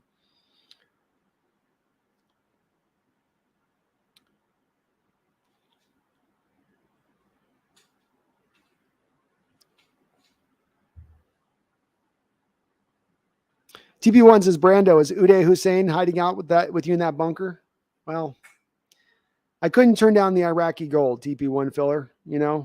Anybody seen that George Clooney Marky Mark movie where they had to go get the gold? You see one of those gold bars, hard to turn down. And he wanted a little bit of company. And yeah, he's done some horrific stuff, but 5 gold bars, that's going to set me up the rest of my life. So yeah, it's going to be tough 3 days in the bunker here with him in Iraq, but we'll get through. TB1 says, damn, our 3 worst players on PFF grade scrolling are Swain, Eskridge, and Disley. That is troubling. It's definitely troubling in regards with Swain and Eskridge. With Disley, it's more about he only played a very small sample size of snaps, so I wouldn't worry as much about him with that. But yes, Swain Eskridge, concerning. And certainly Eskridge got clipped pretty hard, TP, for the interception on Drew Lock where he didn't come back to the ball. WK Football Shorts, Forsythe has allowed 2 blindside big hits, one of them being the fumble by Drew Lock. No, and no. Sorry, WK. The blindside hit on Drew Lock was on Drew Lock. This was confirmed both by Drew Lock and by Coach Carroll in the post-press conference. He needed to change the protections on that play to get to the blindside rusher, which he didn't do. The running back is supposed to come back across the formation to the blitzing player. Forsythe's responsibility on that's not the blitzing player. So that one was not on him. Maybe he's got one other big hit, but that one was not on him. WK, Over 3 games in the preseason, I believe that Lucas allowed 1 pressure. So, yeah, not that fumble. That was player and coach both confirmed that one. TP1, Forsythe doesn't have the footwork to play tackle. They should give him a fair shake at guard. No. Nope. He's a really large guy who struggles with leverage going back to college. I scouted him very heavily coming back out of college, TP1. Go look at my college breakdown on him. He struggles with leverage on the outside of tackle. It's absolutely going to be way worse when you then put him in at guard, where the leverage is even more a bigger issue if you don't have it. He's 6'8". He just can't get low enough at the guard position to play that there. I just don't think he's got starter ability out on the left tackle side, but as a swing tackle, as a guy that comes in if a guy gets injured for a few plays or for a game, he can hold up relatively well over that span. But he's never going to be a starter in this league. He kind of is what he is. He's a depth guy, and quite frankly, better depth than we've had at the position in recent years, outside of maybe George Fant when we had him here. Cal says the Cardinals have released Kennard. WK says Geno Smith's going to be okay with DK and Tyler. If Penny is available and at his best, Geno will also have a top 5 run offense. It's kind of what I've said a little bit with this WK is that Geno's got a lot to work with. And you're not going to ask him to do a whole lot. He's being put into a position, in my opinion, to succeed here. And so if Geno's got anything to give, if he's got anything in that tank to truly be a starting quarterback in this league, now will be the time to show it. Now will be the best opportunity to show it.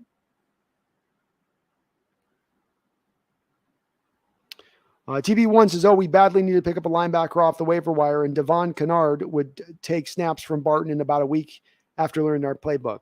I'm open to it. It's exactly the type of player. Ken Kell, thanks for mentioning that as well. That's exactly the type of player I'm talking about, thinking they're going to grab post the cut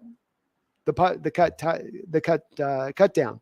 So Kennard might be that guy. And it makes sense with the Cardinals too, when you think about it, where it's not as like that Devon is so bad. When you look at the Cardinals situation, they have Simmons there, who they picked in the top 15, and then they took another middle linebacker in the first round last year. So they just kind of have a stack of guys there as much as anything else. Sam the Great, Draft Day is the movie you're thinking about. Pancake eating a mother effer. That's right. Thank you, man.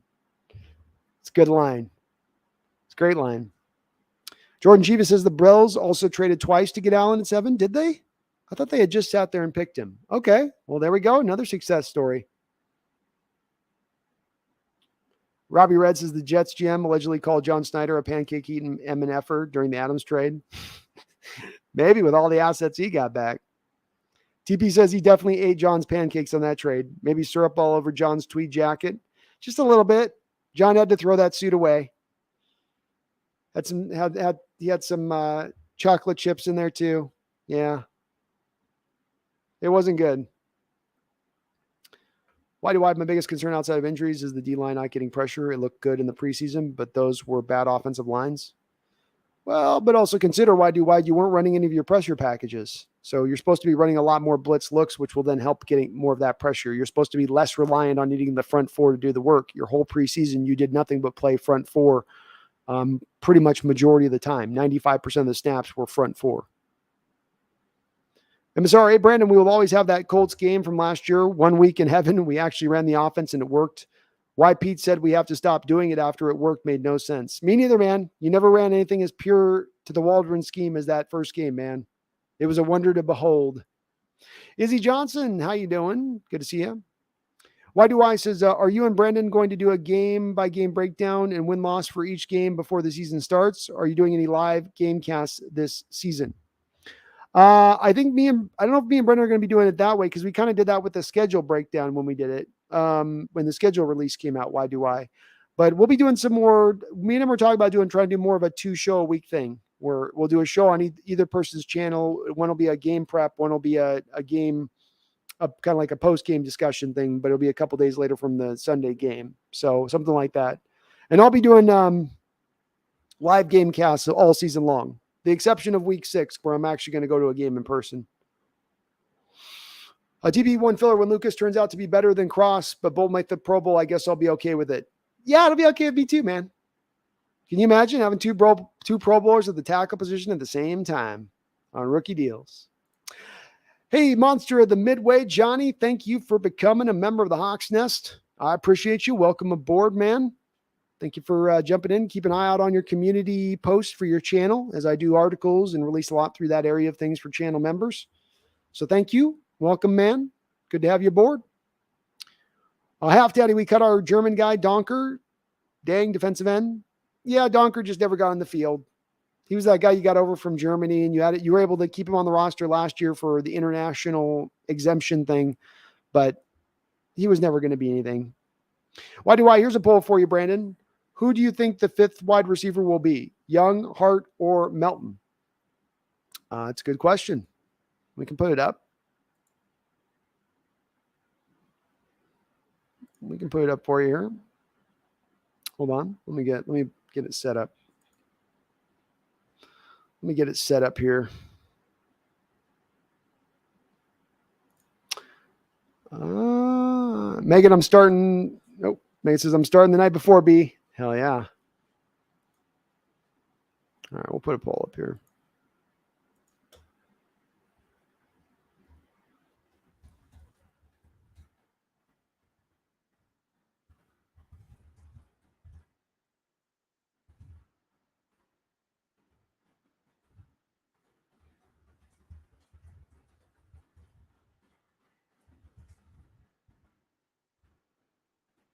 The poll like this.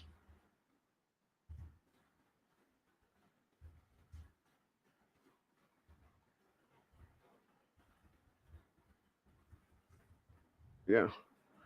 We'll do it between these three. Well, that's the community. I love doing these polls. These are fun. Get it, Megan. Devin Martzall with a $5 donation. Thank you, Devin. Hey, Brandon, been watching the whole time and like the roster prediction. Really just wanted to chip in. Thanks again for what you do, buddy. Well, thank you, Devin. Very kind of you, man. I really do appreciate it. And all your support. You're also, I know, a patron of the channel. So I really do appreciate all of that. Long-time patron, Devin. I know you've been here for a while with me, one of my OGs on the channel. And I love doing this, man. I love talking our Hawks. I love looking at it through all the different angles and views of it. It's never not fun for me to do this. So, and you guys always make this so interesting in the chat. Oh, one sec. Gotta let a cat in.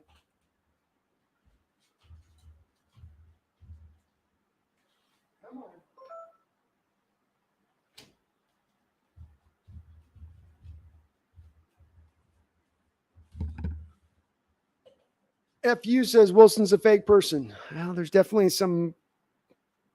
there's some understandable to look at it through that way of things.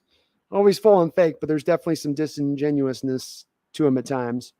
X-Men basketball. I really think Geno Smith is going to shock a lot of y'all. He will do great this season. Just watch. I hope you're right, X-Men basketball. And look, he didn't play bad this preseason, and it made it hard to make much of a determination on him because he had so many drops. But I hope you're right. I'm hopeful for him. If he's good this year, that gives us a potential of getting into the playoffs. So that would be awesome to see. Monster of the Midway, Johnny, our newest member on the channel, and thank you again, Johnny. You're awesome. Says honestly, just hoping to be considered a wild card team this year. That'd be nice. That's my hope too. I'd love to see it. Some people are wanting us to be as bad as possible. I'd like to see a wild card winning team this year. I'd be enthused by that overall. I like it. Herbicide says, you watching the new Game of Thrones? What you think? I'm not. I'm one of those people that just got so sawed off by the end of the show. I was also one of those folks that read the books, most of the books. So it was such a painful end of the show. It really kind of turned me off at that point. But people are saying it's really, really good. So I might have to give it a try. I'm very hesitant to pick up new shows, though. They gotta be legitimate. I have so little time, Herbicide, with how busy I am, that when I get a little smidge of time, it's got to be. I got to know that it's worthwhile. Javian says Wilson ain't fake. Yeah, I don't know fake, but there's a little. It's not. I wouldn't go as far as saying he's all full and fake. I just think that there is some disingenuousness to him, and I think he's always on brand, which can be a little bit tiring. Paul Third says, I haven't seen the consistency I was hoping for the preseason game, Brando. Can dismiss losses versus Denver and 49ers due to Russ and Niners familiarity with the team. But if the Falcons, Lions, and Saints are losses, won't be deluding myself. It's fair enough point on that, Paul. I do think the Saints are going to be a pretty good team, but I'm with you on the Falcons and the Saints with that. We're going to be watching it this year. And Paul, if it's a thing where they're not making progress, and if it's a thing where I'm not seeing in Coach Carroll that this is the right direction and that he's got the right stuff anymore to be able to pull this rebuild in the right way, I won't be deluding myself either. And I will call on him. You can expect that. If I see the building blocks there, if I see the progress there, I'm going to note that as well. But I'm not going to walk in with any biases. I'm just going to watch the games as they are and take them for what they are. I'm hopeful, but you better believe I will be right there with you on calling him on it if that turns out to be the case and he isn't the right one to make this happen. Nolan R. Vance with a $20 donation. Thank you, Nolan. I really do appreciate it. Very kind of you, brother. Very, very kind. Man, you guys are always awesome on the chat. Says, on hearing Wilson's comments, my wife says, Russ is going to keep carrying other teams as he keeps spinning into sacks. Oh, I love that your wife had a comment on that when she heard that. Good for her, man. Because it hit when he said that, it was notable when you saw Sherman retweeted out there with the same laughing emojis you're using, Nolan. Sherman made in his retweeting out of that Russell Wilson comment. And don't think that the Seahawks members in that, not only on this team, but the teams during the LOB era, don't hear those Russell Wilson words as well. And I'm sure Russell would try to do this whole backtrack now thing if you asked him, oh, no, I actually meant, no. You said it. It came out of your mouth. You said it. And, it's not only did he said it, it's something that I've seen purported by a lot of people in here at times on that he somehow carried us. The team has had deficiencies over the last few years in drafting, how they spent their money and how they've constructed their roster. And there's maybe been certain years where Russell was really more off than not carrying the team. But to say over the last 7-8 years that Russell's done nothing but carry the team since the Legion of Boom moved on is to me a gross overstatement of the situation, a gross oversimplification of the situation, and just flat out wrong. But I'm not surprised to see Wilson saying it. As I say with him, it's every year that keeps continuing onward, the ego keeps getting a little bit bigger. Just a little bit bigger. Just a little bit, sort of like the growth in Seattle. As we get more people, it coincides with the size on his ego. Thank you though, Nolan, for the $20 donation. And you tell your wife to go get him. Get Russ. Tell him she's right. Michael Siliker says, how much of an impact does winning week 1 have on the Hawks season? It's a long year now, Mike. 17-game season. They've added an extra game. It makes it even a longer year now. I don't think that at the end of the day terribly impacts one way or another where this year is going to go. Would it be nice week 1 to get some momentum going and know that they're moving in the right direction for this team? It would maybe be indicative that they're a bit better than people think they're going to be as it stands on a consensus right now. But I don't think it would change anything as far as like they win this game and then that suddenly creates this magical spirit inside them of momentum that they're able to take with them through the whole course of the rest of the year. I don't think it necessarily supplies that. It would just as much as be, Michael, an indicator that the changes made defensively are bringing out good returns, that the offense is being more well implemented in the second year of Waldron, that they're fitting more to type and the way they wanted to construct this team. Half Daddy, is Goodwin safe? I think Swain is gone. I don't know if I'd go as far as to say Goodwin is safe. I have him making the roster, Half Daddy, but I do think Swain is gone as well. I think the competition has been a lot tougher this year for Swain's roster spot than it's been in previous years where Swain kind of just had it given to him. And I don't think he's done enough to earn it. TP1 says Broncos are going to get a great jump out to a 4-0 start and talk of MVP for Russ will dominate the talk. Then the wheels fall off. Wilson won't get a first down for 2 to 3 quarters, spurts, and Denver will turn on him. It's definitely possible. That's a very feasible way that this could play out for him. Javian says, hey, who signed Kaepernick? Nobody did, Javian. Hey, I had good years with Bruss, been the Seahawks since Marshawn came from Buffalo. These are my guys we talking about. Hey, I have good years with Russ. Yeah, I get where you're coming from, Javion. And I mean, look, here's the thing I'll say to you on this. I have a lot of people that will come in and be very sensitive to any criticism of Russ. And I think that the one thing I got to say on that is that no player walks on water in this sport. No player turns water into wine. No player takes 2 fish and turns them into a fish that can feed 4,000 people or whatever the hell it is. They're all they're all individual players. They're all got their pluses, their goods, their bads with them. And Russ is no different of that. And I think, Javion, you can be upset and you can be dismayed with the way Russ left town here and have that affect the way you, not you personally, Javion, but people in the chat, myself included, can have that then affect and kind of reduce down your viewpoint of Russ and where you hold him, historically speaking, on the Seahawks team, while at the same time still appreciating the fact that he helped you bring a Super Bowl here, while appreciating the fact that he brought you so many games that were so much fun to watch over the years. I think you can do both of those things at the same time. I don't think it has to be an either and or another. But I think that those people, Javion, that have some shade to throw at Russ at this point have decent enough reason to do so. Russ didn't merely just walk out of here where it was all easy peasy. He put this organization behind a bit of the 8-ball.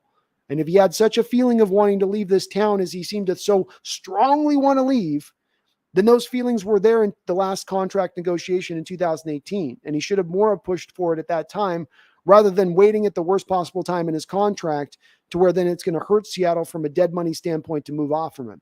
And it's not his job to care about that stuff. He's got to care about himself and his own career. I get that. But that's also a bit of what we're talking about at player with Russ, is that it's kind of a little bit all about Russ.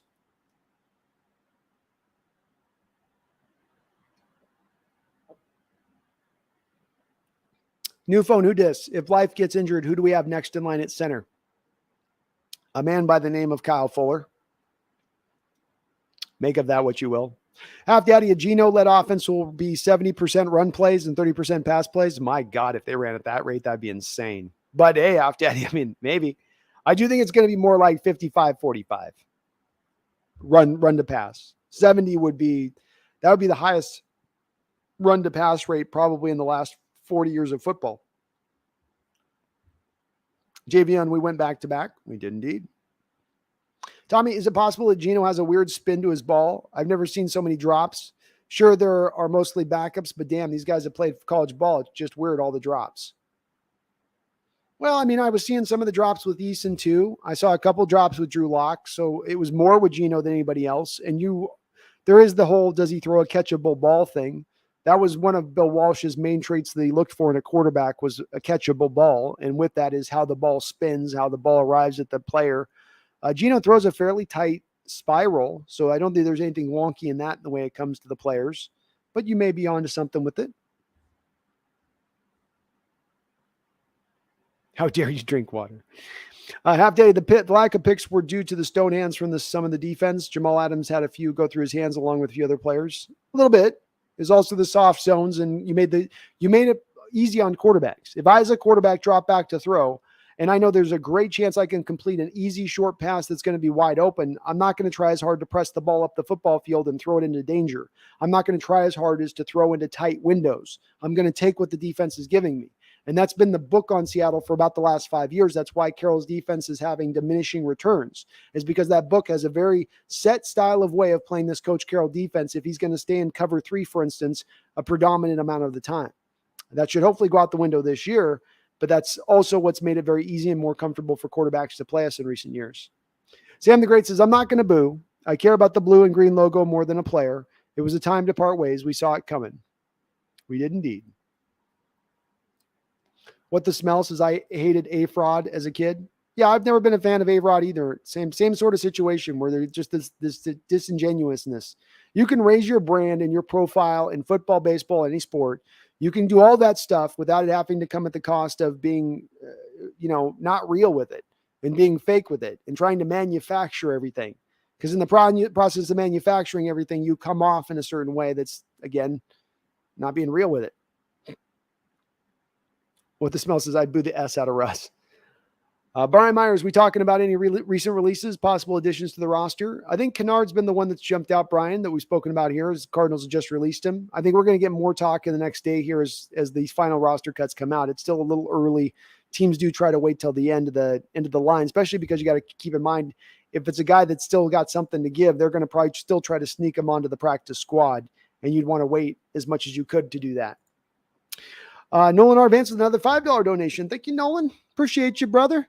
He says, I'll be at the Monday Night Football game. I am super jelly, and you're super lucky on that one, man. It's going to be an awesome, it's got to be electric there. Hopefully this can bring some of that fire back to the crowd. I have missed the crowd being a factor since the Super Bowl.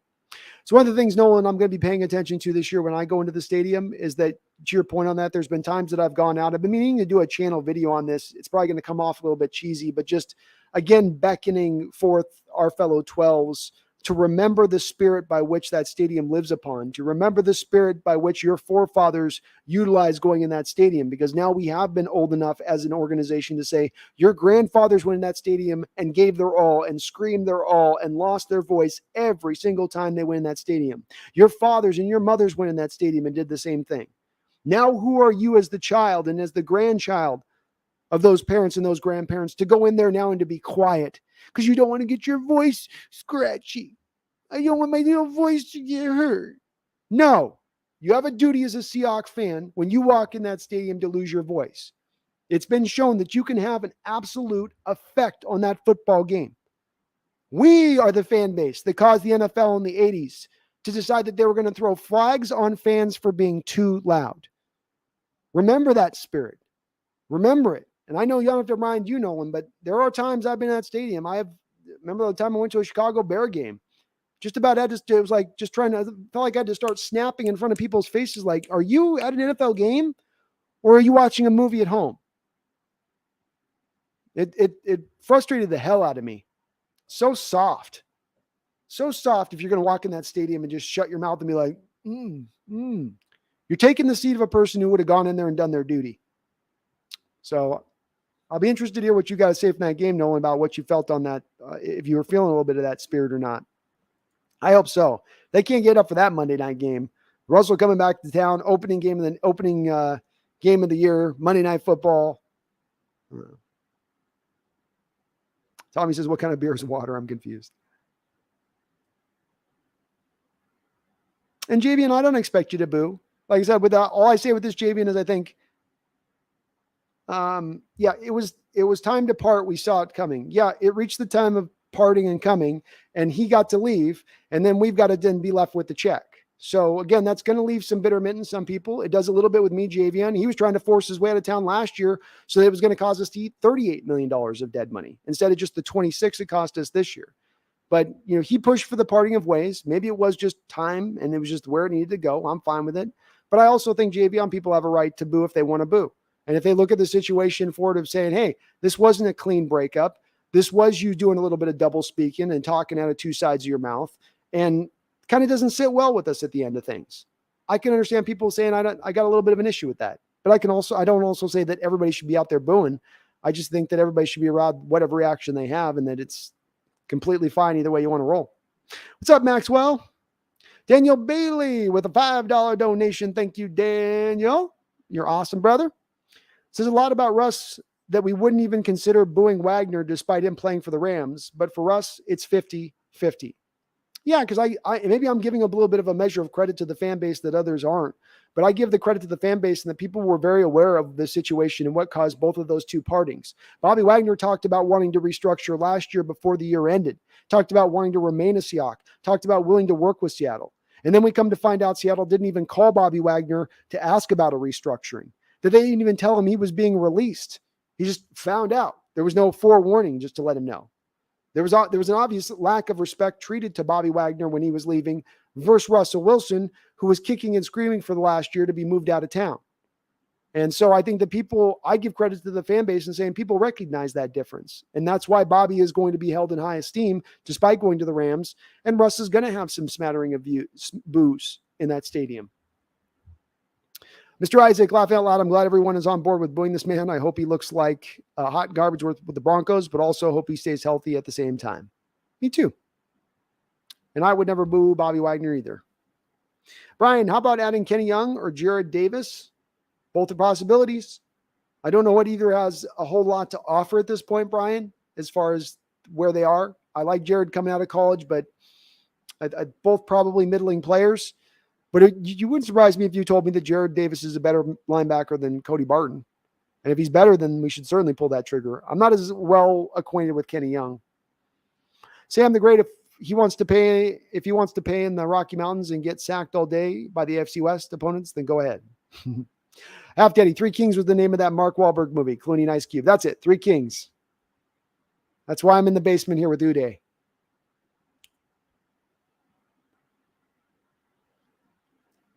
Paul Third, Brando, as you have pointed out many times, the biggest advantages a rookie quarterback gives you is the salary cap advantages.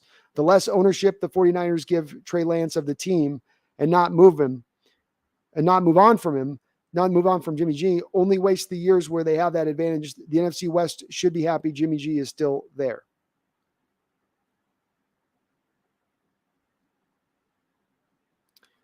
Yes.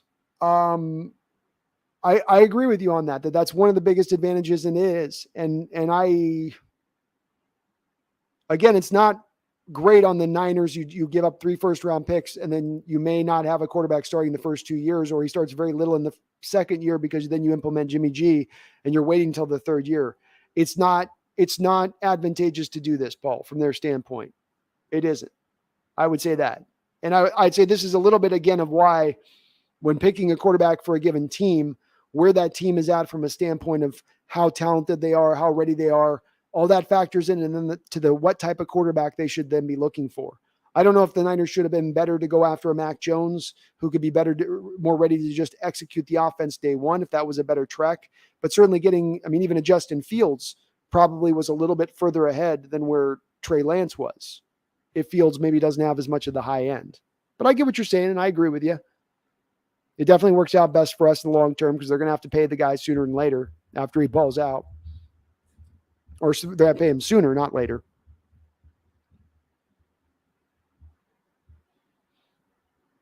Mr. Allo says more quarterbacks have hit outside the top 5 than in it. Mahomes, Jackson, Allen, Wilson. I'd rather take Will Anderson top 5 than whatever good first round becomes available later on. That's more of where I would lean to as my standpoint on it as well, Mr. Allo, especially understanding that you're looking for a quarterback that's more pro-ready rather than looking for the most talented guy. So that also would lead you to be able to maybe pick that guy a little later on in the first round than having to allot it for a top 5 pick.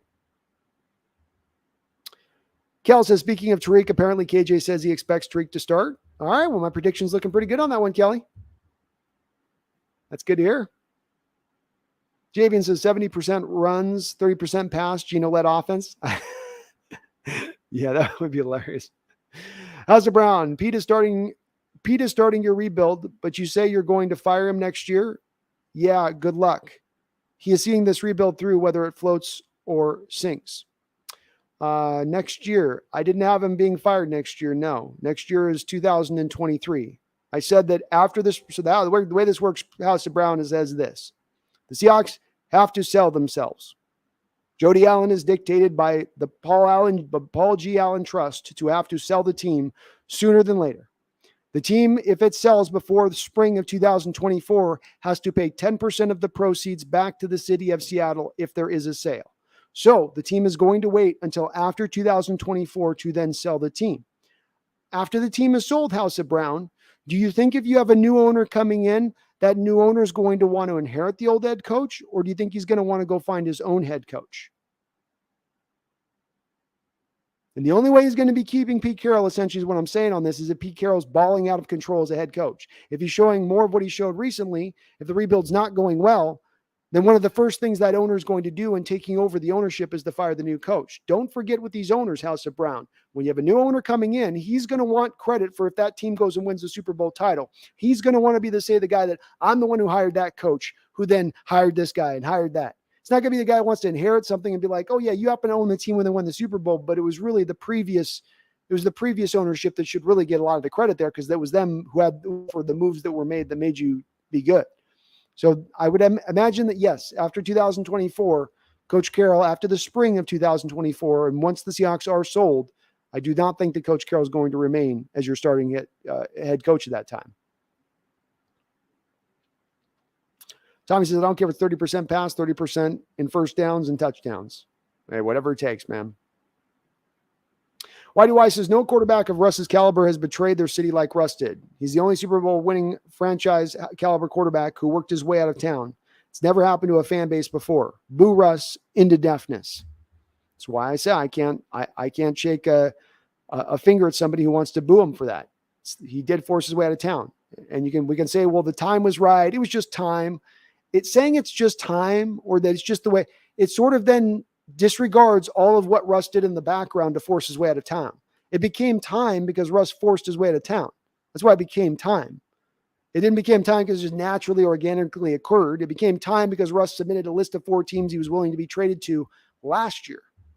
It became time because he was squawking about getting hit too much. It became time because he was talking about, wanting to have say on personnel decisions. That's why it was become time, but it wasn't because it naturally just became that way. It's because he manufactured it.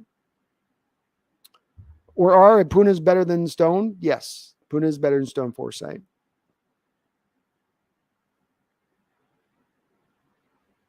House of Brown, Pete Carroll's awful football philosophy betrayed the city, not Russ, please. Well, look, 2 things can be true at the same time on this, House of Brown. It doesn't have to be an either or for me on this one. Is Pete Carroll needed to update his philosophy here over in that respect of things? Yeah, he should have done it a couple of years ago. Absolutely, he has been late in getting that done. He has done it, though, now. He is changing his philosophy. He is adapting to new modernized approaches. I've still, as of yet, to see Russ adopt or change to anything other than what he wants to be. But I don't see Carroll also betraying the city because he's not willing to adapt his philosophy. That's not a betrayal. That's maybe a bad decision. So you're kind of I think you're mispainting a little bit. In order to try to throw the same shade that Russ deserves here, you're trying to equal it back to PC, and you're having to kind of bend over backwards with that kind of comparison to make it so.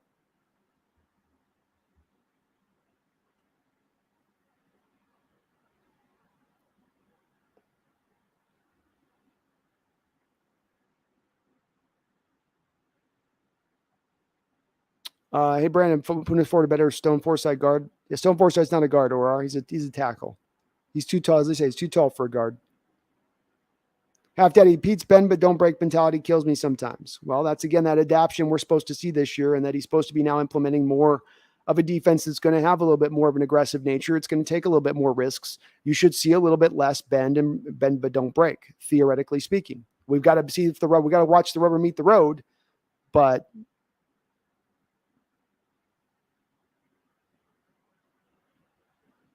Herbicide says, I hate bend but don't break. I miss every blade of grass. I like every blade of grass. Cover every blade of grass. I love it.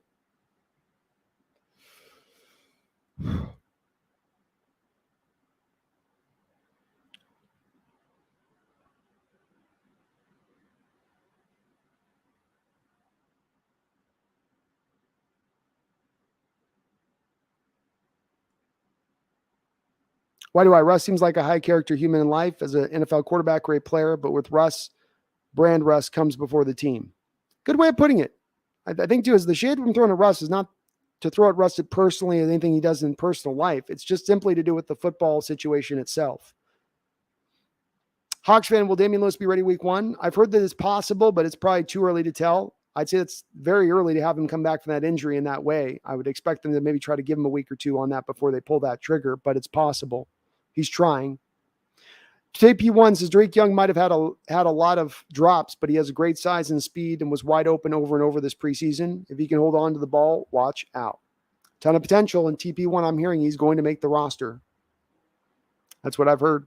House of Brown, why should the team come before Russ? Time has changed. Teams are ruthless. So should players. I think it's a different situation, House of Brown, when it comes to quarterbacks. Quarterbacks tend to stay with the teams. They don't have the injury situation. They tend to see every bit of dollars of their deal when they sign those monstrous deals. They aren't held in the same places as other players on the team who are cut the second that there's a little bit of a drop in performance. The last year and a half, there's been a drop in Russ's performance. Was he cut? No. He's going to play out through the totality of that deal one way or another. So, look, players can be ruthless, House of Brown. A guy like Russ can do what he did. It's certainly within it's the NBA style of model, right? It's what NBA players do, right? So I'm going to squawk and make a problem and I'll force my way out of town.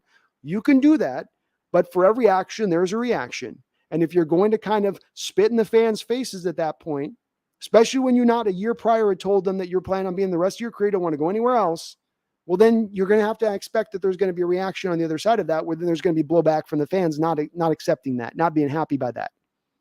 And I, for one, can completely understand where those people come from. I'm not saying I'm going to sit in the stadium if I'm there and trying to boo Russ, but I understand booing him. I can get it. It's not a complete mystery. And again, the thought process that somehow Russ has operated through this whole situation without any blame, Again, it's that black and white side of this argument between Russ and Carroll that I just don't like getting tangled into. This is a gray area. Russ has got some blame to be shed his way. Carroll's got some blame to be shed his way, but nobody gets to elevate above everybody else and just sort of float on high with a halo above their head as though they've done nothing but be perfect every way around. And Half Daddy mentioned something with Tariq Young TP1 filler that I'm really encouraged by and hopeful by too, is the jet sweep side of it. He didn't run any jet sweeps this preseason, but I think he could be a good backup jet sweep guy for D. Eskridge, which is something that you didn't have last year. Snail, did anyone get Cindy Jones some nano bubble water? Marquis Goodwin, the jet sweep king. I don't know if he's done a lot of that, or why do I, Brandon, who is the player you think will have the biggest expected hold on. Brandon, who is the player you think will have the biggest unexpected breakout this year, and what does that look like? It's a good question. It's a very good question.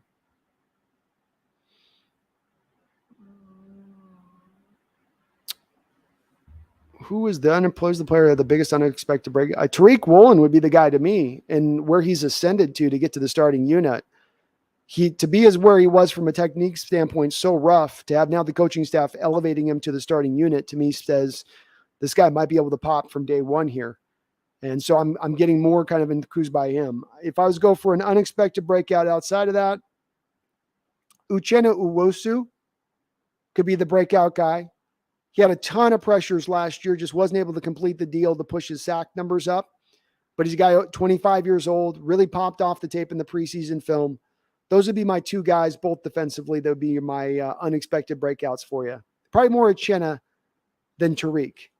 But look for Uchenna to be a very impactful player on this defense this year. R.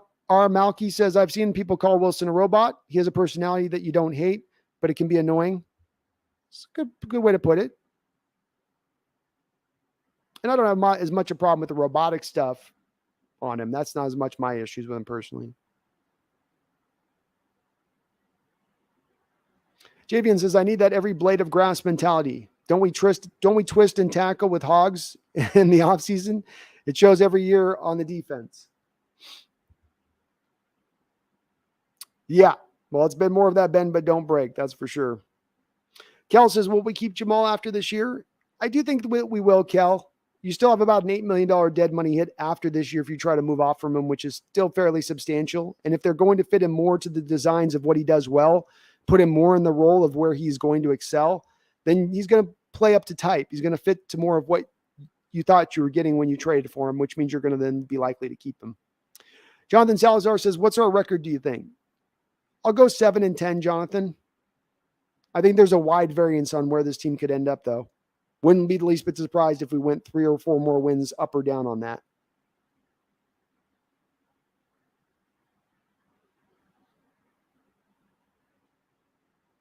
Theodore Denny says, win or lose or overtime, I have always been a 12 and will always be. Go Seahawks. Hey, go Hawks, Theodore. Well said. House of Brown, they're going to be the same as usual. Nearly halves. League is all about quarterback play, and Carr is the worst quarterback. Simple. We'll see. We'll see. I think they could hold back the Raiders, too, as their offensive line and where that's at. I'm hearing they're going to maybe release Leatherwood, recent first-round pick. Kind of concerned with their line and where it's going to be at. Jonathan Delacruz with the $5 donation. Thank you, Jonathan. Really appreciate it. Says he carries the team when his running back is literally Russell Wilson says he carries the team when his running back literally caused an earthquake. Yeah, I Wilson, to say that comment, for a guy that really is very careful on everything that he says, stuff doesn't just usually fly out of Wilson's mouth. He almost is crafting things, everything in the background in a certain way. To say that, I thought, was just, it's out of pocket, man. It's out of pocket and it's not accurate. It really isn't. I appreciate the $5 donation. I'm glad it hit you in the same way, Jonathan, where when I saw that comment and he said it, I went, yeah, I'm not surprised he said it. That's exactly the mentality I've thought of where he's at right now. And it's a gross way of looking at that, of his career here in Seattle.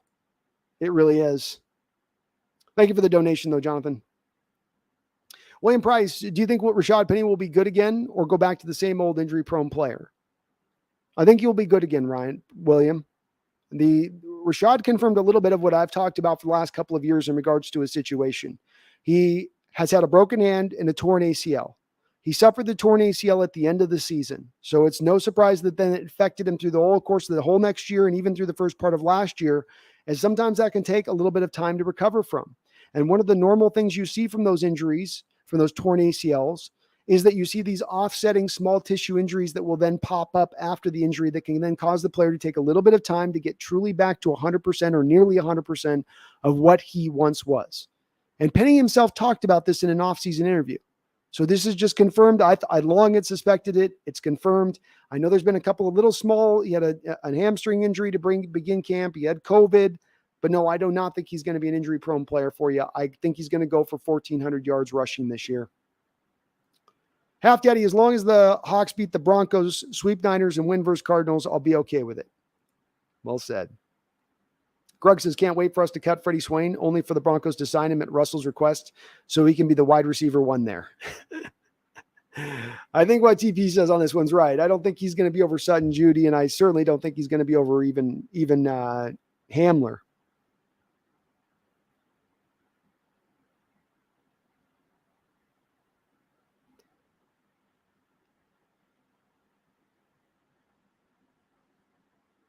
One of the things you could see watching the Legion of Boom decline kept giving us more and more yards. I want Seattle to be the team whose opponent loses the week after being beaten up. Be good to get back to more of that bully kind of state of things, wouldn't it? Physical. Jonathan Salazar says, TBH, I'm not a Russ protector, but come on, a lot of our success has been predicated to him. Let's not lie. And understand he wanted to leave, but he wanted to leave because we didn't listen to him. A lot of our success has been predicated to him. Let's not lie. All right, let's unpack the statement, Jonathan.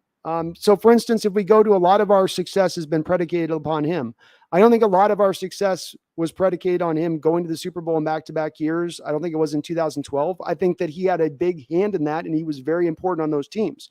But quite frankly, Jonathan, in the last 10 years, when we had the most success, when we were winning the most playoff games, when we had the best record at the end of the season, it was with Russell Wilson as a game manager quarterback, not as a guy who was who we predicate on having our success. Have we leaned more on him in the last 5 to 6 years than we leaned on him at the start of his career? Yes. Would you also expect to do that, though, when you're paying a quarterback top of the market? Would you hope and expect that maybe he can get a little bit more out of talent around from him, that maybe he can elevate the talent around him, as opposed to expecting that we have to build the top offensive line in front of him? We got to give him playmakers on the outside. We got to give him a good running back and good tight ends. And once he has that, then he'll be amazing. That's the part that we come to on this, is that, yeah, you're going to expect more out of him as he now expects to be paid more. That's going to be a little bit of an offshoot of that. There are given years, I will give you, where Wilson had to carry a lot of the day for this team. 2016, 2017, maybe 2018, but not over the majority of his career with the Seattle Seahawks. And over the last year and a half, no. Definitely not over the last year and a half. There's been a lot of stuff that he's done that's held us back on top of doing good. So yeah, no, I just don't sit in that same place. I think he's been a great player for us. He had a 3-year period there where he's probably a top 3 quarterback in the sport. But I think what's happening here a little bit with the narrative is that those 3 years where he was top quarterback in the sport now gets transitioned into all of his time here in Seattle.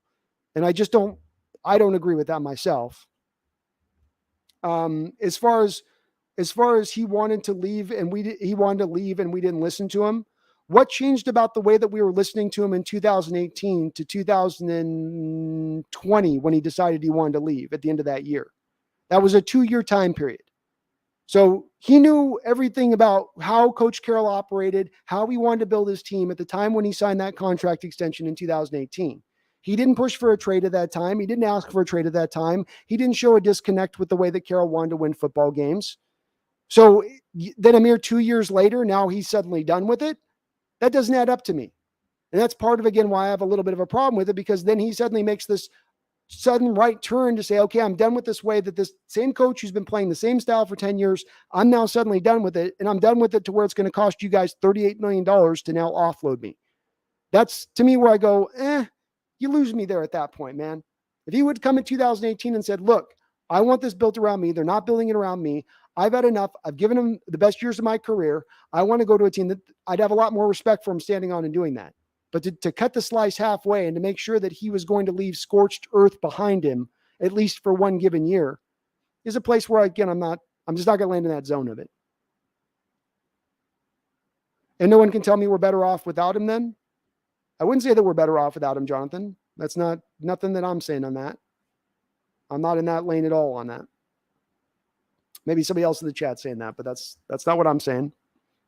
JT, to be honest, I'm going to miss those Russ moonballs to Lockett. Those were always beautiful, but it's time for a new era in Seattle. Russ's ego was getting too big. Very well said. Holy hell, why do I? Holy hell, how are people voting for Swain? I am not giving his knowledge of the scheme enough weight. Where are we at here? Let's see. Let's see where we're at. So, we'll see in a second here. So Bo Melton, which receiver should the Hawks cut? Bo Melton. No, they're saying that's who we should cut. Why do I? It's who should we cut? So they're saying we should cut Swain.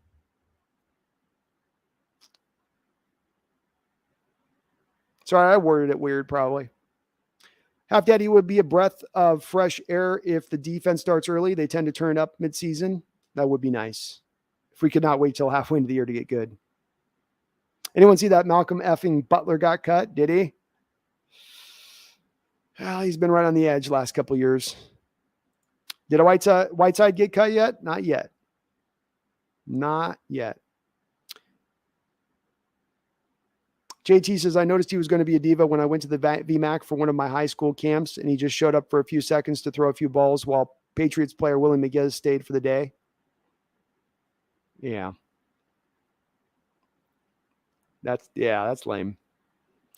Sam the Great, I remember I went to the opening game a few years back for the Bengals. I sat in the Hawks near screaming like crazy. Some lady told me to be quiet. What happened to our stadium? Show some spirit. Agreed, man. And I'm not surprised to hear that kind of story from a person like that. It's like, if you're walking in that stadium and you just want to watch that quietly and watch the game, go to hell. Go to hell. I don't care if I paid my ticket, I can enjoy the game I want. Like I said, you're coming from something that's a lineage here. You're coming from something that you've had a fan base that has changed things like no other fan base has. We forced the sport to call penalties on us. We've caused earthquakes literally within the city. We set Guinness World Book of Records. We're just not just this same old little fan base, just like any other fan base. We're a little different here. And if you walk in that stadium, you should have that spirit inside you. You should recognize what your forefathers did before you got there. And if you walk in there quiet, you're sort of tossing away. You're tossing away all of their sacrifice of their vocal cords. Why? So you can be a little more comfortable. So you can go watch it at home on a TV. Let somebody else go with the ticket and watch it then. Megan is heading on out. Thank you, Megan, for the $5 donation. And sorry, a little late on acknowledging again. Says, okay, gang, I'm heading out. We'll catch you from LA in a few days. Sounds good, Megan. Thank you again for the $50 donation, $5 donation, all your donations to the channel. And we will be back in a few days here. So we will be back on. We're going to be doing a pre-season prediction show here coming up really soon, Megan. But thank you for the donation. Very kind of you. You have a safe trip, a good trip, fast trip, no turbulence. Just nice and easy. Nice and easy. Megan just found a Krispy Kreme near her hotel. It's over with. Joe Biden's Make-A-Wish. Heard earlier that the Seahawks were interested in bringing in Bill Walsh when they were a young team. Do you think he would have had as much success on the Seahawks that he did on the 49ers?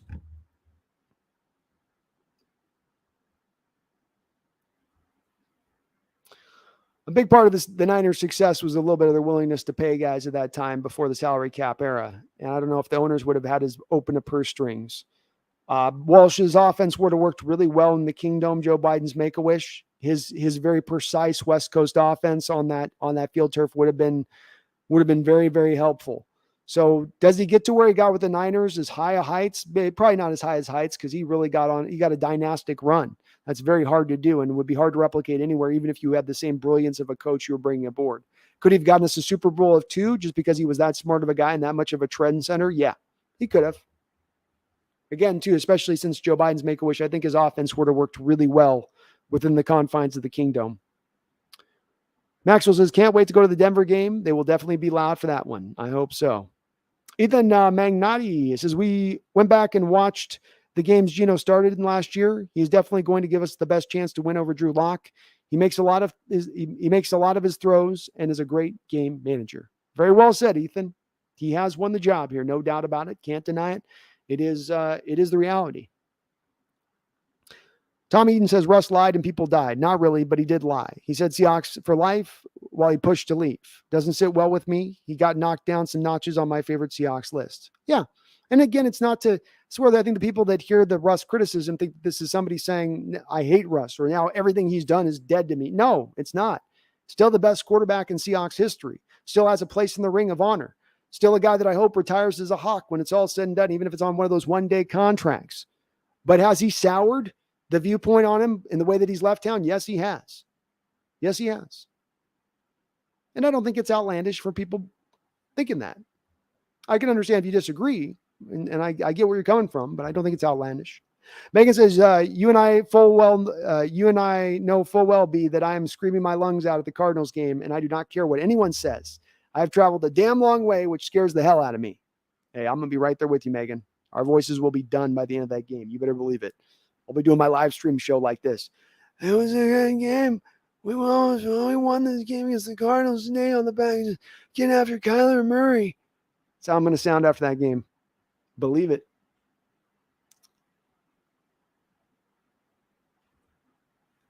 Sam the Great says, lots of players in various sports said they'd stay forever. Russ took the disingenuous route, but he's not getting my energy.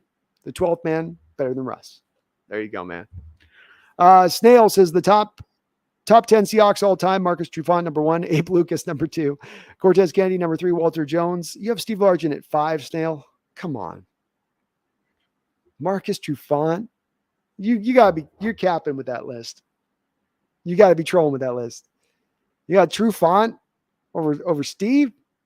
Hauser Brown, but then you'll be 2 years into the rebuild. That's an issue because then you have to start again, but fair enough.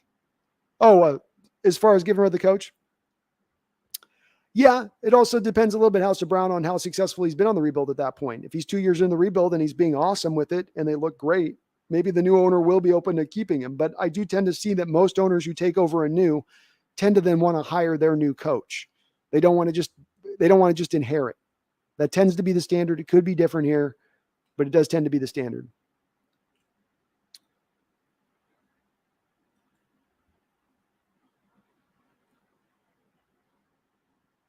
Snail says, I'm not tired of 20. I'm a 20-game season. I'm just waking up. Pretentious Cameron with a $5 donation. Thank you, Pretentious. I really do appreciate it. Says, love the content. Thank you so much. I'm glad Wilson left. We get to set a rookie quarterback. We get to get a rookie quarterback next year, and we won't be the ones paying Wilson $50 million a year. Thank God. Well, thank you for the $5 donation. You bring up some really good points on that. Certainly, that's another part of the Russell equation that you have to factor in, as if not 50, maybe even 55, maybe even $60 million by that point will be the cost, because we do know that Russell Wilson does not give out discounts. Neither will he be giving out a discount to the Denver Broncos 100%. So well said on that part, Cameron. I agree. And I'm going to be very excited for the next rookie quarterback we bring in. I'm excited to see if the blueprint can work again. It worked once, and I think very well it could work again. I'm stoked for it. Snail says, never forget, Sean Alexander has more MVPs than Russell Wilson. That's true. Russ has also been, I think he's been slight a little bit on the MVP discussion. I think in 2017, I think he probably should have won it. I think in 19, he might be, and I think in 19 had a good argument for it. Chase Stern with a $5 donation. Thank you, Chase. I really do appreciate it. He says, do you think Waldron will adapt his offense if we draft a dual threat quarterback like KJ Jefferson or Anthony Richardson? Well, thank you for the $5 donation. And again, Cameron, I thank you for your donation as well. I think you can't draft those guys if you're not looking to assimilate some of their skill set into your offense. You can't take those guys and look to jam a square peg into a round hole. I think that they're going to be able to do aspects of this offense, but you're going to want to try to look to get out of them what you can with their legs and make that a part of the game that you schematically build in. So you've got to hybridize it a little bit, Waldron's scheme, if you bring either of those two guys in. But that's okay. You can commit to going that way. It's not the first method I'd like to go at, Chase, but certainly I have KJ as my third best quarterback on my board right now. So you're going more for now the talent rather than the guy that's more the scheme fit or more pro ready, which will be better for the long term, I suppose. Thank you for the donation. Hey, puppy. Hey, you want to say hi to the thing? Very kissy. Very kissy. Very kissy puppy. What you do? What you do?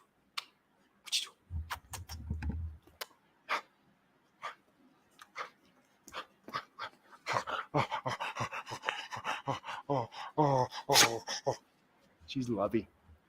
I know. Oh, Jonathan, I think you missed my super chat. Did I miss your super chat? Hold on.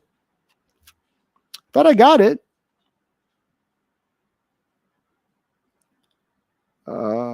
I did. Yeah, we got Jonathan. Wilson says he carries the team with his running back, literally caused an earthquake. I was just a little late. I'm Jonathan. I'm a little slow today because I'm doing the remote gig here. So I'm not at my home computer where I can just look through the chat donations easily. I got to go through the StreamYard deal. So I'm a little slow acknowledging it. Unfortunately, I'm sorry. But we'll be back at the regular deal on this on the next telecast. I'd never miss your super chat, brother. Never. Moon should have been on Seahawks in 95, not 98. He would have more MVPs than Wilson. Or he should have been the Seahawks quarterback back in 85. You know, he should have been when he's coming out of University of Washington as a local guy. The fact he wasn't drafted was ridiculous. Daniel Bailey says Russ wanting to leave a legacy, but throws shade with indirect snide comments after forcing his way out of the city, and the team that celebrated him and stood by him in all those cringe moments, laughing my ass off. It is kind of what it is there, right, Daniel? It is what it is on it. But I think there's a lot of truth in what you're saying there.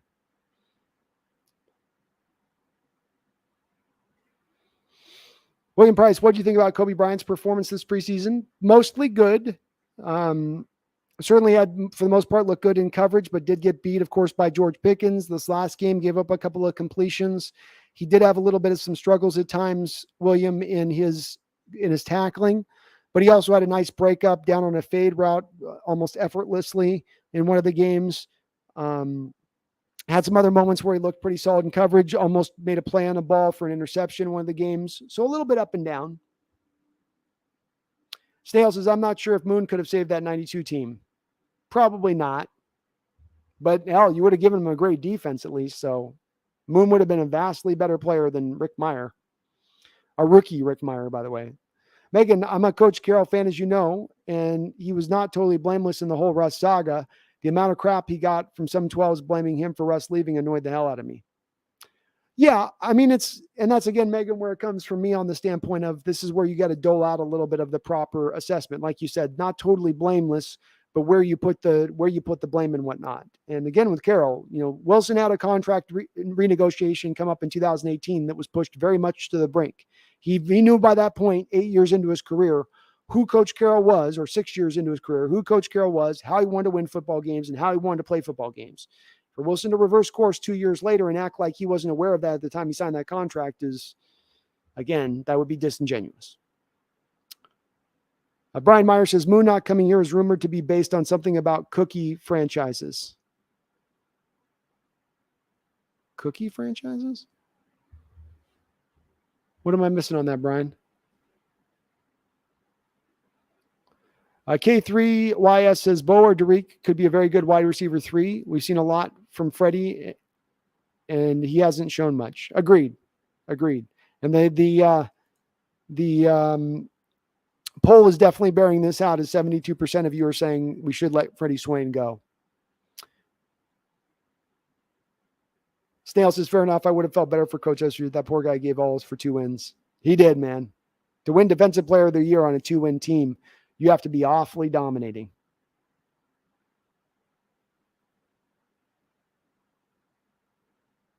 Why do I, in the spirit of truth and context, when Russ made the statement of not having to carry the team, Russ was referring to why he chose Denver over other teams to go to. I thought he said, I don't have to carry a team anymore. I thought the anymore part was part of the statement. I could be wrong, but I thought that was a bit of a part of the statement that he made. Malky, I really don't understand why Wilson is talking about the Hawks right now. Leave the past in the past and leave with the legacy you built there without ruining his reputation. Well, he's being asked questions that are probably directing him towards this, so he's just probably answering the question in play. But yeah, it's probably just time to move on full to the new. Poop Dog, Gardner Minshew had a good preseason. He did, but Poop Dog, they're not going to let go of him. They want to keep him. Snail says, yeah, I know 90 team was 2-14, but Cortez won the Defensive Player of the Year. That's why I said Moon probably would have made them good. He could have, Snail.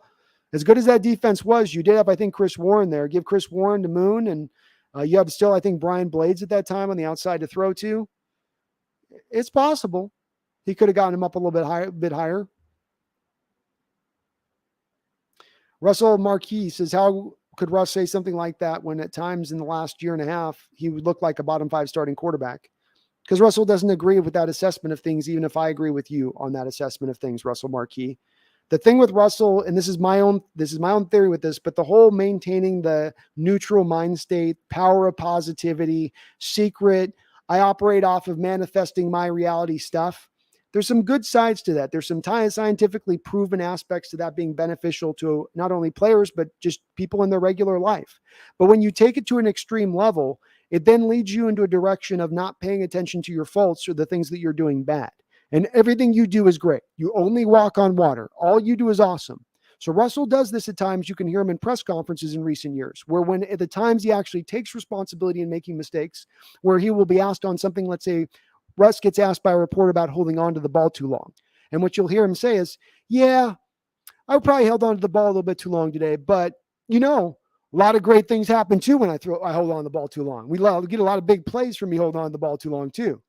There's never a place where you will see him. I challenge somebody to just present me a quote on Russell where he just takes blame over the last 5 years and there's no marker of a but, or there's no of him then taking the statement that's directly after that and sort of softening it up a bit. And that's where, again, I think that neutral mindset stuff kind of factors into that, where it sort of blinds you then to where you're trying to not concentrate on negativity. Everything's glass half full, but there's times you need to concentrate on where you are lacking a little bit. This is also why I say the part of Russell's game that needs to develop, the part that he's yet to develop, remains so because he doesn't look within his own game to get it better, to fix it.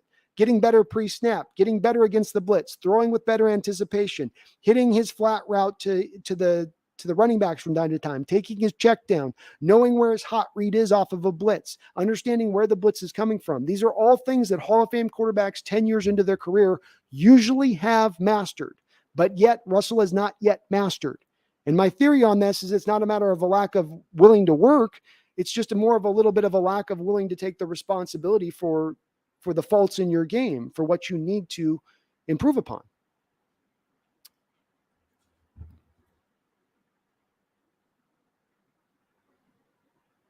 I'm sorry. The thing I will say about Russ is he did carry us to that win versus the Eagles with just DK and almost won in Green Bay with that abysmal defense. But yes, Brandon, you're right. Russ didn't do it all. No. And yeah, he definitely carried a bigger weight in the last 5 years than his first 5 years here in Seattle. That's for sure. He carried more of a responsibility. But some of this is also a little bit of as well as he's just not some ordinary player on this team. He's a guy that wants to command top 3 salary quarterback for his position. And there's going to come a time if you're going to ask for that amount of money, you need to elevate the talent around you rather than expecting the talent to elevate you, which is a little bit more of what I've gotten from in the expectation level on that. It's a little bit of what I get from Aaron Rodgers at times and the way he describes Green Bay. It's that blind spot that these quarterbacks who want all the money seem to never understand. They never want to kind of face it or ever kind of want to comment on it. You want all the money. You're going to take 50, 55, 60 million a year, but you then still have an expectation that they need to build the roster completely around you too as well. Doesn't quite fit to me, doesn't quite add up. Chicken God says, aside from all the Freddie's drops, the deal breaker for me was when he returned a punt and ran directly to the sideline and ran out of bounds. You're talking about a preseason game this year, Chicken God, too. Not even last year, this year. A year where you think he'd be fighting to hold the roster spot. And yes, Chicken God, he is abysmal as a punt returner as well. Alexander says Wilson was objectively worse than Geno when he came back. Laughing out loud, he's missing throws all over the place. He was. It was his finger. He just came back from his finger too soon. TJ says, did you hear about Russ saying he doesn't feel like he has to carry? It's what we're just talking about right now, TJ. It's exactly what we're sort of turning over a bit right now. Yeah. Big Country says Walsh might have won one Super Bowl in Seattle, but I doubt it. Yeah, he wouldn't have done a dynasty, but you might have gotten one or two here with him. He was a difference maker at the head coaching position. MSR, that old lady who tells people to be quiet can go stick it where the sun doesn't shine. Yeah, she can. Exactly. You should never tell anybody to be quiet in that stadium. And if you have to be called out to be loud, if somebody's got, hey, why aren't you being loud? You should be ashamed. You should blush. You should have to look away. You should have to wear a scarlet 12 on your front of your shirt. Sam the Great, believe me, Brandon, I let her know that she is CenturyLink Field. The nerve of her to be in our house and tell me to settle down. Ha ha. Yeah. Stay at home, right? Stay at home. Or as you say, go watch tennis. It's not, this sport's about being loud when you're in the house. It's about being unruly. I want Woodstock 99 in that stadium. Well, maybe not that. But, maybe not all that. Why? We have a future. We have a better future without Russ. Watch what Russ signs for. What, 300 for 6? To be under the magic, 14% the cap would be over 350 at 50. And Russ will be about 40 then. I'm glad we're out. Yeah, I think it's going to be better potentially long-term for us. It certainly is going to hurt more in the interim being without him. But long-term, it may be for the better. It may be a Band-Aid type situation when it's all said and done. Daniel says, Legion of Boom won us a Super Bowl, and Russ had a chance to win us a second one and threw the interception instead. People forget Russ was in the background for fans compared to Lynch in the defense at the time. He was more of a game manager his first couple of years, who could make some big throws from the game, give you some big scrambles that would go a little bit outside of normally what you get with a game manager. But indeed, in the first couple of years, that was his role. That's what he was doing. Chuck Seeger, thoughts on DK snubbing? Oh, on the top 100 snubbing, Chuck. Hard to understand from my standpoint, the player's not getting this one to me. It really is. He's been doing it for 3 years. He was the second most double-teamed wide receiver in the entire sport last year. If he's not a top 100 player, then why are defensive coordinators doubling him so often? So odd, but the players are the ones who come up with this list. So it's, you think that they should know better. Big Country, large enough to be top 3 at least. He does, at least. I think he's trolling with that list, though. He had Lucas at 2 and True Font. I think that's a Coug. I think we got a Coug putting that list together, Big Country. Tom Eden, it's the Coug factor here, I think, on that one. Brian Myers says DK made the real top 100 from people who know on ESPN. Yeah. He's a top 100 player, easily. Stale says Marcus Trufant's the best Coug to play for the Hawks so far. He's number 1 until Lucas retires a Hawk. Fair enough. Whitey, it seems like Pete has a big part of his legacy on the line this year. If the team looks out-schemed and out-coached again, it will look bad for Pete. Pete's got a lot riding on this. I mean, look, the stones to move Russell Wilson as well. Let's also factor that. If Russell goes out there and balls for Denver this year, and Denver buys into Russ, and Denver caters to Russ, well, then Russell ends up having a very strong leg to stand on to say that you didn't do the same for me. And you could have gotten more out of your team over the last couple of years, Pete, if you had put that kind of commitment to me. So Pete's also got that right on the line this year, too. He's made his bets. Pretentious Cameron, what are your opinion on Tyler Van Dyke? A very interesting player to watch. He has some pro elements that he's operated without outside of in Miami. So he's got a little bit of that to his game. Good size, good arm, nice over-the-top ability, fairly good mechanics. Lower half can get a little bit wild in his foot placement, directional foot placement, right? So you want to point towards your target when you throw. Sometimes Van Dyke's foot can get awkwardly in a bad area. This factors into where his accuracy can kind of come and go. It's very startling with me is when you watch him in the red zone, his accuracy is a whole different level than where it is between the 20s.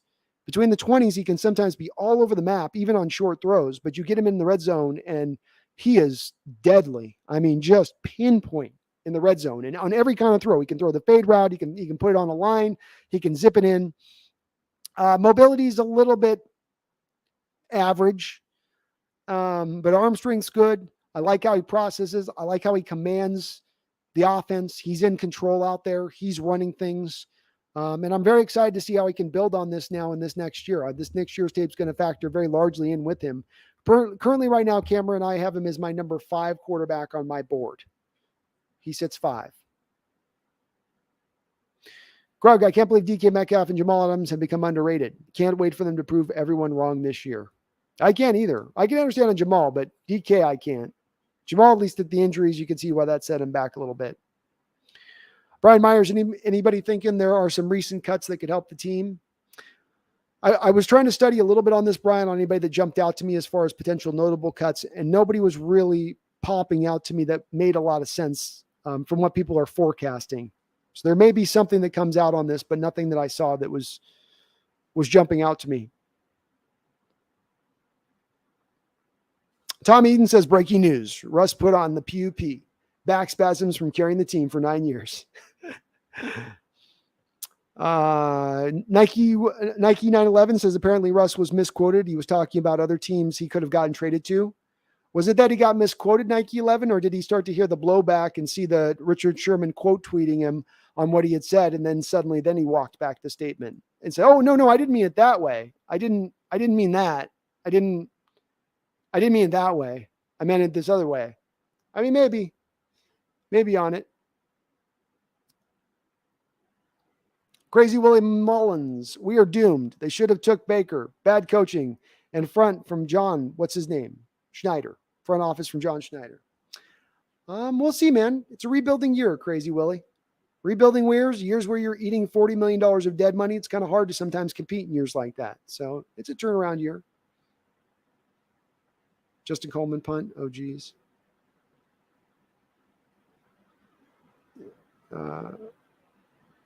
Daniel says it would be 100% better for Freddie Swain to get cut from this team and go to follow Russ to the Broncos or go to some other team.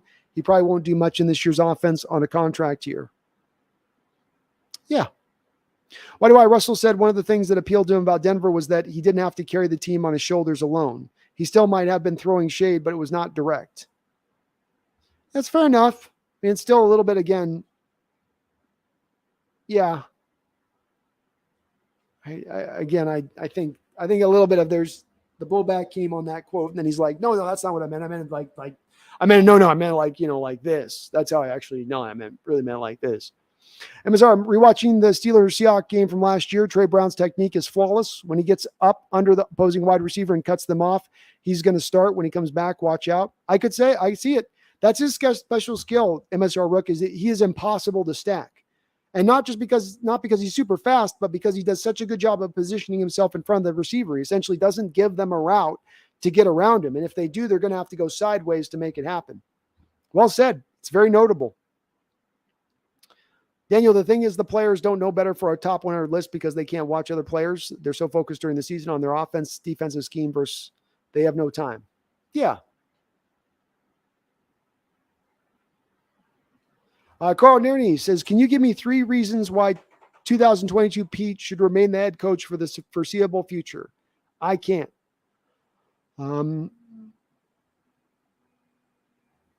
Yeah, I'll give you 3 reasons. First off, reason 1 is that he has fixed over the last 2 years. He has taken steps to fix the biggest problems in where his coaching is at as he gets to the ending part of his coaching career, being that he needed to update his offense and he needed to update his defense, Carl. He's done both of those 2 things. And I think that it was very hard for him to get to that point of making those changes, but indeed, I do believe he has made those changes.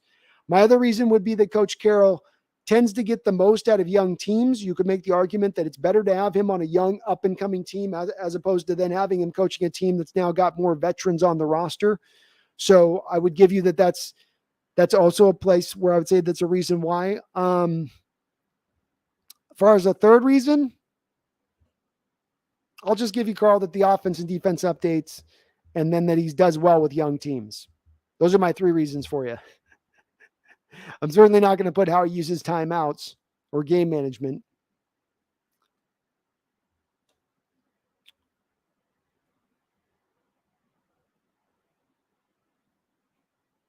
Why do I would turn me on trading Russ is that I can see Pete John Schneider plan has and what's seen them stick to it no matter what. Quarterback 2023 draft. I've approved so far the 2022 draft was a game changer. Was indeed. Daniel W., what did Russ say that Sherman retweeted about him? I'm out of the loop. I've heard you mention it 3 times, but don't know the initial statement. There's some back and forth on this, Daniel. There was a luncheon for the Denver, and Russ got up at the Denver, and somebody asked him a question, and he said it's going to be nice not having to carry the team on his back being here in Denver. Now, this got quote tweeted out by Sherman, who did laughing emojis, as though Sherman was taking as a direct reference to Legion of Boom time as well on that. So that's where Sherman's quote. Now, Russ came back afterwards and said, no, it was actually about the prospective teams I could have been traded to. We can have a disagreement with those people between me and you as to whether or not he meant it for the teams to be traded to, or if he was making it as a subtle reference back to the Seahawks team and how he viewed, because let's remember, this is also the guy talking about, I'm getting hit too much a year ago, right? Again, I'm not going to take any responsibility for holding on to the ball too long, and maybe that's a reason why I'm getting hit too much. But the same guy that references that says then a couple years later, I won't have to carry a team on my back. I'm not surprised. That's pretty congruent with some of the things that he's been saying in the background here. So I'm not going to take it from my standpoint that he was just referencing teams he was prospectively being traded to, that it was subtle shade at the fact that he felt like he was having to carry a little bit of this team over the last couple of years. Sam the Great says, the future is looking bright in Lumen Field. Get the weaklings out of my stadium. No quiet golf watchers in our house. That's right. Dayatel, I feel like they will retain Swain as the devil they know, as they've done previously with Trey Flowers, LJ Collier, Kyle Fuller. Agreed, Day. They do tend to, you're right. They tend to get maybe the devil I know is a great way to put it. They get a player that they just kind of are comfortable with and know what they're getting, and they will stay with them, even if maybe there's other guys that you think are better options. Daniel, to be fair, Russ did carry us after the Legion of Boom days, like 2017 and 19 was mainly Russ carrying us. Our defense sucked.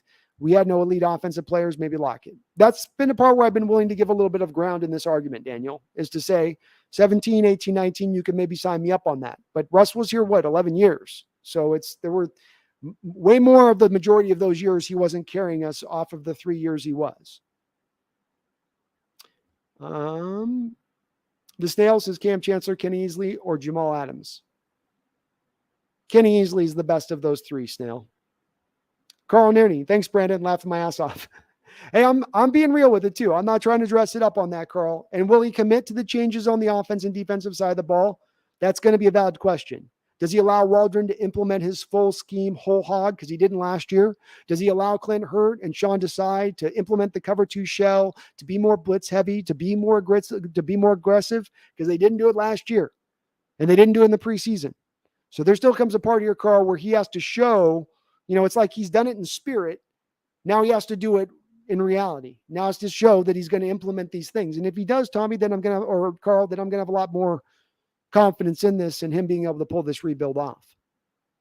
Tommy says, even if he was talking about the teams he could have been traded to, still kind of a conceited thing to say.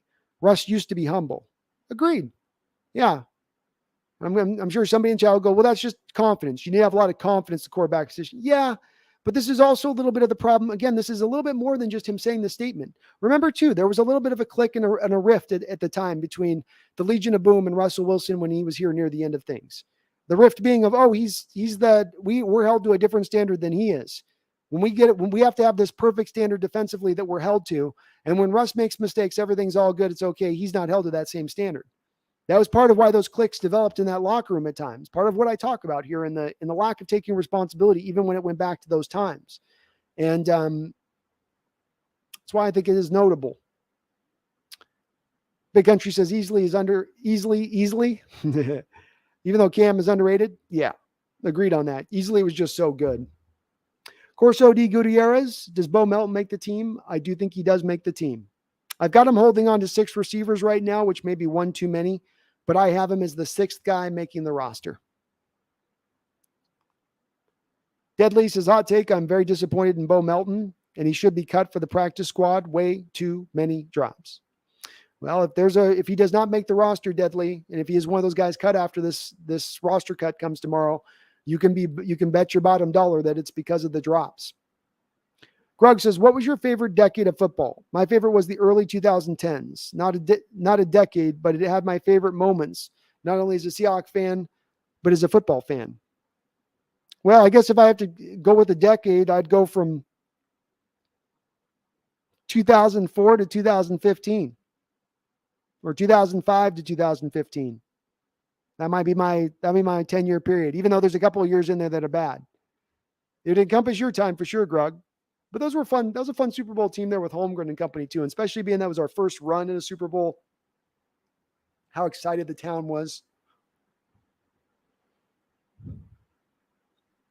Brando2345 says, "Did you see the stat that the Seahawks had 3 wide receivers this preseason with a 30% dropped catch rate? There were Freddie Swain, Aaron Fuller, and Bo Melton." Yeah. It was horrific, Brando. It wasn't just bad. It was horrific, the drop situation. And it made it very hard in the assessment on the quarterback play, quite frankly, especially with Geno, who was done probably the dirtiest of any of the 3 quarterbacks as far as the drop situation goes.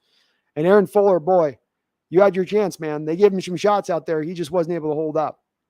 But I'm hoping in the case of especially Freddie Swain, it's enough to keep him off the roster here. Freddie's coming into a year where you should be, 3 years into the system. You shouldn't be having the drops he was having. Bad drops. Corso de Gutierrez says Young dropped probably more since he was playing more. Yeah, Derek also had his share of drops in there too, Corsos. The thing with Bo that we're hearing as well, though, is that there's been a lot of practice field drops with Bo in addition to what you're seeing in the games. So it's not just one or the other there with that. Whitey Wise says, "One thing for sure, watching all of these guys show back up to hang out, work with the Seahawks, Doug, Sherm, Bennett, Lynch, etc. The first year Russ is gone seems like way more than a coincidence." Agreed with you there. I don't think it is a coincidence. Sam the Greatest says, "Honestly, we need a household name on that D-line like Aaron Donald for our first pick. Then get a quarterback with Denver's pick." I'm with it, Sam. The man's name is Will Anderson. Will the Thrill Anderson.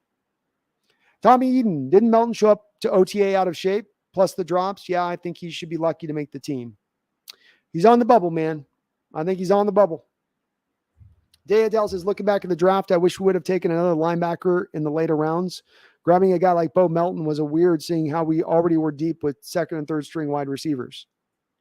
I don't know if we're deep on that day. You look at their performance here in the preseason contest, and Eskridge is still unproven. Swain has not been good. Penny Hart's not been particularly good. I might kind of disagree with you there, where we actually look pretty weak right now on the depth of our wide receiver. Jeffrey Thistle, people forget how awful the Pats were before the Brady era. Laughing out loud. Yeah, they were.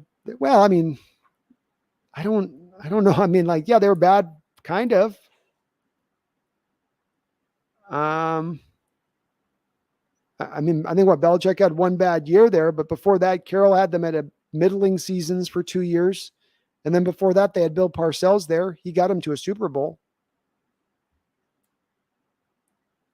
But before that, they were bad. Before Parcells was there, they were bad. Danny W. So on a positive note, 2 weeks from today, which will go by quickly, will be the biggest game of the season. It didn't even seem like a long off season thanks to your coverage and others like Brendan. Thank you, Daniel. No, it did go pretty quickly this off season. It was getting a little long there, July, Daniel. I was starting to chomp at the bit a little bit there. But no, I had a great time this off season. It was fun. You guys in the chat just kept this awesome too. It could have gotten really dark. People could have gotten really in their feelings with things. People were in a variety of different places and what they thought about the team and how down or up they were on the team. But everybody was able to keep a fairly calm head. And even when we had disagreement, people were able to have good, honest disagreement without it getting personal or snipey. Whitey White says, "Youngins have little idea how bad it was as a Hawks fan before Paul Allen owned the team, the 90s team. I try not to cry when I'm alone, at least less." Yeah, that was brutal. Behring was just an awful owner. Awful owner. You've had some bad owners come through this place across the board through basketball, baseball, and football, but he's definitely been probably the worst of the worst.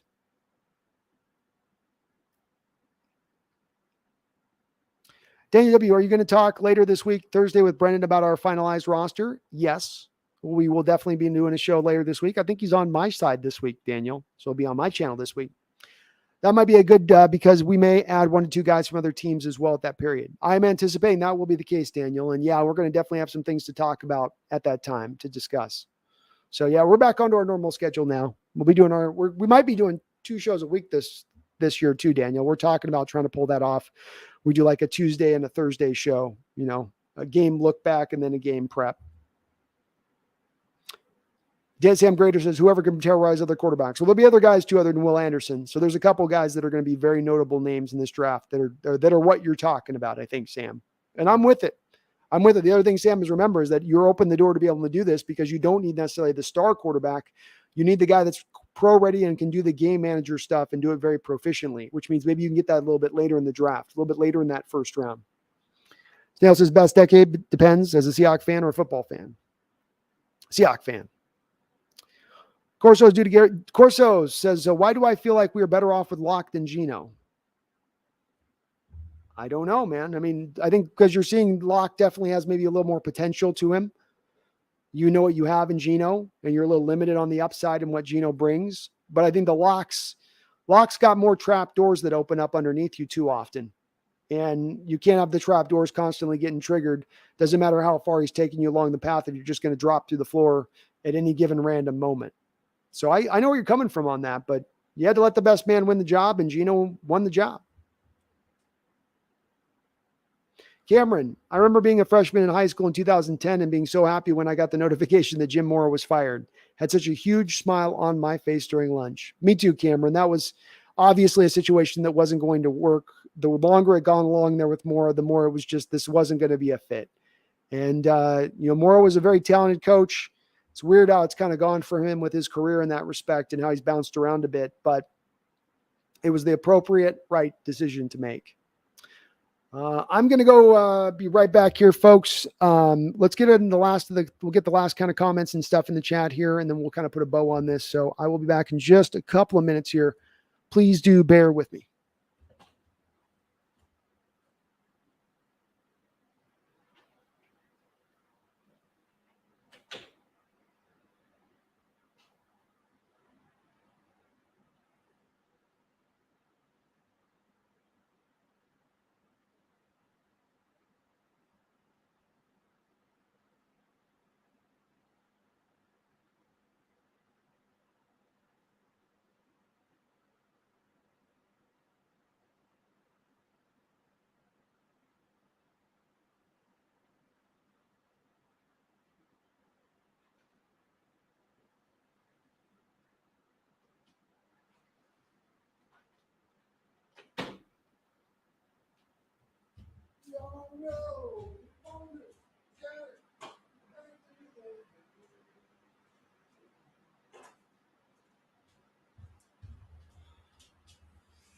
2 weeks, folks. 2 weeks.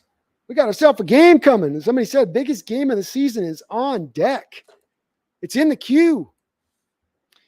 Sam the Great, the transpositions on O&D are the problems other than the thin wide receiver and no middle linebacker?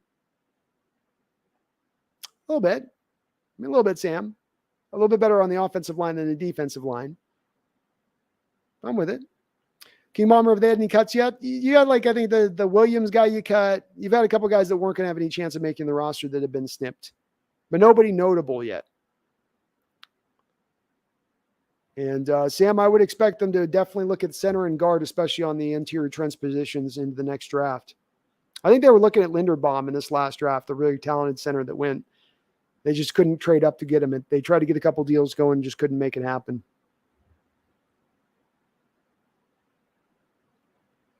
Why do I this season will depend less on quarterback than does offense and defensive lines. That is my key for the year. Seattle will only get so much out of the quarterback. How will the team does will depend on how much the offense and defensive lines steps up. I'm with you on the offensive line on that. Why do I? If you're going to be as creative as they're talking about from a defensive standpoint, and you're going to be as aggressive as they're talking about being from a defensive standpoint, that's going to put less onus on the defensive lines than it has in the past. When you ran the front four and you ran a 4-3 defense, the defensive line had to be nasty. It wasn't. but you're running more of a 3-4 theoretically this year, which is going to be then allow you to now lean more back into being more blitz heavy to kind of manufacture your pressure, manufacture your ability to stop teams. Rather than you guys just having to go on the line and just ball out. Tommy says, don't forget about GA defense. We do two things well, running backs and front seven, the Georgia's defense. There will be a baller in there for sure. Oh, you know it. There'll be a couple. I'm sure you guys get a couple more first-round picks out of there in this next draft. Daniel says, when Jim Mora got fired, that was interesting, but when Pete Carroll got hired, that was insane to me. That was such an elite coaching prospect at that time. We all owe Reggie a thanks for getting caught. Yes, we do. Coach Carroll might have remained at USC if not for some of the sanctions coming down there. And Paul Allen did a good job, both with Carroll and Holmgren, of making big swings for the coaching hire. He didn't just go get a guy. He went out and got the best. I mean, it's always a platitude. They say, I'm going to get the best coach I can. Few owners actually go out there and then really do it. And with both of those two hires, Paul Allen was swinging for the fences. It's part of what made him a great owner. Carl, you have yourself a great night, man. I appreciate you. Daniel W. says, if Pete Carroll didn't get caught, Pete never leaves USC because of the impending suspensions coming down. Agreed. Probably not. Probably does remain. I do tend to think he was looking at a possible chance in the NFL and a good opportunity, but that certainly pushed him out. Wombo Combo. I think this is the best thing that could have happened to us. I feel like Russ was on a decline starting 2020 and especially going into last year. I feel like Gino has enough knowledge to succeed. Yeah, I think that Russ's declines come up with a little bit of those items I mentioned, Wombo, that he needs to clean up in his game. Russell has an untapped level of potential to his game, but it is relying upon him rounding out those rough edges. Rough edges being as follows: dealing with stacked fronts, dealing with blitzes, finding his hot route, throwing with anticipation, having ultimate control at the line of scrimmage, and being able to, like a chess player, move those parts around to better beat the defense. He does that sometimes a little well. Those other things he doesn't do particularly great. If he gets those parts cleaned up in his game, there's still an untapped level of potential in Russ. But part of the decline has been he's lost his legs a little bit, doesn't have the scrambling ability to fall back on as much, while he's not raised those level of his game up any higher or any deeper. And that's the part that he's got to offset just a little bit. Still got a week and a half, King Bomber? Still do. Brian Myers, Paul Allen's money might have pulled Pete a byway after two national titles. Well, he definitely could offer the most money, couldn't he? Sam the Great, I meant like the inner O-line. Oh, my bad, dude. Guard, center. I could see it, Sam. Yeah. Left guard and center would be the two positions I'd like to see them concentrate on drafting. Right guard seems to be one you can find in other places. Doesn't seem to be one that you have to give up the goods to get. But the left guard and center, that's a bit tougher.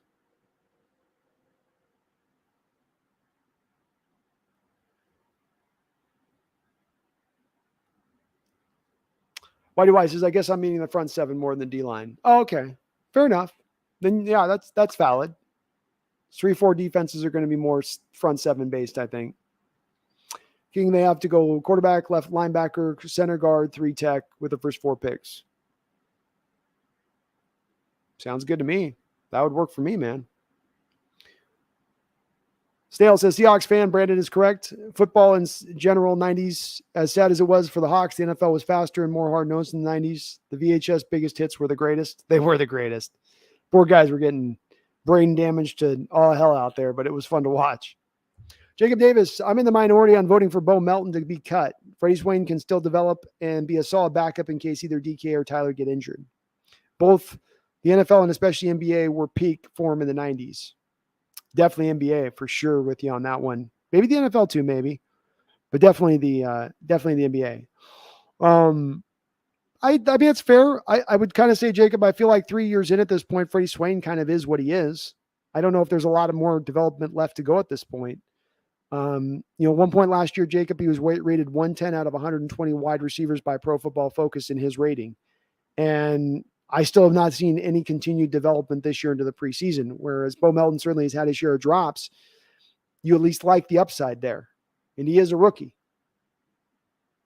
But I'm not married to any of these receivers at the end of the day. If we can go with one or the other, none of them are really going to be game changers. Why do I would love to see another great wide receiver in the draft after a quarterback? It'd be a great get in the first. Can't have too many receivers, man. Modern NFL is telling us that 100%. Or Cameron says, remember how fun the offseason was prior to the 2013 season? We all knew we were going to go to the Super Bowl. Great free agency signing and such great talent on the team. I miss that feeling. I do too, man. I do too. It seems like long ago now, doesn't it? But boy, there was such an excitement that you knew that team was going to be good. You knew there was a special nature to that team. You just knew. In your gut, you knew it. Jacob says the NFL had a fun Cowboys dynasty, Favre's triumphing, and then the next year coming up short against Elway. The 90s were a good time. Jacob says prediction Broncos will not make the postseason. Also, the Raiders will win at least one playoff game. I like your predictions, Jacob, and I hope you're right. I think the Broncos do have an uphill battle in that division with their schedule. Not only do they got to play the AFC West, they've got to play the NFC West. Jay Epps, honestly, the worst, the better this year. I want the best quarterback in next year's draft. First overall pick. Here we come. I feel you, Jay. I feel you. You're not alone on that. There's been quite a few fans that want to see that same thing. Stale says NBA in the 90s were great. I can't even watch modern NBA. It's bad now. It's the equivalent of what two-hand touch would be in football in the NBA now versus what it was in the 90s. It's pretty tough. Tommy, if we beat the Broncos, it will be due to the turnovers, and Russ will say he is still carrying the team. True. King Bomber says, my guys at the moment are CJ Stroud, Will Levis, Noah Sewell, and Andrew Voorhees. What do you think about these guys? Mostly Noah Sewell and Voorhees, as I've heard you talk about Stroud and Levis already. I got to be honest with you, King Bomber. I've not yet gotten to really any of my scouting too much on normal position players for next year's draft. So it's always, I got to always get so deep into these guys by the time of draft time. It usually takes me a couple months of I got to hit the reset button on going back through and doing the scouting tape, especially because I was hitting so much of the quarterbacks right on the edge of the draft, the Levises and the Strouds and all those guys. I will be looking at all those guys a little bit closer here now as we get into the season, and I'll be watching more college games than ever before. So I am hoping to get a little bit sooner ahead out of this than I've been in the past, where most of the time I almost got to wait till till we get to the end of the season to really have a good view on all these guys. But right now I don't have a lot of thoughts on any of those guys, as far as I haven't scouted any of them very deeply quite yet. Jacob Davis, fun fact, for the first time in Raiders history, they went undefeated in the preseason, an especially impressive feat given that they had a fourth game to play against Jacksonville at the Hall of Fame game. Hey, that is good on their part. They've got some good players. I like their offseason, man. Devontae Adams, Chandler Jones coming in, Jones and Crosby on one side. That's pretty devastating, the pass rush. And I'll tell you what, Russ has got to look out for Chandler Jones. I think it's been him and Donald that have been the guys that chase that guy all over the place. Corso says, can Woolen and Kobe be the next Sure Maxwell? They could. It's a little early to make that prognostication, but it's possible. I could see Kobe having some similarities to Maxwell. Woolen similarities to Sherman. Makes sense. Why do I extend Hayes and Lewis? Just need to draft a center, and we have the O-line set for the next 3 years. That is huge if they can do that. It is. So not only do you have it set, you have it set at fairly inexpensive cost. So now you got a set line, inexpensive. You bring a quarterback in, inexpensive. You have your running back room, inexpensive. Now you can start to spend the money in other places that are harder to find improvement. Jacob, I'm married to DK.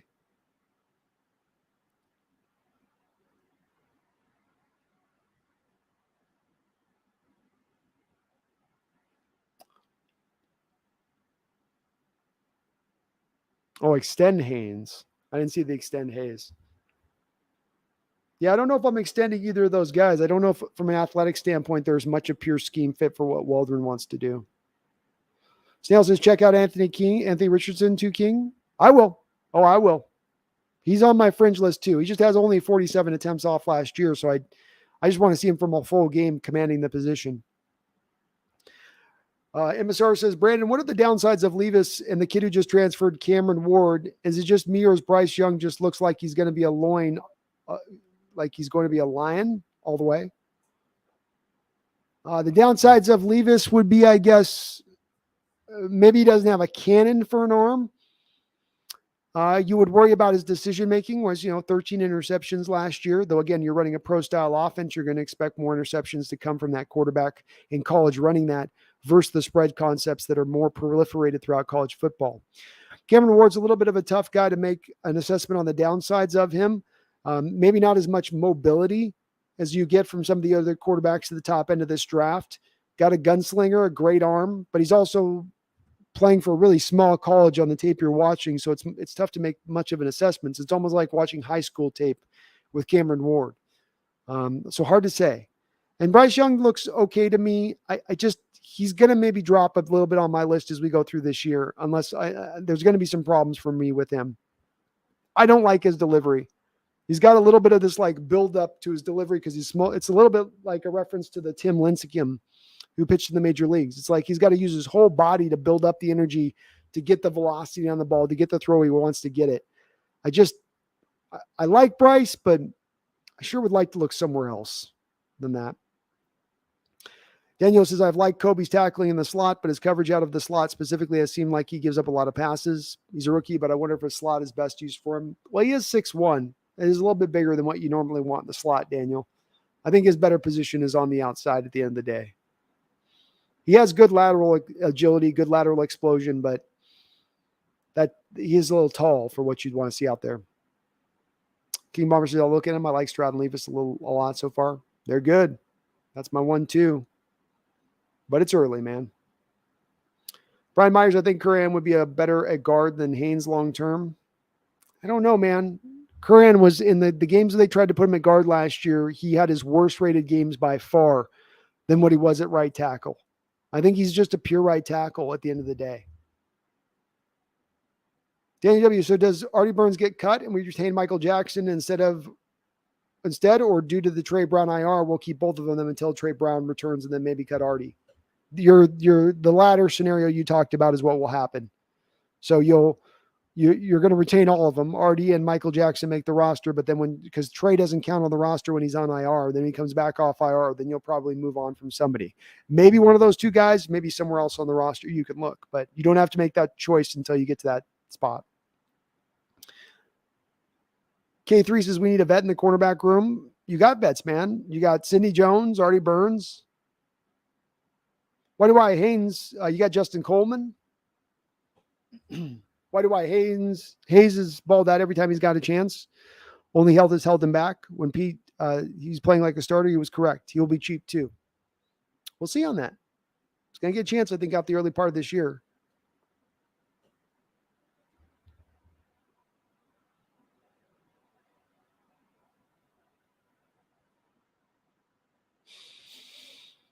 Greg wants to draft a receiver in 2024 because he'll be locks last year.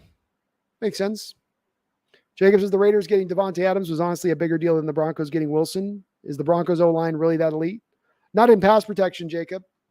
That's where I think the biggest worry should come in from the Broncos standpoint, Bronco fan standpoint, is Russell's had a problem with holding on to the ball a little bit too long in recent years. And that problem of holding on to the ball for Russell Wilson, if you mark it from a yearly basis, it's gotten worse over the years, not better. And now he's going to an offensive line, the Broncos, that's built to run block first and foremost, and that they struggle in pass protection. I think those two things could end up causing a little bit of a lightning point of a problem for that Bronco team this upcoming season. And I think Devontae is going to help out big time, especially Jacob. You got to factor in that those guys have chemistry going back to college, Carr and Adams. So it won't be their first time throwing to each other. Randy says, does everyone realize that the Seattle Seahawks play every bird team this season? We don't play the Eagles, Randy. We got no Eagles on the slate. King Bomber, I watched your reaction when we drafted Jordan Brooks. It was priceless. Yeah, I just didn't like it. And it's that night, it's funny as I go back and watch that. I've checked out that reaction once or twice before here in recent times too. And the thing that stands out to me on that King Bomber as you watch the full reaction of it is that I referenced right at that time. This means that within a couple of years, you're going to have Bobby Wagner moved on. You're going to probably move on from him a little prematurely because Brooks' presence. And this is also the type of draft pick that pushes Russell Wilson a little bit further out the door. And then not 2 years later, did you have both of those guys off of the team, kind of making that prediction look pretty apt at that point. But, Jordan's going to be a good middle linebacker. I just didn't like, as I was right, I thought he was going to be played out of position his first 2 years. So you're going to reduce down his effectiveness playing him out of position. You're going to take the things that are the problems in his game, which is specifically zone coverage, and put it on brighter display at the will linebacker than it would be at the middle linebacker position. Yeah. Eventually he'll be a good player and I'll be fine with it. But yeah, just not for me, the pick I would have made at that time. I don't like picking a player that I'm going to take in the first round to play out of position for his first 2 years of his career.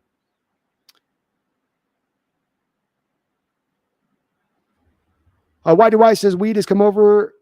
We'd had overcome being awake. Great stream again, Brando. When's the next one? You said you were streaming the Levis game. Yeah, we'll be doing, so for sure I'll be doing a Thursday stream here with Brendan on the channel. We'll be discussing the roster cuts. I may do a Wednesday stream. We'll see how my work schedule goes this week. I'm going to then be doing a Saturday stream where I'm going to be streaming on my Seahawks scouting channel. So if you're not subbed to my Seahawks scouting channel, get subbed to it, because I'm going to be doing some streams over there this college football season on Saturdays. But we're going to be streaming the Will Levis, Kentucky, Miami over Ohio game, which is supposed to be on ESPN Plus. So come hang out with me over on that side of it. King Bomber says 5th round draft pick grade. Ha ha ha. Yeah.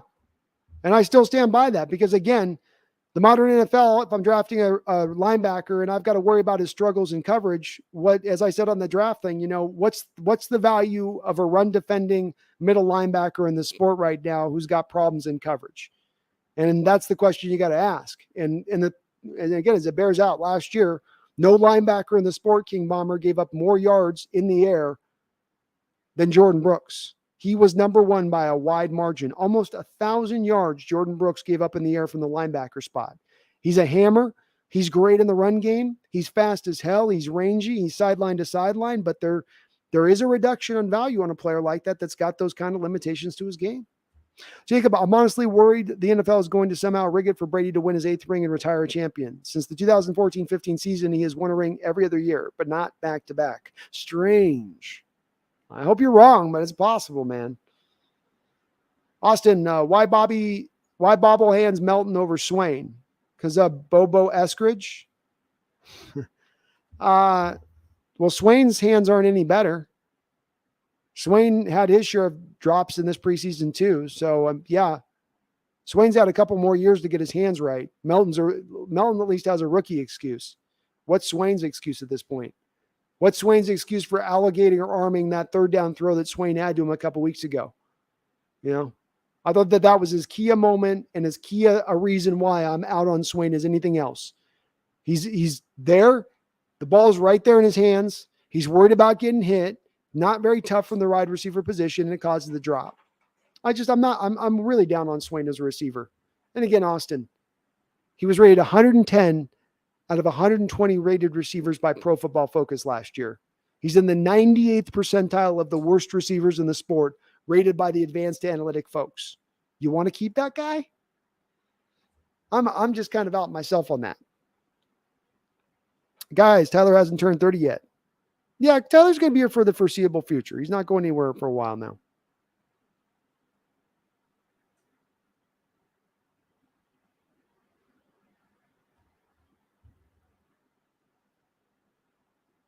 Joseph Fezelbon, did you hear the news about Jimmy G? I did.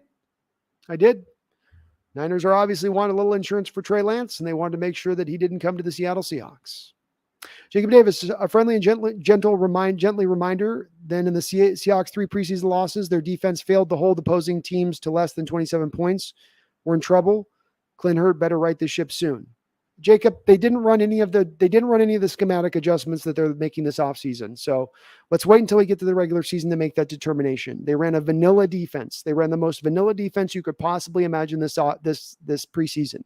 Understanding that they're supposed to be making the change to the cover two shell and the super high blitz, high aggressive nature of this new defense. So give it time to see. Let's make sure they're not actually enacting those changes. And if they don't enact those changes, if they're just running a front 4 up there, if we're not seeing any of the 3-4 defense, Jacob, you didn't see any of the 3-4 defense all of the preseason. They ran a front 4-4-3 defense, traditional based defense that they've run for the last few years. I think that's going to change once we get to the regular season. Highest paid backup is right, Joseph. And again, it's a 2-point combination thing here. They don't have a lot of trust and faith in Trey Lance. They wanted to keep him away from the Seattle Seahawks. Team Bomber says the fact that we made the Niners keep Jimmy G and not get any assets whatsoever is a huge W. It is. Vaughn, do we think Kenneth Walker will surprise people? I feel like people are sleeping on him. I think they're going to try to work Rashad Penny quite a bit this year, Vaughn. He's going to get his share of carries, but Travis Homer and DJ Dallas are also looking legitimate. It's not to say Walker won't have his share through there, but I don't think he's going to get like 200, 250 carries this year. They paid Rashad Penny $5.75 million. They've done so in order to give him and make him the bell cow back. Walker will eventually get his day. He will eventually be the starter, but this year is not that time. We're going to have to wait a year on that.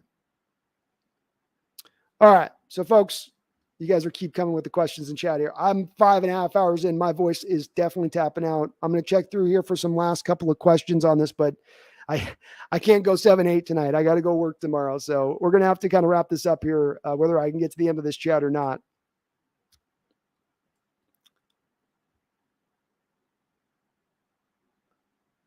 King Bomber says, to be fair, Jordan seems like the guy who became the best player for that entire section of draft picks. I mean, it may be, again, though, it's kind of King Bomber. You're not dealing with what I just said on what the aspect is here. You have a guy in Jordan Brooks who's a run defending linebacker and a good run defending linebacker at that. What is the value of a good run defending linebacker in the modern NFL? Is the value of that so that you should spend a first round pick on that? Is the value of that so that you should spend a first round pick on that to where you're then playing that player out of positions for the first 2 seasons of his career? To me, that makes that a silly pick. It makes it a silly pick. And yeah, maybe he's the better out of the collection of guys that are in there, but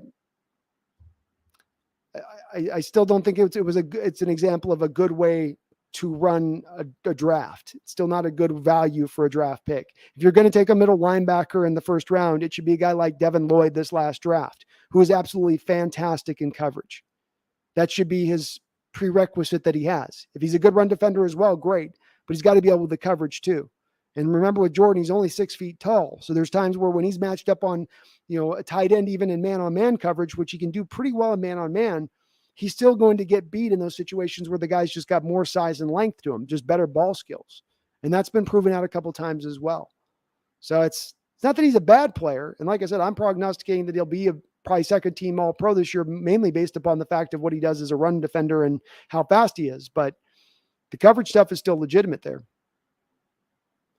Randy Ragnar, delete. Oops, I was wrong. I thought I deleted my erroneous question statement. I'll try that. And again, let's hold off, guys, on any more of the questions here. I'm going to wrap this up. So let's close down on the questions in the chat here. I don't push till 6 hours here. I can't. I'm getting hungry. My voice is starting to fade.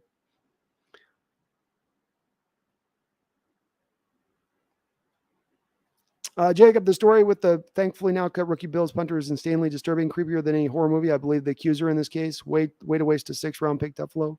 Yeah, they obviously didn't do a lot of looking into this. Don't know how much they knew about it. But it's a bad story. It's a bad story, that's for sure. Sony Michel just got cut by the Dolphins. As mad as we are about the Penny pick, Sony Michel, I think, was taking a couple picks later and has been pretty awful. Yeah. But again, that was too high to be taking a running back in Sony Michel's case. I think the two things can be true. I think that or you're talking about the Penny pick. So yeah, it would have been worse to go that direction. I think it's more of the Nick Chubb situation that gets stuck in people's craw with Penny, where Chubb was more of a fit for the type of running back you tended to look for. Penny was a little bit of a different type of running back in the way that he went about his business. And it wasn't really fitting to the type of that Carroll tended to type of favor. And this sort of then bore out, and that Carroll wasn't willing then to give him a lot of carries. He wanted to stay with his Chris Carson because Chris Carson was more in that Marshawn Lynch mold that Coach Carroll was obsessed with for about a 5-6 year period. King Bomber says, yep, you're right. They should have taken someone else at the time.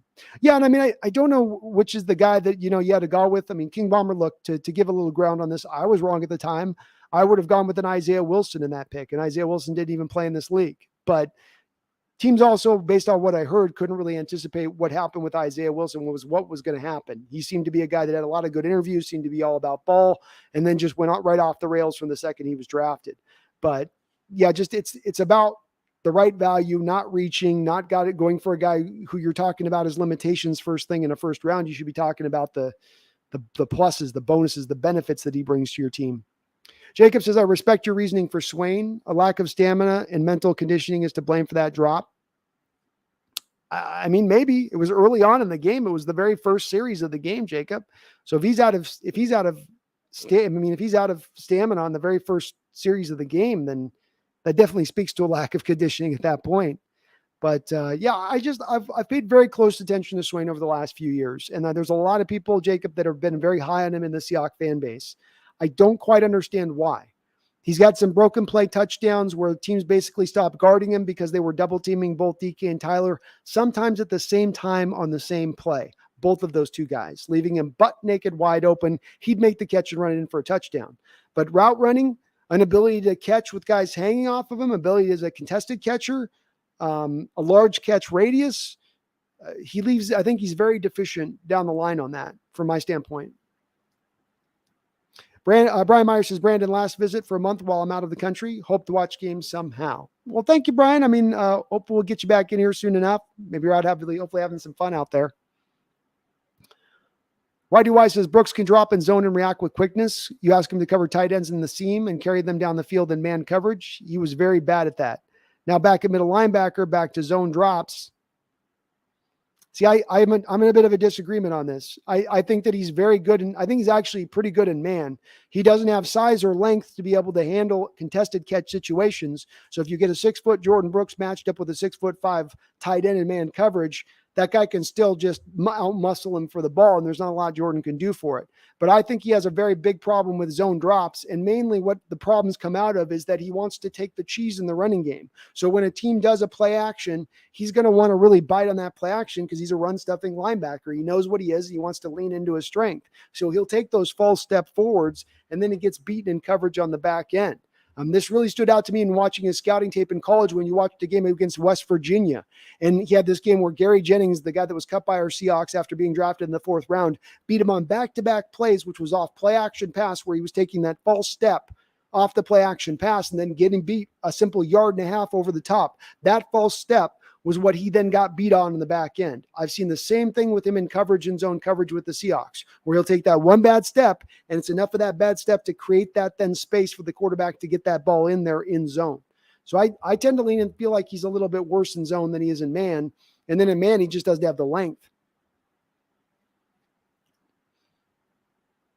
Jacob, I feel like Tyler could do okay. All right, I'm going to do just questions here. Not Champagne Swain.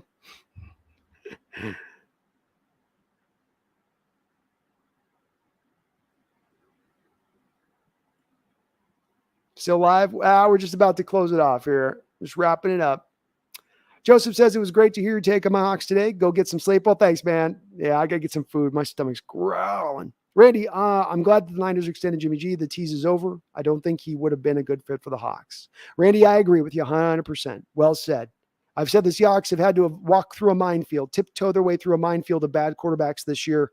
People, national pundits say they got to go trade for this guy. They got to go draft this guy. Your Seahawks have done an amazing job of avoiding those mines, and it's going to lead them to then drafting, I think, the right guy at the position.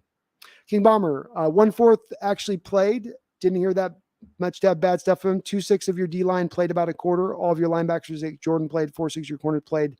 They played really well. Randy, your performance is awesome for all the Hawks fans, Brandon. Keep it up and have a great night. Thank you, brother. I really appreciate you watching.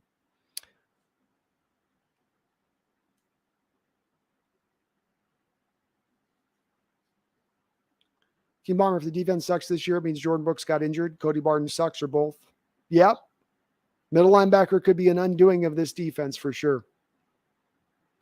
Ryan Millward, Jordan Brooks is very good in man coverage. That's exactly what I'm saying. He's good in man coverage. The only issues that come up in man coverage and he can make plays in man coverage. The only problems in man coverage for him is when you get the 6-foot guy against the 6'4" Travis Kelce type that can go up and catch it, in space. And there's just not a lot he can do. Guy's got like a 36-inch, vert. Jordan can only make himself so long, can only jump so high in those moments. That's going to just kind of happen. But he's man coverage is not his problems. His issues come into the zone area of things. Joseph Faisalbaum with a $2 donation, finishing us off right. Thank you, Joseph. He says, I got a small tip for you. Great stream. Well, thank you, Joseph. I really appreciate all tips, and I thank you so much for being so kind, and then your kind words as well. So thank you, man. King Bomber says only one starter actually played a lot in the preseason. 7 backups played maybe a half. Yeah, I felt like that Seahawks played all their starters so much in the preseason was kind of an overspoken narrative a little bit. It was mainly backups, maybe second, third stringers. Jacob says, do you think the Seahawks have a legit shot at beating the Chargers? That is a question I've been pondering. Chargers got Mack, defense, Eckler, great weapons. No, I'm putting that down as a loss, Jacob. That's a loss for me. D-Boy, what's up, D-Boy? Hope you're doing well. Caught me here just at the end, my man. As King Bomber says, I think the offense will probably have its way with us. And King Bomber, they keep telling us Cody Barton's a lead in coverage. They keep saying that he's great in coverage. We haven't seen it yet, but they keep saying it. So maybe one of these days we will indeed see it. All right, well, we are just passing the 5.5 hour round mark here. My voice is definitely gone. Another great chat and going, another great stream going as far as, again, you guys just being lively in the chat, keeping me on my toes here. Again, too, as I always like to say, even if I disagree with you guys, I do appreciate where your perspective is coming from on this. I don't have all the right answers on it. Like I say, I feel like more of the right answers always come out by our interactions and breaking all this stuff down and sort of turning it over and trying to kind of consider it. And what are we looking at? What are we looking at? What is this team? What are they going to be? So it's really all of, I think, the input here that brings us to this place of it. And you guys have been great, as you guys always are in this chat, in that respect of things. So Pete King Bomber says he played all right last season, but that was because he played alongside one of the best in BWAGs, in Jordan Brooks. He played all right. Again, you give up 1,000 yards from the linebacker position, though. That's kind of hard to do. And that does kind of show a little bit of a danger zone. A little bit. Jacob says, thank you so much for streaming as long as you've done it. So many hours. I don't think I could last nearly as long as you. It's a real talent. Good night. Oh, well, thank you, Jacob. I love doing it, man. And, I usually get on, hit that live button. And the crazy part for me, it's the part that remains even to this day that I don't understand how it is. I hit live, I blink, and then I look up and usually 3.5, 4 hours have gone by. And it's in like that. And it's amazing. But it does say to also as much of how much I love doing this and how much you guys keep me right in on in the chat. You guys keep me thinking and engaged and keep this really fun for me in the chat as well, as to be able to talk about this stuff and really turn it over. So as I always say, it's you guys as much as anything that will make this channel anything it can be, by being so respectful as you guys are in the chat, by being able to disagree and have us disagree and still be able to everybody keep your head and still be able to, not have people lose it and get emotional. We talked about Russell today. There's a lot of people with Russell, the second you bring it up, where people will get very emotional really quick. But I see people willing, even when there is that disagreement, again, just to be able to just have good, honest debate and conversation. And as I say, just kind of turn things over. That's all we're trying to do here. Like I say, I like to reference this channel like a think tank. We're just thinking about all the possibilities and turn it all over, and above all else, celebrating our Seahawks.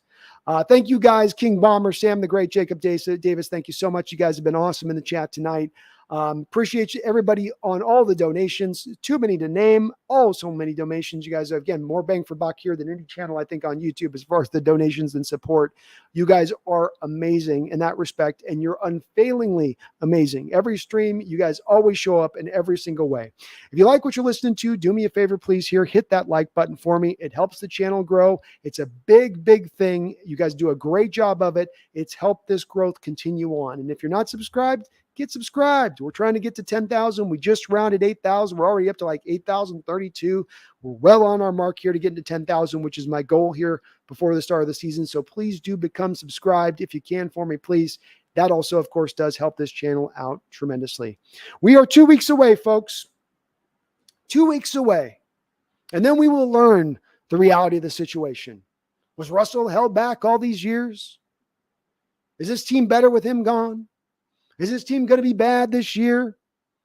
Is this a team that's in a rebuilding mode, or can they push for contention? Is Geno this bad, or is Drew Lock the answer? Can the defense carry the day? Can the running game carry the day? All of these answers begin to come to us 2 weeks from now. Monday Night Football, the biggest game of the year for your Seahawks, right out the chute. If you're coming in that stadium, bring your loudest voice. Bring that energy. Make it hard on Russell Wilson. And I'm not talking about booing him. I'm talking about screaming so loud he can't hear himself think when he's in shotgun. Hopefully we're bringing that kind of energy. Maybe we can even shock the world. Can you imagine the national perspective if we come away with a win on that game? Who are these Seahawks? Who are these Seahawks? What a great story it would be to see. My name is Brandon Kane. I appreciate you guys. I love you guys. I can't wait to talk to you guys again here. We'll be a couple of days. We will be right back at it once again. But please do not forget, never forget, even in years of rebuild, even when you watch Hall of Fame quarterbacks walk out the door, don't you forget, I'm going to keep reminding you because it's going to be a short time, short little turn of the spoon, short little turn of the screw. And we're going to get back there again. You count on it. Had a great draft, had a great offseason. Some of these young guys are already popping. We are on our way, and we're going to get there sooner than later. Don't you hear about this dark period, these dark ages, the 90s age? Don't you listen to none of that junk. Fans that talk about that don't know what they're talking about, and they didn't live through it. We ain't going there again. We're back on our rise. We're back on our ascent. Ride with me. Seahawks Nation, let's us ride. Let's us ride. Thank you, guys. Appreciate you guys. Do not you ever, ever, ever, ever forget. Never forget. And Bash Gordon, hello. Debo, you have yourself a great night, man. Sorry I caught you at the end. But don't you ever forget, go Hawks.